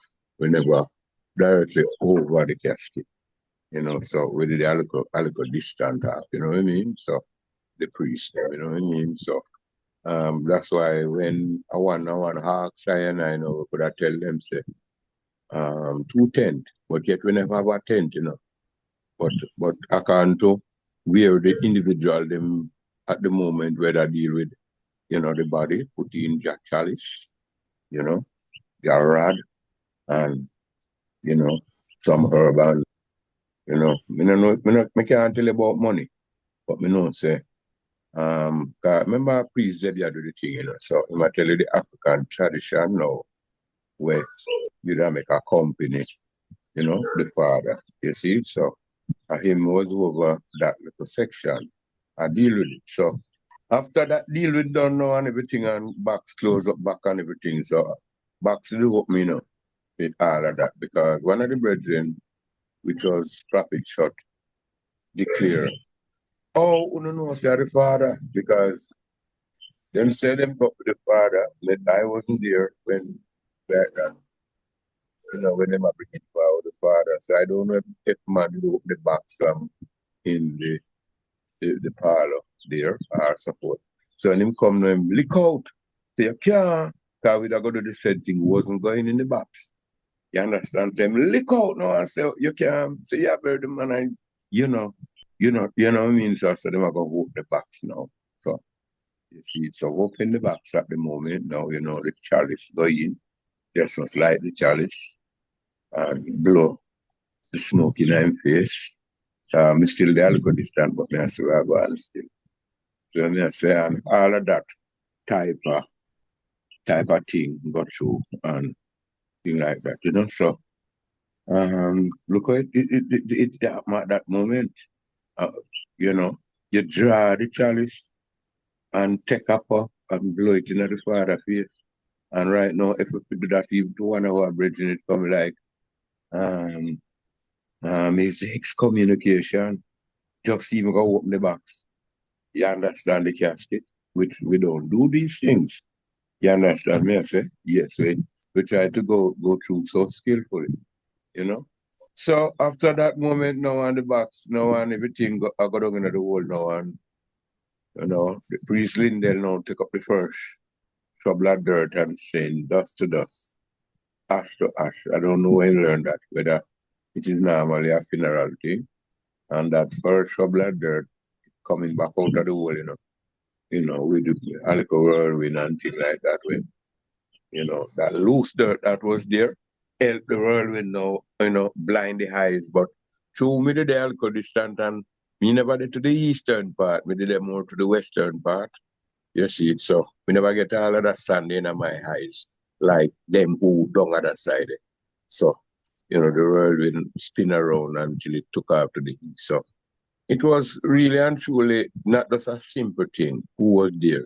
It was really a high science where some of the time we try to explain it and we barely touch it because not of the time our eyes that we feel like was open was barely even open at the moment, you know, but that, whirlwind got through where they call, you know, that spinning wind, where you call it in American again. Yes, tornado type of, yes, that spinning type of wind, spin powerful around and, thing that go through, you know. powerful man. Yes, Empress, you can come in. No, I just want to say I never say anything like that. I just want to not cut in, not without any principle, man. I never say anything like that in all my life. Come used to go funeral with me, my family and thing, right? But when the first trouble of dirt go down in that all day, and Priest Lindell say it, 'cause that's what them say a funeral just to us and whatever. And when me see it come out back like a tornado, it's a judgment and everybody were around. Face get dirty. Me never see it, man. That's a history. That's a history. Yeah. I tell you, it was so powerful, Majesty. I just want to support Ja Earl Saints. Yeah, true you attack and me did it. I was there.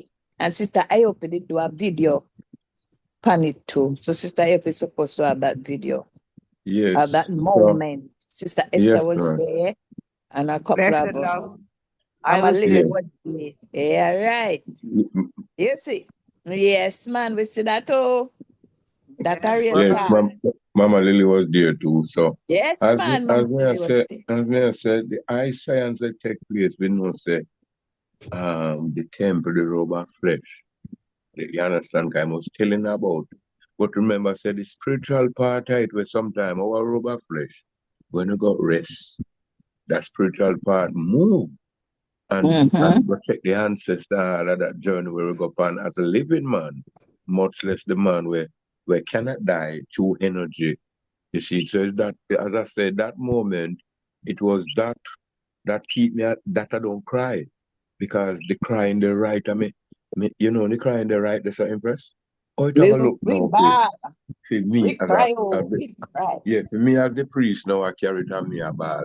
Priest Michael stand upside of me and him make some cow balling. You know, when cow calf want him mother. Yes, because the balling was up pretty, you know. You see, so, you know, see, priest had it on the right, that's what was there. So, the man him have me, have the crying the right at the tip, and you have to hold it in the impress. I did not get to cry. One perfect love. I pray the preserve. Preserve. Yes, Mama, speak. I is hearing you. Yeah, blessed love. Marcus Garvey say, wrap the mantle of the red, black, and green around him, and he shall rise. Well, put it down. Pisara said that he went in the hole and he made sure wrap the red, black, and green around the casket, and then the whirlwind, came. Whirlwind, come up here. Yes. Can't stop that about that one. Yes, honorable, testimonials of the saints and the apostles, hearing it from those that were there, and we have reached a point in our journey. Where's the mama? We must prepare ourselves also. Mm-hmm. Because from in the Bahamas, I bought my sepulcher, Oh, we must prepare ourselves. Yes, mama. Yes, I get you now. Yes, I totally agree. It's better to prepare for the inevitable than to leave it to opportunity or to circumstance. So, yes, I totally agree, mama. Since I come to Ethiopia, I also bought my sepulcher already. Wise woman. When I was afflicted, I tell my helper how I want her to dress me and everything, but Chuja revived me now, and I have a different helper. I didn't even know how to go talk to her about this because Jack told me that he's gonna lengthen my days, so I have a little time still through Jah mercies. But spiritually and temporally, we must prepare ourselves, True, mama. Great message. Blessed love. And telling the history about that, just a little tip off of the iceberg. There them get, because there are many more parts to tell from the day one till, many more. Because Bridget was reading the Bible from Genesis to Revelation. Understand? And a lot of things we were expecting to see happen, the rising and all of these things. A whole thing happen, man. Then sickness take place after. Or the sickness partner coming out. How many brethren take sick out? I am sick out after the laying down. So how much more to tell about that passing, yeah? Yeah, man, because Sister Julie sick, Jack Life sick, my daughter sick. All the way, mama, you're talking truth, and that is just reality. I glad that I bring that aspect of it up because this is true. Me always treading at the deep water. I didn't want to be the one to, But the reality of it is, even I and I that was there that went back overseas got sick. Now, I personally would have gotten sick. That was not going to. I would have been one of the first ones to get sick because we were in the vehicle with it going and coming. Coming back was not a problem because it was dealt with at that time. But going when it wasn't dealt with properly, because well, this is all a conversation for another day, because you see, when you look at why you feel that why the body in ancient time, why there were principles that I addressed pollution. That's the word I'm searching for. Addressed pollution was because of the lack of knowledge at that time. Remember, so everything starts at a certain place and it grows and grows. Our knowledge increases until we reach certain levels. Now, that's why in most traditions back then, when a person died, you buried him right away. The next day. 3 days. In 3 days. It was immediacy because of that circumstance. You understand? We did not gain the knowledge from the Egyptians as yet, because the Egyptians mastered the mummification process, which is what they are using up to today in modern world. Seeing mummifying the body. That's why you can have a Bob Marley in a one glass casket somewhere that on display and all these things. You can go to the Smithsonian and see bodies from way back when on display because of this process that they have mastered. And why I'm going there is to say that the body wasn't dealt with properly. So A whole lot of foolishness take place. yeah. But I'll tell you So why. the airborne pathogens now got into everyone. You understand? So all who came in close proximity during certain time got sick, especially if your immune system never up on 100. See? So these are realities. See? But now we understand. That's why I saying that we are not telling anyone to come and hold up a dead body, and these are not what we're saying. We are saying there must be a ceremonial order. See? Even in the Feta Negas, see, in the laws of the king, the Feta Negas where His Imperial Majesty Emperor Haile Selassie I authorized to be translated, it tells you in it that there must be a process by which man sends their loved ones on to the ancestors. And it goes on to give you examples of different ways in which you can do it. See? And it doesn't specify in all the scenarios that the body has to be present or the body doesn't have to be present. It is up to your culture how you design the process to best serve you. But the process is what's important. Again, I think I have said that in another way earlier. See, it is for us now to sit down and design, like Honorable Priest said earlier, formalize the process, make it become a standard. So the younger generation do have to come box shuffle and sort through the phobias and the misunderstandings and everything to get to the understanding.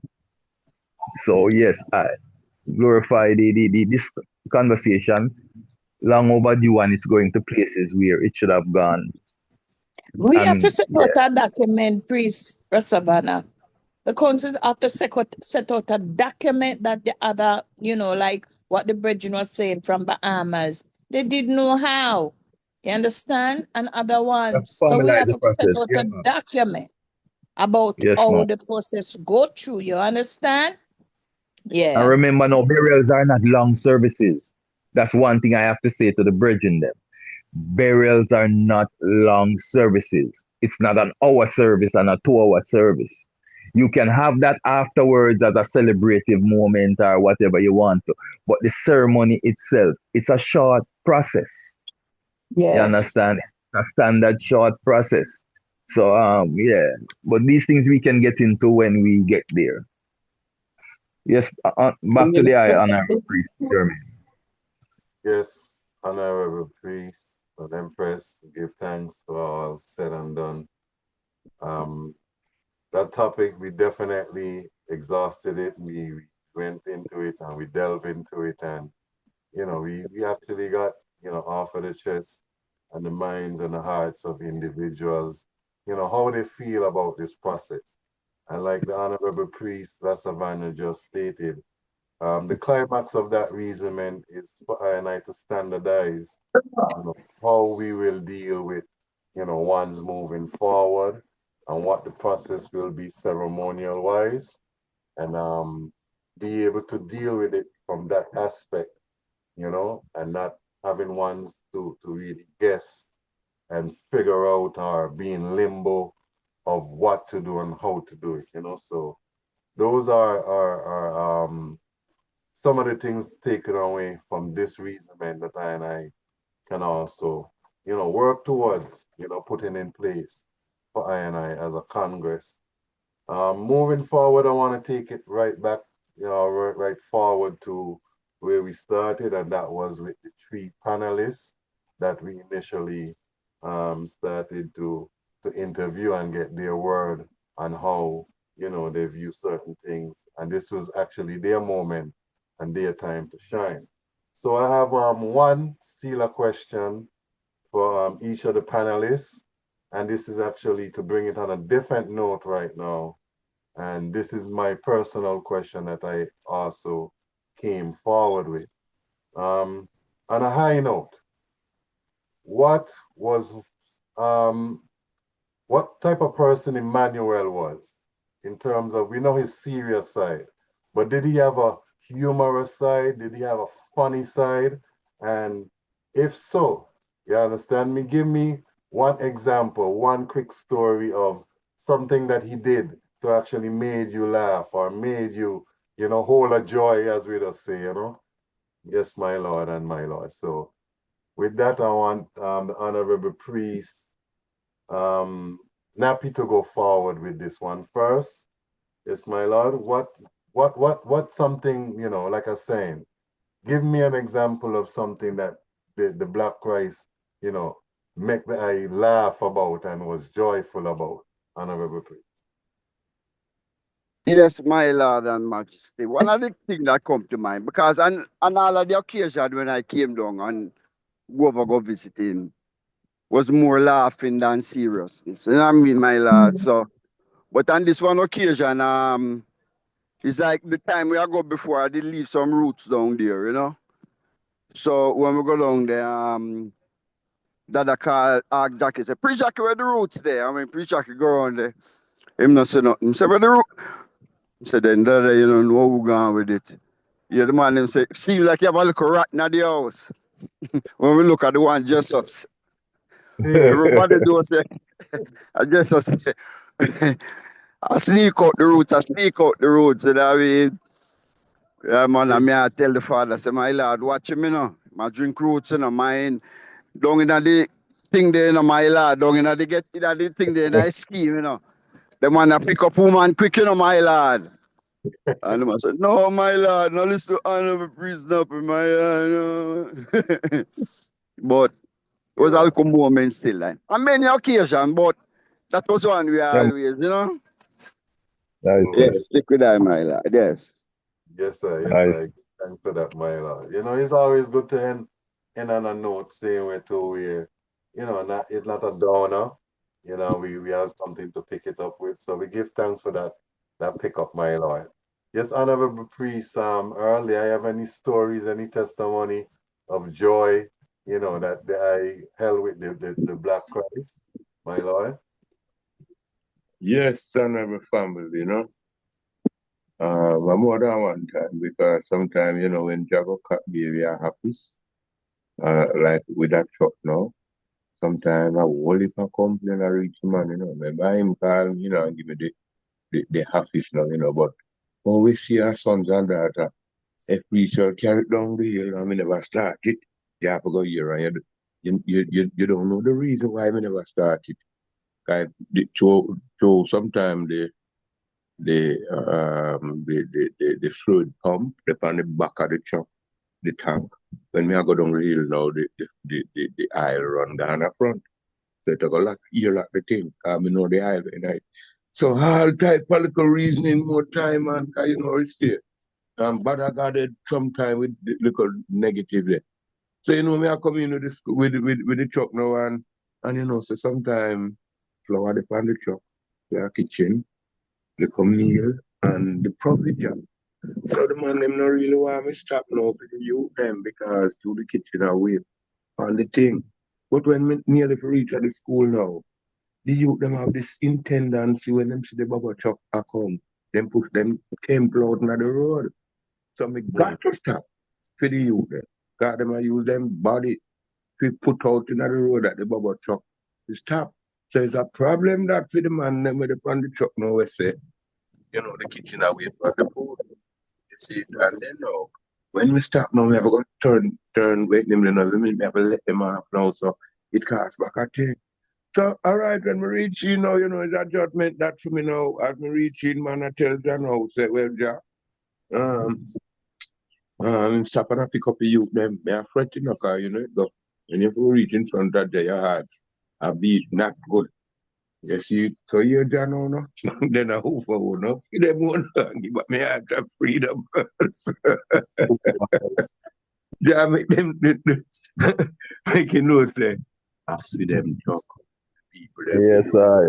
You just give me heart and nice good freedom, you know what I mean?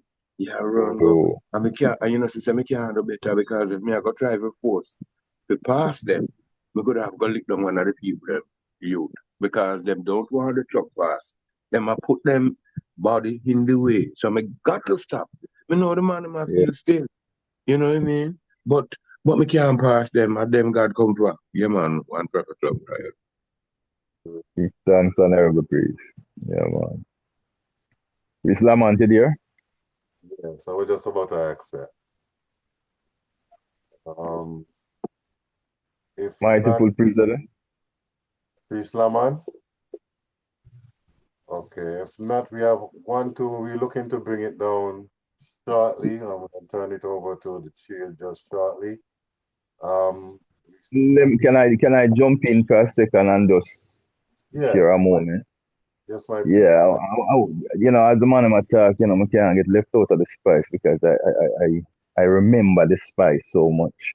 I was there with Jawan, Iowa, you know.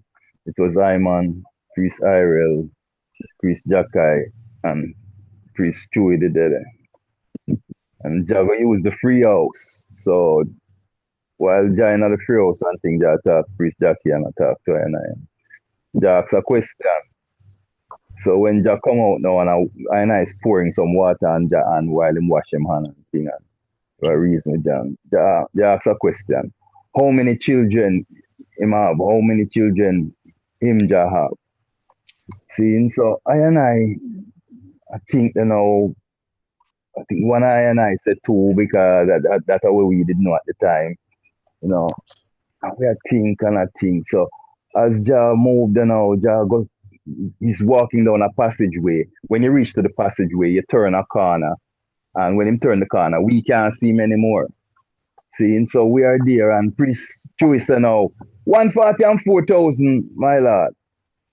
And Ja walk down and Ja turn the corner. We don't see Ja no more. All of a sudden, we just see Ja bend back and push him head round the corner and say, good answer, but all of them belong to me. Every one of them belong to me. And just pull back himself and continue on. See, it was just such a jovial moment because Ja disappear now, you know. We check that Ja done with we now and gone about him business. Ja just push back him head. Ja just push back him head round the corner and say, good answer, but all of them belong to me. My Lord. Can I just share one moment, please? You know, take half a minute. Go through, Empress. Yeah, it was one after evening. So I went round to the father. You ask how much Dada have all kind of side, man. Dada is a loving, him is a serious man, him is a giver. Oh, Dada is just full of joy. If you ever hear that man laugh, oh, hey. You anyway you there, hear Dada laugh, you're laughing too. You don't know when I laugh, but you're laughing too. Anyhow, one evening I went round to the father, so I and him have a conversation. But these brethren feel like, you know, like when them come around and say, blessed love, Dada, you know, Dada answer, right? But you come up to the corner that Priest Savannah is talking about. Now him see me and Dada in a conversation, me and Dada talk about something. Him expects it as him come and he say, blessed my, even though we are talking, all right? Blessed my Lord, and blessed my Lord, and Dada not answer him. And him said that blessed my Lord about 3 times. And going on the 4th time, and Dada turned around and said to him, said, my Lord, don't you see I am talking to the royal empress? Can't you not humble yourself and wait in a stern way? Dada said to him, right? And Dada said to him, say, my Lord, you have to have manners and principle. You don't, because she's an empress, a woman. As you come, you feel say, I must just cut her up, put her aside, and then turn to you. No, my Lord. But you know, Dada scold him, but Dada ending up with a, give him a little joy. We all laugh it off, and it is good. So our father is a serious man, but is a man full of love. Love for his daughter. Dada love us here, Empress. If you tell you Dada love we are, yeah? Yes, so this is one part of my little joy, you know, from the father. And I'm seriousness. And then him jubilee and him joy. All right. God bless you. Have a good night, family. Yes, to the panel. I've been waiting for the longest. Yes, and please, I'm got very you. patient. So don't That. forget me. Got you, please. Well, let me tell you something. Since before Peace Knuckles, I was waiting because my conversation was cut off, but that is nothing. I have patience, and this is teaching me patience. So people who are going to say something, I know somebody wants to say something, I might know what he's going to say, So give somebody a chance to, because it's going down. And if I didn't remind you, panelists, Mr. German, like you forget me already. Take on your time with that. Like Empress Macy just see what Dada say. The priest want to talk to. I just a little old man trying to do all right. Holy Emmanuel, I Selassie, Jah, Rastafari. Understand? Right? Let me get my point straight over.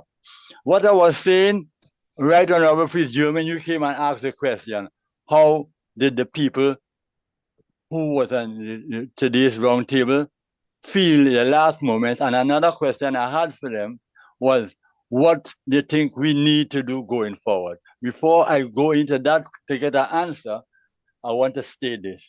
We are basically looking for peace. Peace is a day-to-day problem, a product of a multitude of events and judgment. Peace is not and is. It is becoming. As the man of the millennium said, I am quoting Emperor Haile Selassie's speech. Idealism coupled with insistence and transforming his country from both on a domestic and an international front, his courage in the face of adversity, his unchallenged perception, his known intuitive way to sense things before it happened, evaluating world events, his unfailing respect for principles, and his abiding faith in humanity should make this volume a ready reference on the history of modern Ethiopia and its government. Africa faces numerous challenges today, including persistent poverty, economic instability, political instability and unrest, and it impacts the climate change situation. These issues have exacerbated by factors like conflicts, floodings, insecurity, and they are spreading like infections. The major problem facing Africa are poverty and lack of economic development, plus political instability, and very corrupt impact on climate changes. These issues are interconnected and have far-reaching but conscious consequences for the climate and for the continent development. Many African nations grapple with political instability and conflicts and weak governance. This includes issues like cooperation, weak institutions, ethical tensions, which can dispute economic development and disturb, economic development and social progress. With several of these things, the important, noble things I just spoke about, may yet lead to broader fructifying our mission, our gospel and beverage mission. And we reserve in the coming young generation to this institution, which are going to be the rulers in the future, our history and our lasting gratitude to our beloved people.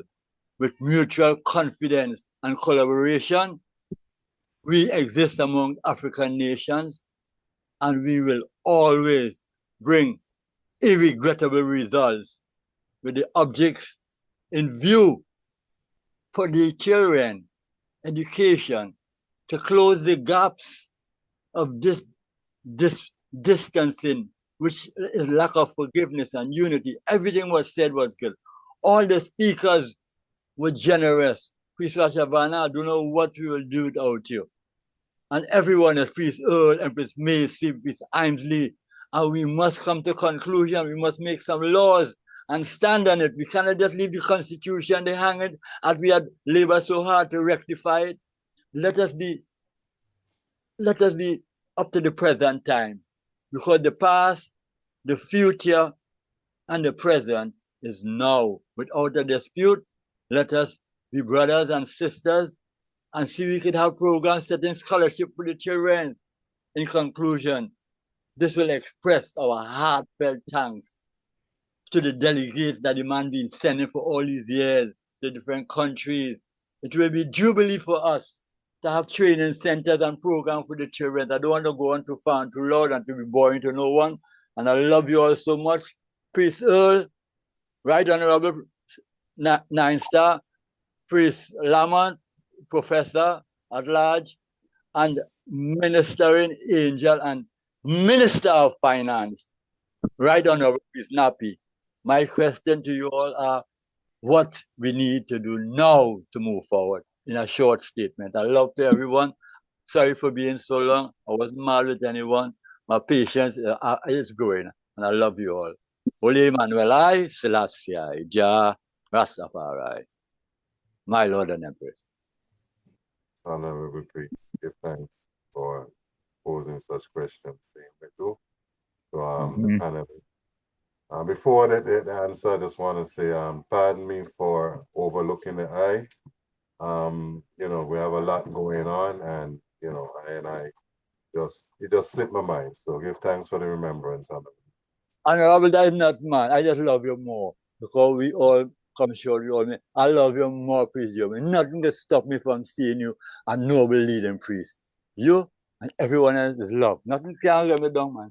This all the same. Priest as well. Another priest as well.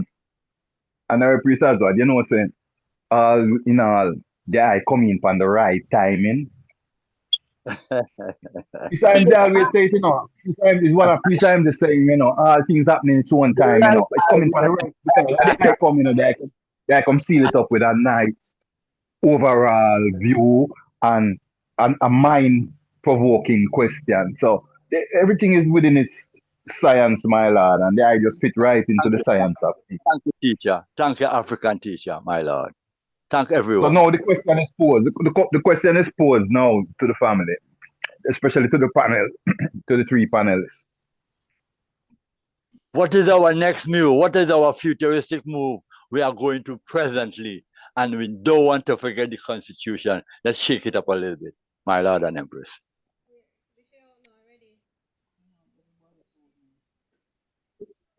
Any man can jump in, you know, Priest Lamont, Priest, anybody who is there, any man, Priest Nappy, any man can jump in.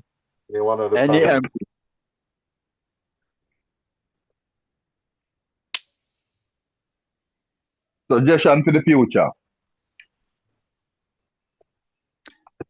You might have to start it, you know, you have to start plenty things for you know. You're the genesis of our I think that question there, like I tell you, is mind provoking. It's kind of thump everyone on the end. We can leave it for another day. We can leave it for another day. No problem. Yeah, that's a whole discussion. The future of the Congress. One thing we know, the future of the Congress is upon the younger soldiers. That I will say. I'll make a clear statement. The future of the Congress is upon the younger junior elder priests them that's coming up. The priest Jermaine, the priest Sevens, the priest Daniel. Yes. The future on you, my lord. I is here as a source, you know, of experience with the item, but the future is on the item because we are up the stage where we have to just face it. We are elders, you know, we are elders. The things we used to do, we can't do. The strength we used to have and the vigor we used to have. Not saying that it's not there, you know, but yeah, we have to kind of reserve it for the longevity. See, so it's on the item now to come in and motivate I and I to make sure so certain things that I and I have to do, like make sure that the liturgy is written, make sure that things like the transition service is standardized and formalized, the course for developing the young priests from prophet into acting priest to leading priest, that those things are formalized and standardized. Those things are upon the junior elders too. sit with your senior elders and make sure that those things are accomplished, my Lord. See? Yeah. That's my concern, family. Thanks, Honorable. Anyone else want to, anyone of the elders want to take a shot at that question same way too? What's your futuristic vision for, the conference? Yes, royal priest, royal family.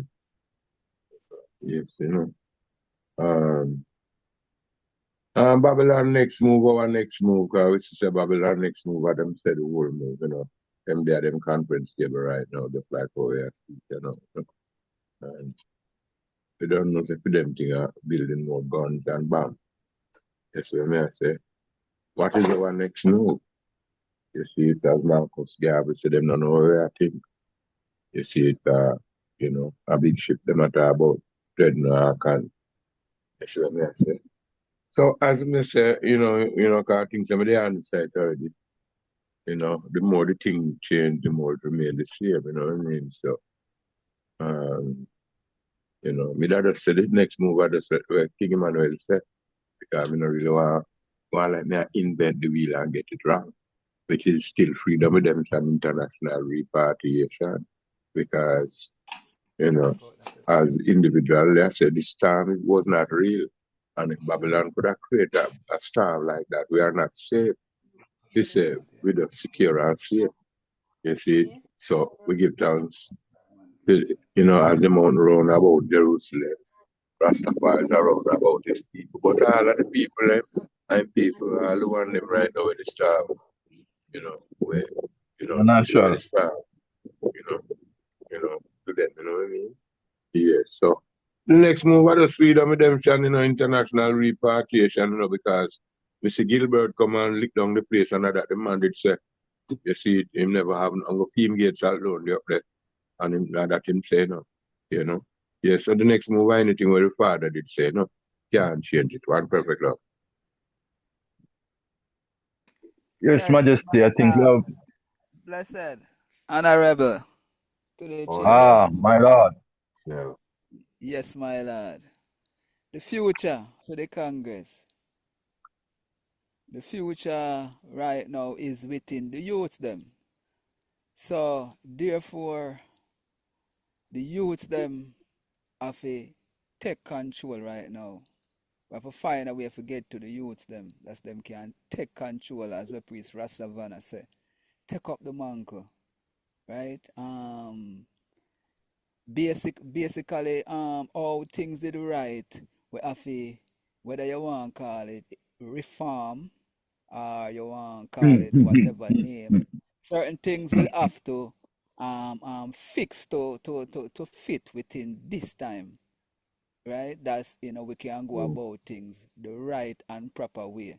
So the future, which is the younger generation, and they don't take up the mantle, then it's gonna be a struggle. So right now we have to find some way, and the younger one them who in the theater already have to try rise up the younger generation. That's we can keep this wheel turning, because other from that it will be stagnant. So the future is in the hands of the younger generation. My Lord and blessed. Good answer. Is it Good possible? answer, man. Is it possible if we just say one thing, continuing what Right Honorable Young Priest Daniel in the Lions then just say? I will, right? Haile Selassie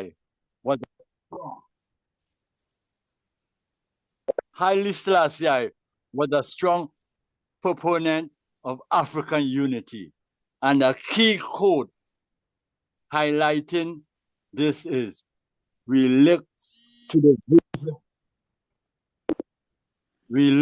vision of an African, not merely was, but of the unity as our crucial strength for continued differences hindering our progress towards our common goals. And we also must emphasize on forgiveness, because that is accepted for Africans to teach each other that our unity is our strength. And the youth of Africa in the year 2040 will be the biggest population of youths from 1 year old to 40. What that says, Yeah, that is true. That's a true. Yeah. Then what that will mean is Africa will stretch forth its hand and all nations have to bow. We must not submerge and let us be overcome by their petty differences in our quest for our common goals, to strive with our combined strength and unity of our collectivity. African brothers and sisters, we are winners. Holy Emmanuel, King Selassie, Jah, Rastafari. Sorry for being so long. Point to seal it with. Good point to seal it with. I think we have exhausted our evening.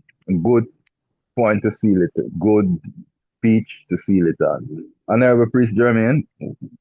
Yes, Honorable Priest. I do give thanks for the leadership in the hosting. It has been a privilege and an honor to be the ICE co-host this day. Yeah, and to the family, I do give thanks to everyone that has participated, and it has been a very uplifting conversation, even though the topic was a very sensitive and touching topic. I give thanks, and I give thanks for the realism that is present among I and I right now in this council and those that are coming on. The realism, because we are here expressing things from a realistic standpoint, not from a religious, while nothing is wrong with that, but we have been in that religious realm for so long. Sometimes it clouds the reality. So it's good. It's like a breath of fresh air to hear this kind of realism. One speaking from them heart and not fearful to say the things that you have been thinking for so long and wanting to hear it, but there was no forum in which you are hearing it, or there was no forum where you could go and express yourself so freely without feeling that there is going to be a repercussion of judgment coming forward. So I do give thanks, and that's my closing statement for this evening. Back to Honorable Priest Jermaine, and then we can turn it over to the Honorable Chair. That's it. Yes, Honorable Priest Savannah, give thanks also for being host of this, informative program. And I continue to move forward, testimonies of saints and apostles. I myself, I myself have a long dissertation for another time. I and I, the youth, and where we take in the mantle from. Actually, the stage at which we take in the mantle from, because not to be too long with it, as we've been hearing, the foundation was at a point in time, and we saw it started to decline, over the years.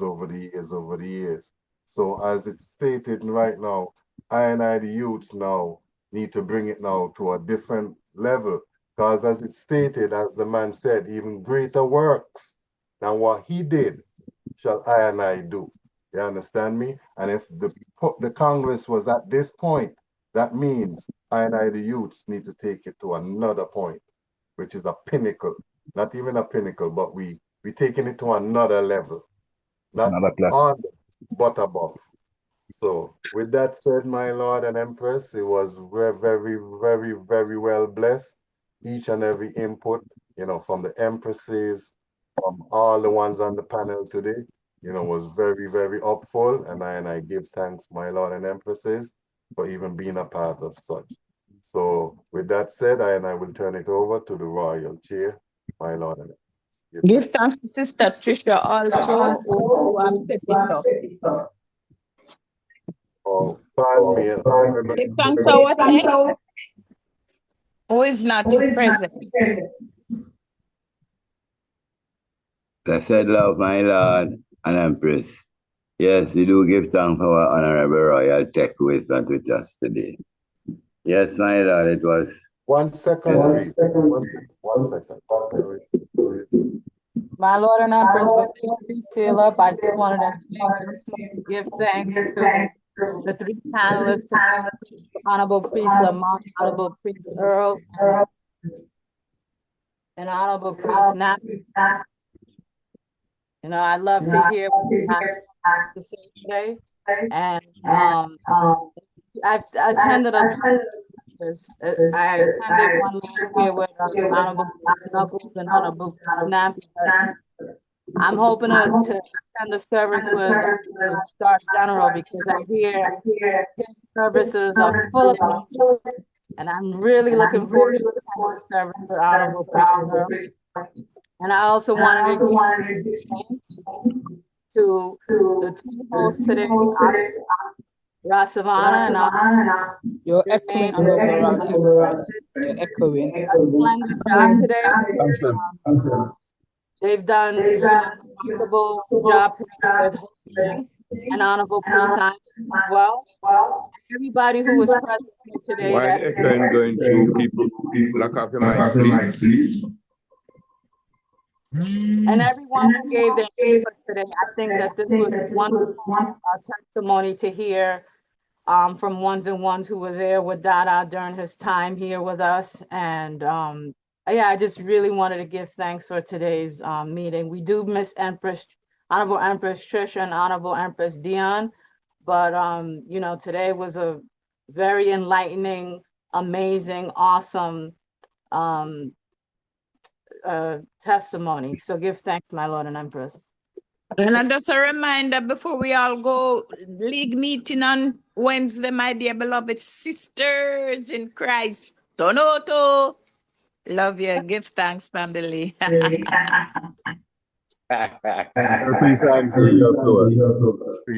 love, my Lord and Empress. We do give thanks for the royal program we had today. Yeah, man, it was like a storybook, you know, and even the uncharted reason what came up that we could have going and, you know, cast away our fears. As I was just say, even though we walk through the valley of the shadow of death, we would fear no evil. We walk through it. So we give thanks and looking forward, you know, to the next Sunday where, you know, the executive always just come up with some bright ideas and thought-provoking meditations where, you know, the greatest thing we can do is think, you know, and from me think you activate the God in yourself, you know, the reality checks. So your heart isn't always indicting a good matter, you know. So we give thanks, my Lord and Empress, and even as we are say moving forward, you know, we want the younger generation them to come in on the reasoning, make that communication bridge, you know, so we can build. Yeah. So I don't want to take up too much long time in reasoning and seeing how the Honorable Priest German as host, it asks the Honorable Priest German to bring it down, my Lord and Majesty. Blessed.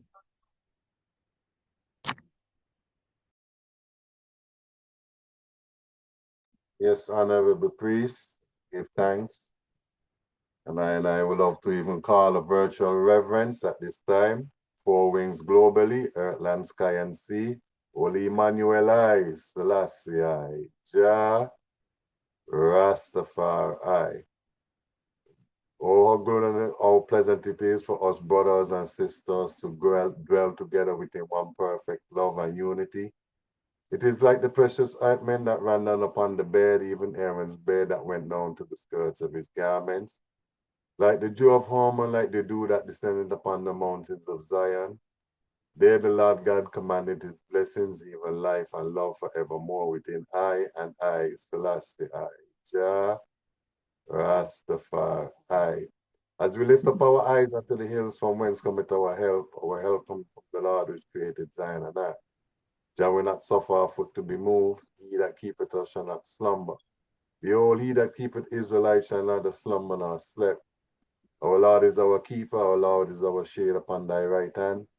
By Jah protection the sun shall not smite us by day, nor the moon by night. Our Lord shall preserve us from all evil. Jah shall preserve our souls. Our Lord God, Jah Rastafari, shall preserve us going out and coming in from this time henceforth and forevermore. Selassie I, Jah. Rastafari. I give my Lord and Empress, and give thanks to him for yet another blessed season. My Lord and Majesty. Peace out. So family, remember now, tell other ones, invite other ones, if them is getting something from these kind of discourse and interaction, share it with the wider family. Even those that are not under turban, but they are inclined to want to know about the turban liberty. Yeah, there are programs that they can come and participate in the same way. So share it, family, because the knowledge is for all, Heart of love. It's Lily, we see you. Yes, Royal. My Lord and Empress. My Lord. Blessed love. Love, love, love. Love, love. Blessed All of the love. love. All of the love. Rastafari. That's it. Yes, Honorable Priest Earl, Majesty. Yes, honorable turnout. When we couldn't go say how it have turned out because to me that judge have a previous reasoning and the other empress in the midst. So I did feel a little weird to know say me never join this in the midst. But it still turned out beautifully, so Rastafari. I hear you, Priest. I hear you. Yeah. Jermaine, my Lord. Yes, honorable. You ain't see me had my hand. I just I don't want to share. What I had Sabbath gone. Okay. I never share with none of my people. I say everything. I my people, my brothers and sisters on WhatsApp. But it is said Jah is quick to bless and slow to time. We call it joy. But when Jah give us a joy, it stays with us forever. Rastafari. And everyone wants to see Jah. Mute the mic, make the empress voice come to clear, please. That's it. Everyone looking. But I found in this tradition for 51 years that if you look, you can feel Jah. If you open your ears, you can hear Jah. And Jah talk to us. It's just what we are here. And Jah talk to me all the time. And Sabbath was one of the few times that Jah hold a joy when he was talking to me. And I could hear the, chiding in Jah voice. And I was so elated, my Lord. So that was one of my present joys. I have many, many past joys from Boba Hills still, but I give thanks that Jah live it, and has the flesh of all people. And I give thanks for this upright, wonderful reasoning. Peace and love to each and everyone. Blessed love.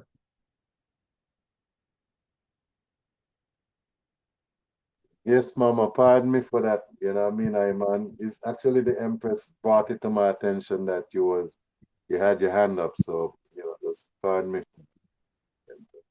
Give thanks for that testimony. Patience is a virtue. Aye. Peace and love. Love. Already love.